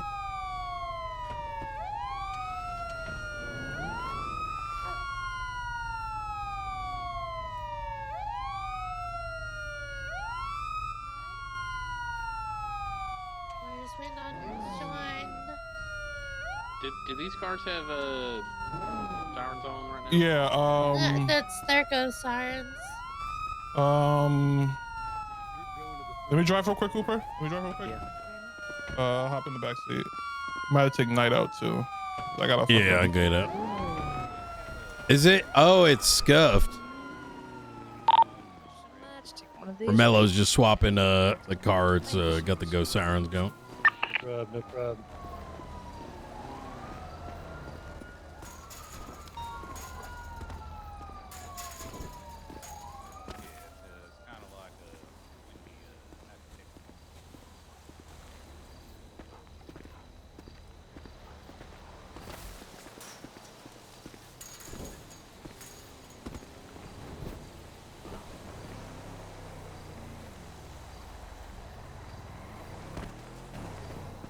Did I miss what's happening right now? We're just swapping the one of the vehicles because Yeah, it be has go careful. sirens Too much going. town hall can make you really good at legalizing. Okay.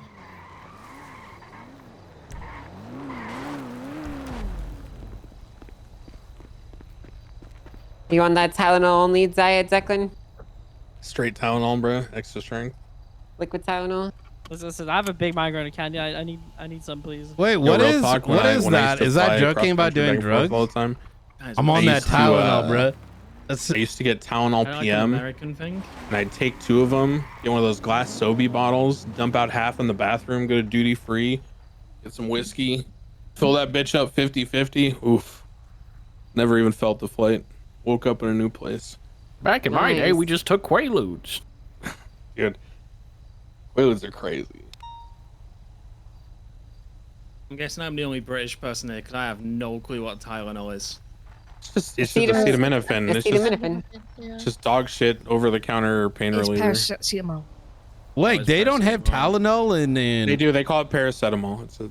Oh, what the fuck? Different names because of the whole, like drugs and all that. Yeah, just like how they say aluminium, and color with the U.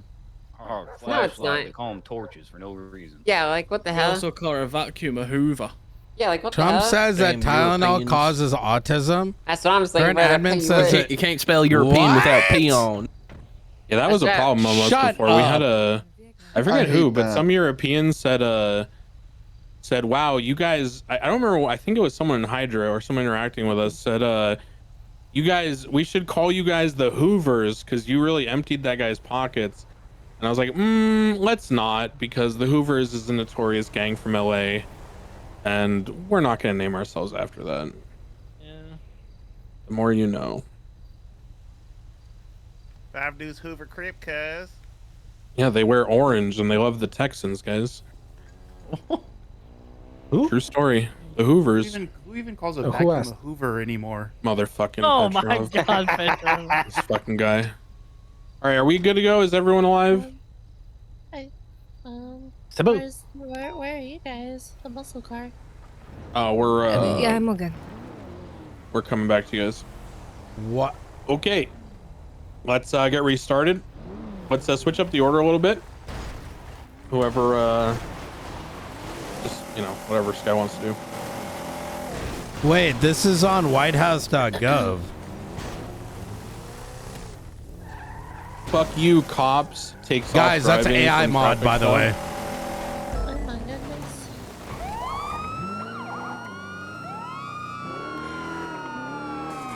Okay, where's the comms? Right, southbound, Armadillo Ave, taking a left. I'll say taking. Eastbound, San Cudo. Try your best to cut out the takings. Just right. Is left. this actually? Goes the only thing you're saying. Left westbound on Marina Drive. I'll say Continuing Marina Drive. Left southbound, nope. Continuing Marina Drive. The way we say no or disregard is we say Correct. 22. Nope, we say 22. 22 means disregard. Left, southbound, West Coast Avenue. Left again, eastbound going past the motel on Alan Quinn. Continuing on Alan Quinn eastbound, going on opposite lanes of travel, Alan Quinn, taking a right, southbound, What's it taking? right. Here's the deal, you need to cut out your fluff, because although you're trying your best to give as much information as possible, you're delaying your comms, okay? Yeah. I'm gonna do an example for you and you'll see the difference. So, okay, I'm gonna pretend that I'm behind the car. Go ahead, Petrov. Right, northbound, Panorama. Right, eastbound, Algonquin, oncoming lanes. Right, southbound. Right, westbound. Left, southbound. Off-road. Left, eastbound. Left, northbound, Mountain View. Right, eastbound, Algonquin. Do you guys see how simple that is? I'm not saying a single extra word, okay? Go again, try again.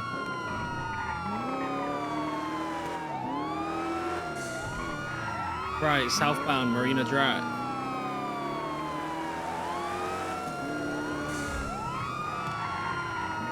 Right, westbound, East Joshua Road. Perfect. You see how easy that is now? Keep doing that. And if you're on a road, here's the rule of thumb. If you're on the road for over 5 seconds with dead comms, try to give an update about an intersection or a landmark. Do not just say continuing. That is useless information. Okay? Go ahead. Passing BCSO maybe there. Exactly. Something like that. Yeah. Go ahead. Continue comms. Left, westbound, Marina Drive. Now passing the Ace Liquor Store, Marina Drive. Perfect.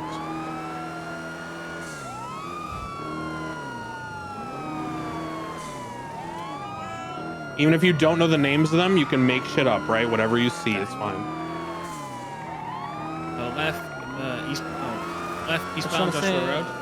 I was trying to say something. You're calling your left eastbound when you turn. Be careful to call it when he turns in front. Okay. Good. Keep going. Now continuing past the motel. Bound. Right, southbound. Right, westbound, going through the motel. Going through the motel, passing the pool. Taking a right, northbound, back through the motel, continuing through the motel. He's going to come out at the entrance. See how you're getting behind because you added all those words? Yeah. Keep it simple. Don't do that.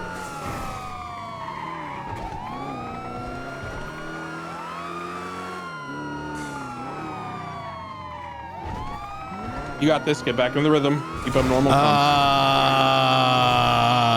Left, bruh. southbound, Lesbos Avenue. Left, eastbound, Alan Quinn.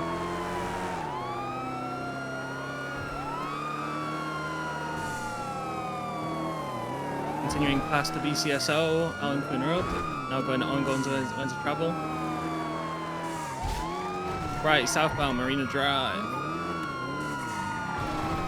Right, eastbound, westbound, Zancudo. Right, eastbound. The thing is, Drive, though, like, BCSO Sheriff's the Office. problem is that this is actually such a autistic level Northbound, of like Drive. not understanding. When rapid turns happen, don't. So this is very curious. I'm like shocked.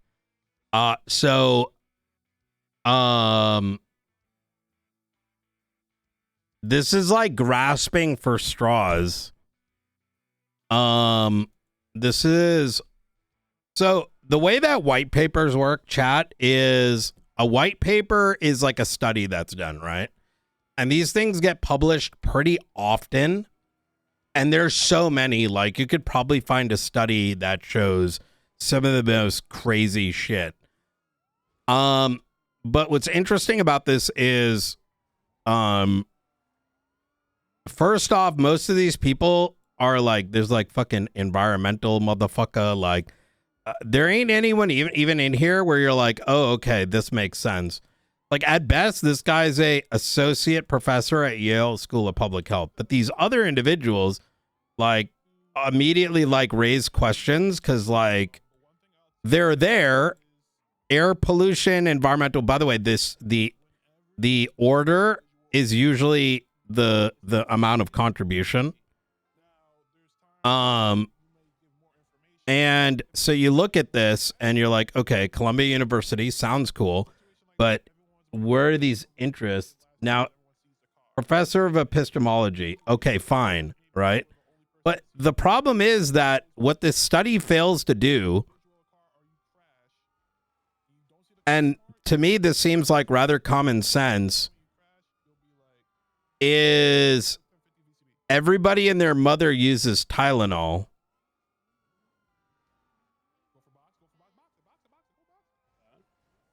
So And he's out. Keep following.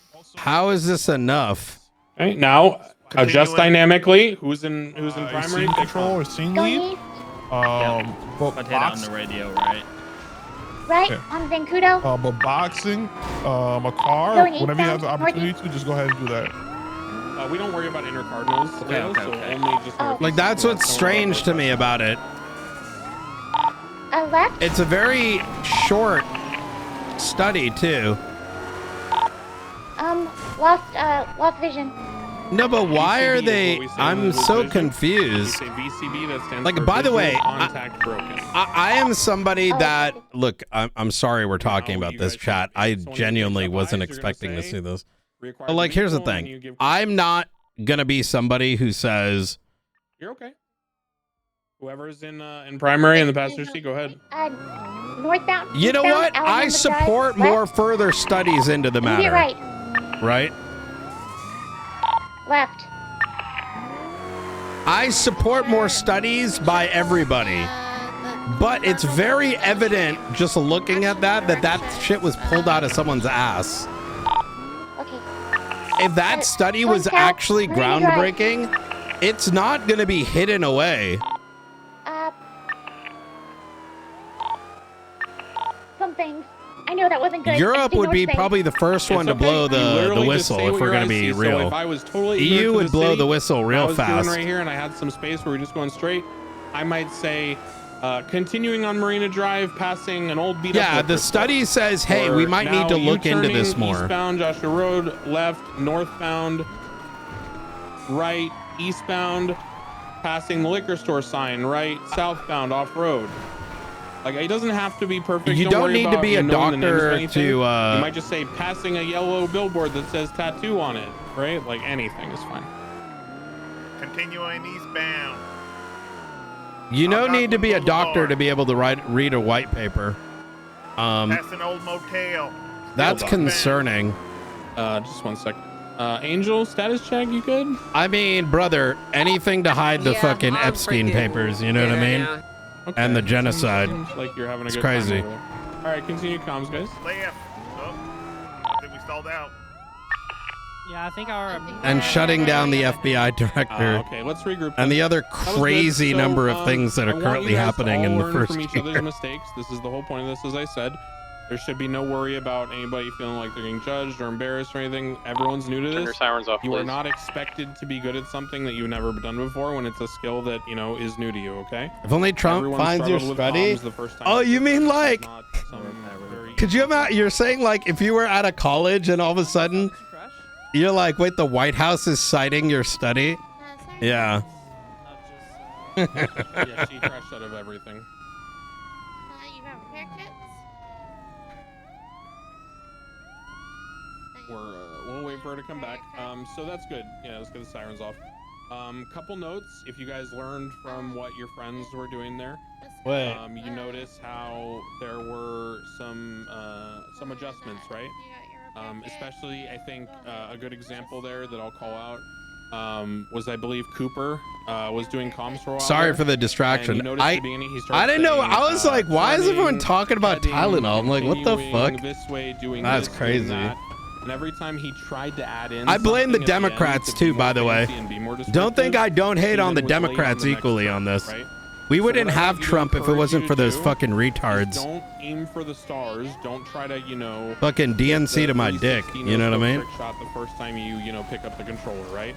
I want you guys focusing on the basics and showing that you can master the basics, because I will tell you this right now, and Sky and Angel can back me up, they would Oh shit, do we got to put this away again? Everyone on PD would vastly prefer a cadet who does boring, safe, straightforward comms, as opposed to someone who tries to do perfect comms and then gets behind or fails. Because nothing is worse than being a parallel or being a secondary or tertiary, and the primary car is doubled up, and it's like a cadet or someone who's not really paying attention, and they make super late calls about alleyway turns or hard brakes or U-turns, and then all the parallels and all the secondary and tertiary units just completely lose the car. It can be extremely frustrating. So do your best to do the bare minimum and do it as normal and straightforward as possible. Yeah, and also something that I said to Leroy in the car too, because I didn't say here because I was in the car with him. Basically, when you do your comms also, that's how I noticed probably with you, Coop, that's what you were doing. I was also doing that when I was a cadet. Basically, what I figured what you're trying to do is you're trying to know the street when they turn, so you give the whole comm completely. It's okay if you just do the left westbound and then give the street after, like Declan said earlier. Just be careful always to give the direction in cardinal, like as fast as possible. The street You guys get it. Just be accurate, be on time. The rest will come later, okay? Don't try to show off. Don't try to mimic what other people are doing who are doing this for years, okay? It's not going to come naturally, and you're just going to get yourself flustered and overwhelmed, and you're going to fall behind, and it's not good for anybody. Do the bare minimum and be happy with it. If there's a couple dead silences here and there, you know, it is what it is, right? It's better that. Let's move on, guys. Let's move on. Academy and hawing, taking, continuing, stuff, okay?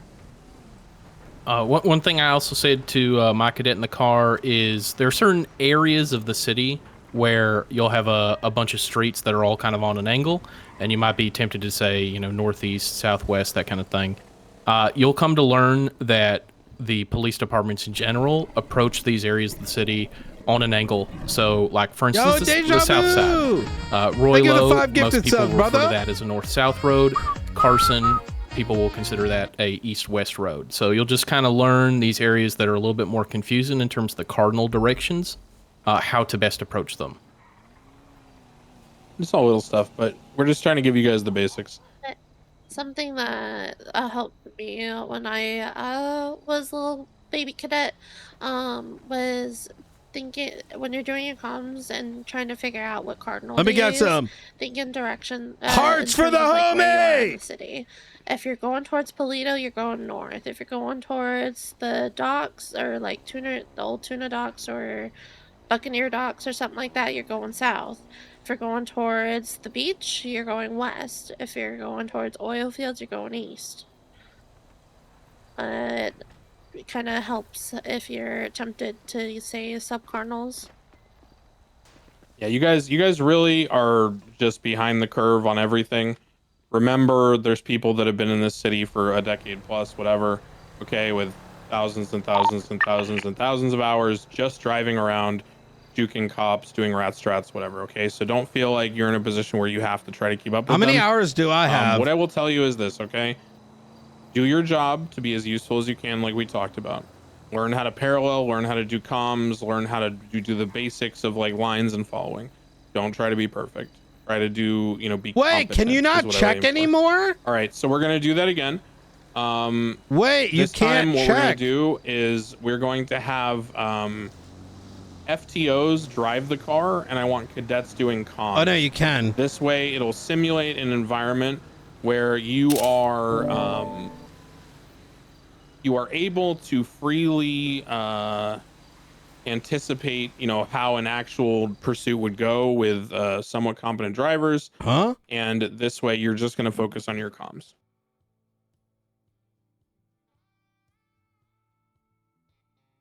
No, we're not doing that. We'll do that later for the actual live. To be fair, yeah, when you're doing, you definitely should do that, because when I was a cadet doing these, it kind of defeated the purpose, being able to. Chat, I have 21,000 hours. Even though as much as you try not to, you kind of can't help it when you. We're not trying to lose them on this one though. Yeah, we're just trying to maximize. Is that a lot? When we're actually trying to lose them and trying to have them keep up, then we'll sign out and all that. Okay, let's go ahead and resume. Again, we're just practicing comms. We're going to drive around in a controlled manner and take a bunch of turns and have you guys keep up. The other CVPI, let's get you mobile again. Hold on. Don't take off just yet. That CVPI is still stationary with someone out of the car.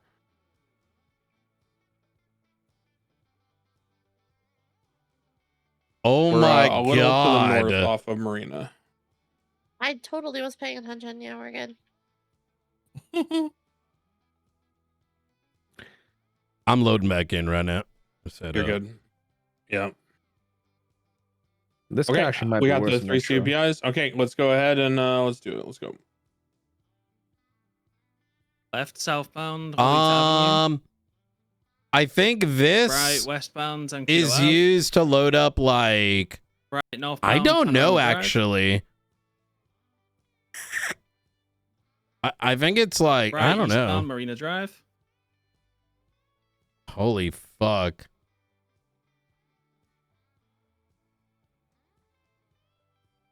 I used to have a 6-digit as well. Right, No, I had a southbound Island 5-digit Steam code. I think I now have 6 digits. I used to have a 5.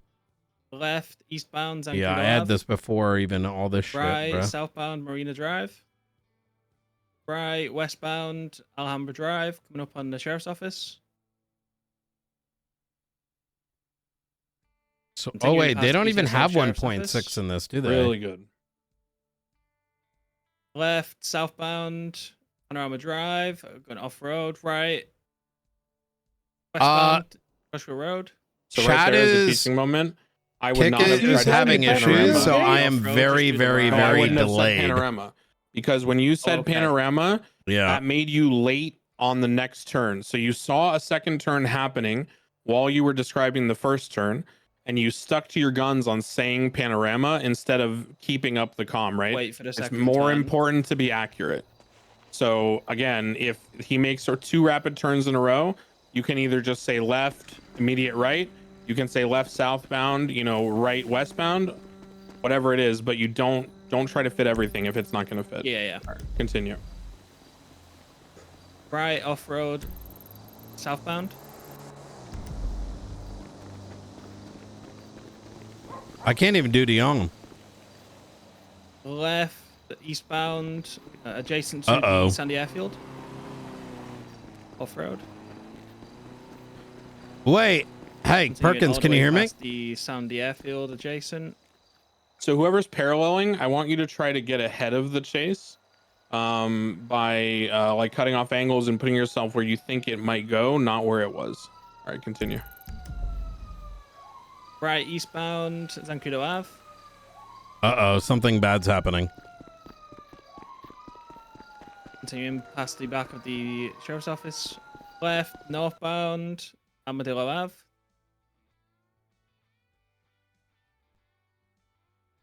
Left westbound Marina Drive, taking a U-turn.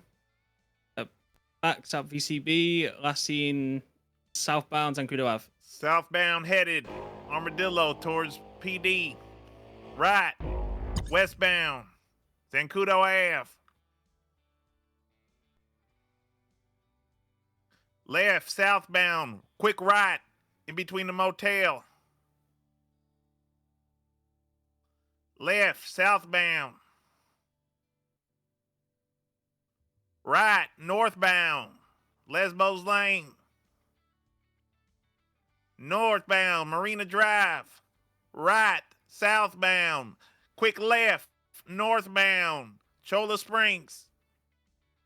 Honestly, good Right, comms by southbound. these guys. Quick right into the parking lot. Ammunition. Ah, wait, whoa. Oh God, be careful. Oh, Off road.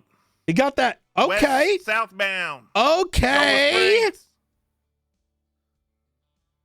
Left. And another quick left. Southbound Panorama Drive. Left. Really good northbound, comms. Zancudo. So you're often calling a turn away from south, like a right or a left, and then calling north, probably because you're looking at your compass and as it's sweeping on the turn. Try to get a little familiar with like the overall area. So for example, think about the lake side as north. Think about the desert to the south, right? And then think about the east being like going to the highway and Grapeseed, and the west being like going to Route 68 and the airfield, right? So when you make a turn right here, I know I'm going north because I'm facing the water of the Alamo Sea. And if he makes a left, I'm running parallel to the Alamo Sea, so now I'm running east-west, right? So try to work that into your thought process, because if you just try to read the compass, it'll often give you the wrong direction, which will confuse people. Continue. All right. Headed westbound, Algonquin Boulevard. Right, northbound, Lesbos Lane. Quick ride off-road. Eastbound, Marina Drive. There we Right. go. We're loaded in properly. Left, eastbound, Shoulder Springs. Perfect. Very clean comms. This is what we're looking for. Left, westbound, left. It's okay if you said it. It's okay if you said it wrong the first time. Still commit to the right one the second time, like you did. Good job. Left again, Hey, southbound hey. Panorama Drive. Howdy. What car are you in? U-turning. I'll wait Panorama till Drive. yeah, it's the back one, I think. Eastbound, Algonquin. Very good. So, last two people had some decent fucking comms, to be Left, honest. eastbound. I Hamburg have no Drive. idea you're Left, saying in that, between the but you're PDs. about to- So here's the thing. I Oh, can tell no. that you're kind of struggling to like get on time, right? And you're maybe 1 or 2 seconds off from when he's making the turn versus when you're saying it. But at the end of the day, you can get faster, right?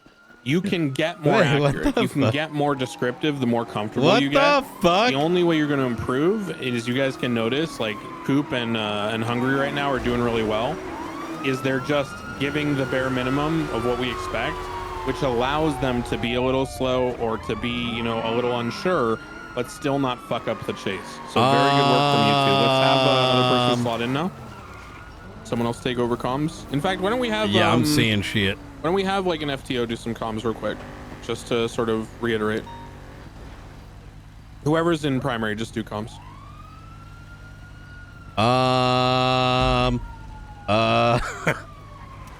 Do we have an FTO in primary? He's talking on radio. Oh, okay. That's fine. Yeah, That's fine. Terry Yeah, is that's ready. cool. Sorry, That's cool. right, westbound Joshua Road. Approaching the liquor store. Slowing down right, eastbound Algonquin Boulevard. Passing the 24/7. Left northbound, Lesbos Lane. Right eastbound, Marina Drive.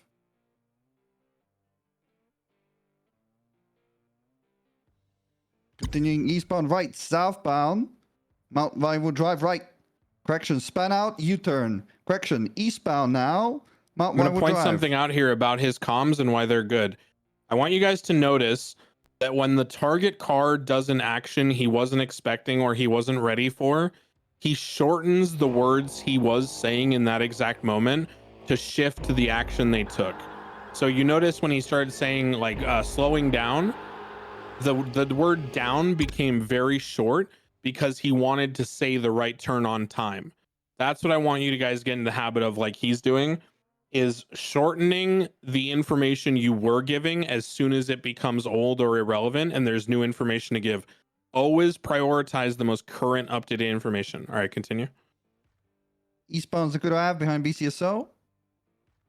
Right southbound, Nyland Ave. Right westbound, Alhambra Drive. Right northbound behind BCSO. Left westbound, Zacuto Ave.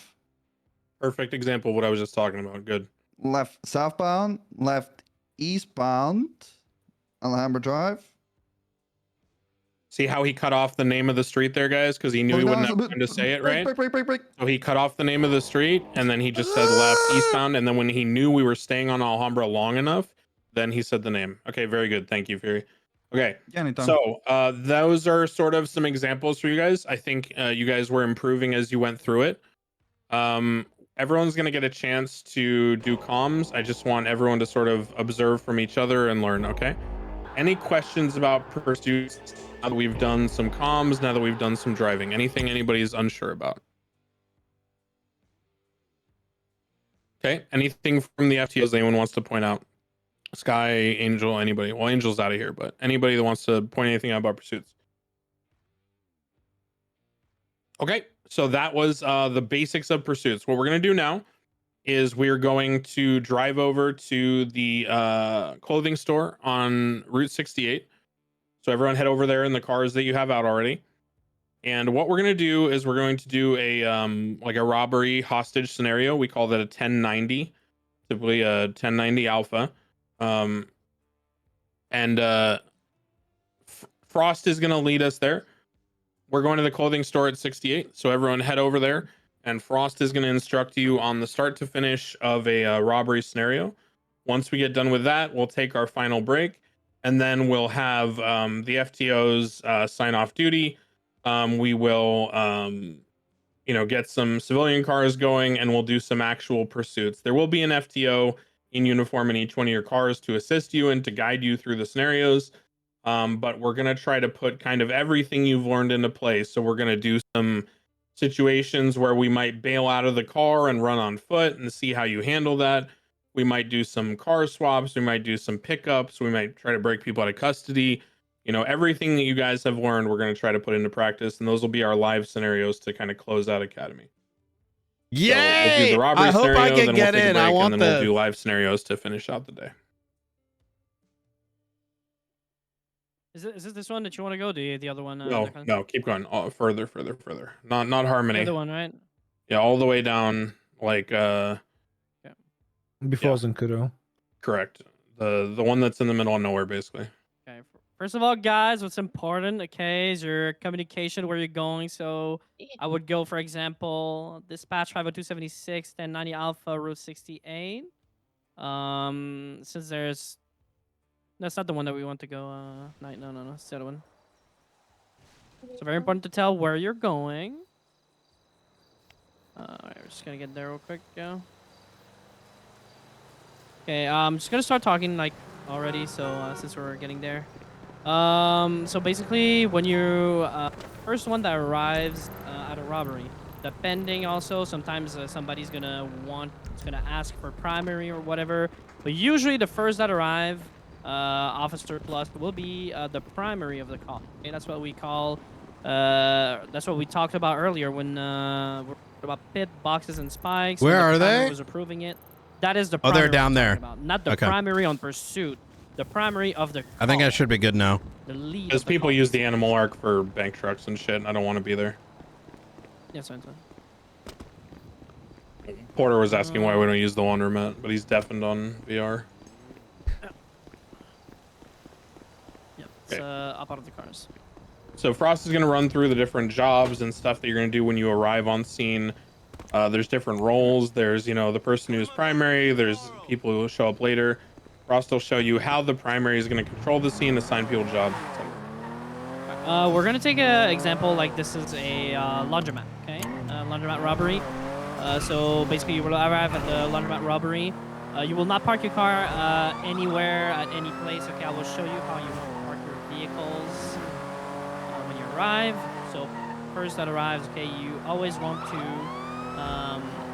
be kind of facing away from the door, the driver of the car, because when you get out of your vehicle, you're able to get out with your weapon and face the door. This is how you want to arrive. The second unit will go forth and what's up, Leroy? Question? Okay. All right, good. Second vehicle, I'm gonna place it for you guys to show you. Basically, the other vehicle. Be careful, Leroy. We'll go ahead and be placed on the other side too. You have to be careful to not be. Let me show you real quick. Not be DK. Not be like this, because you will be in crossfire of each other. It's very important to not be in crossfire of each other. All right. So like I was saying, primary. The first that arrives is primary. Okay. First thing forward, you want to call out. Local tow, I need you to take back my vehicle to the station, please. Thank you very much. I appreciate it. Just get the. I don't know what's the model, but. So basically, when you arrive, you want to call out what you see. It's very important to tell all the units what you see. Basically, so that when they arrive, they know what they get into. Okay. Let's say this ammunition door, you don't see through it, so you do not know what are the suspects. how many suspects you have. So you have no information on that. Though you do see the vehicle that's in front, so you have to call out which vehicle it is. What's the color? There's somebody inside. Okay, very important. Second thing that you're gonna do, you're gonna wait for backup. Okay, don't go inside of a store alone. Always have backup with you when you go inside. You never know. You go Deke inside. Magnum Shift 2. Deputy wants to transfer. I'm gonna approve it. Okay. It's very, very important. Wait for your backup. I think we should As soon as you have hear the backup, why. The primary will decide. Did he say Jonah why? will conduct Yeah, Jonah said the why. He said he feels like he's alone. Because he's like later shift 2. He has better relationships over at the SPD. That's what's important for us. Yeah, go for The it. most important thing in All right, robberies is the all right. life of the hostage. Anything that happens is to Going get them through back, the movie okay? set. Of course, you're not going to give them Eastbound anything and Heritage. everything. I think Declan can give a little, a couple Going words all on the way that. around, and then Why I you Yeah, don't do so that. And then I left north. there are things you cannot negotiate for. Please out understand Boulevard Del Perro. that although this may seem like you're Left following a westbound, script right and it may seem very standard, people call it like the Los Santos Special and Highway things like that. There is a reason. It is because although we do want to encourage a give and take and we do want to be westbound, reactionary, if someone just takes a hostage and says, "Go get me guns from the PD Armory," or give me $10,000, or I want you to bring my ex-girlfriend here so I can shoot her instead of the civilian. We're not trading, life for life. We're not trading life for money. We're not trading life for government equipment, right? Those things just wouldn't be acceptable. And at that point, we need to refuse and find any way we can to find a deal that's acceptable. Most of the time, that deal is going to be very limited to the parameters of keeping the hostage safe in exchange for letting them basically get pursued without getting shot, spike strip, pit immediately, okay? If negotiations break down to the point where they are unwilling to secure the safety of the hostage, then we may breach. This includes if they harm the hostage, if they're firing shots in there, if they're stabbing the hostage, if they're punching them. Basically, if they're doing anything other than brandishing the weapon menacingly, we're likely going to need to escalate or take some further action. Okay, continue. Thank you, Declan. So, yeah. So basically, the primary that arrives on scene, the primary is the first that arrives, or if somebody from Command Plus wishes to take command position, they can do so. It is an SOP. Crossing the spooky. All right, so you arrive. Shave your head. What's in front? A black in color two-door. I do not know what's the make model. So if you don't know the make model, it's fine. If somebody does know the make model, they can help you and also name it on the radio. You got the primary assigns somebody to do negotiations inside. So let's say, for example, I decided, Fury. Continue northbound Alta all the way to the Squishy VCB. So then Fury will go inside. He would go and get in contact with with the robbers. Let's all get inside, please. Everybody. He's running on foot southbound. Rebounds into the building southbound. I'm gonna explain the whole thing about negotiations, then I'm gonna go ahead and explain the other things about the I know all this stuff. the robberies. All right. Even though, you have your weapon in your hand, it is very important, when you get inside of a building with active robbers, these guys, they want to kill the hostage, What you want to do is to stop them from doing so, You always think in your mind that they're gonna do it if you don't de-escalate the situation. De-escalation is very important. So you're not going to come inside and point them with your firearms. If you point them with your firearms when you get inside, there's chances that they will shoot the hostage. Of course, there's situations where the criminals inside will point to you with their firearms. Things happen, but standard is you get inside, you have a conversation with them to de-escalate. What I do depends of any officers, honestly, but what I do is I always try to talk to the hostage at first. I will talk to the suspects. I will ask them if I can talk with the hostage. Usually they will grant you to talk with the hostage. I've never got anybody to refuse that from me, but yes, you talk to the hostage, you get their name. He has a hostage, how they're doing, if they need any food, any drinks, if they need if they have any questions or if basic questions.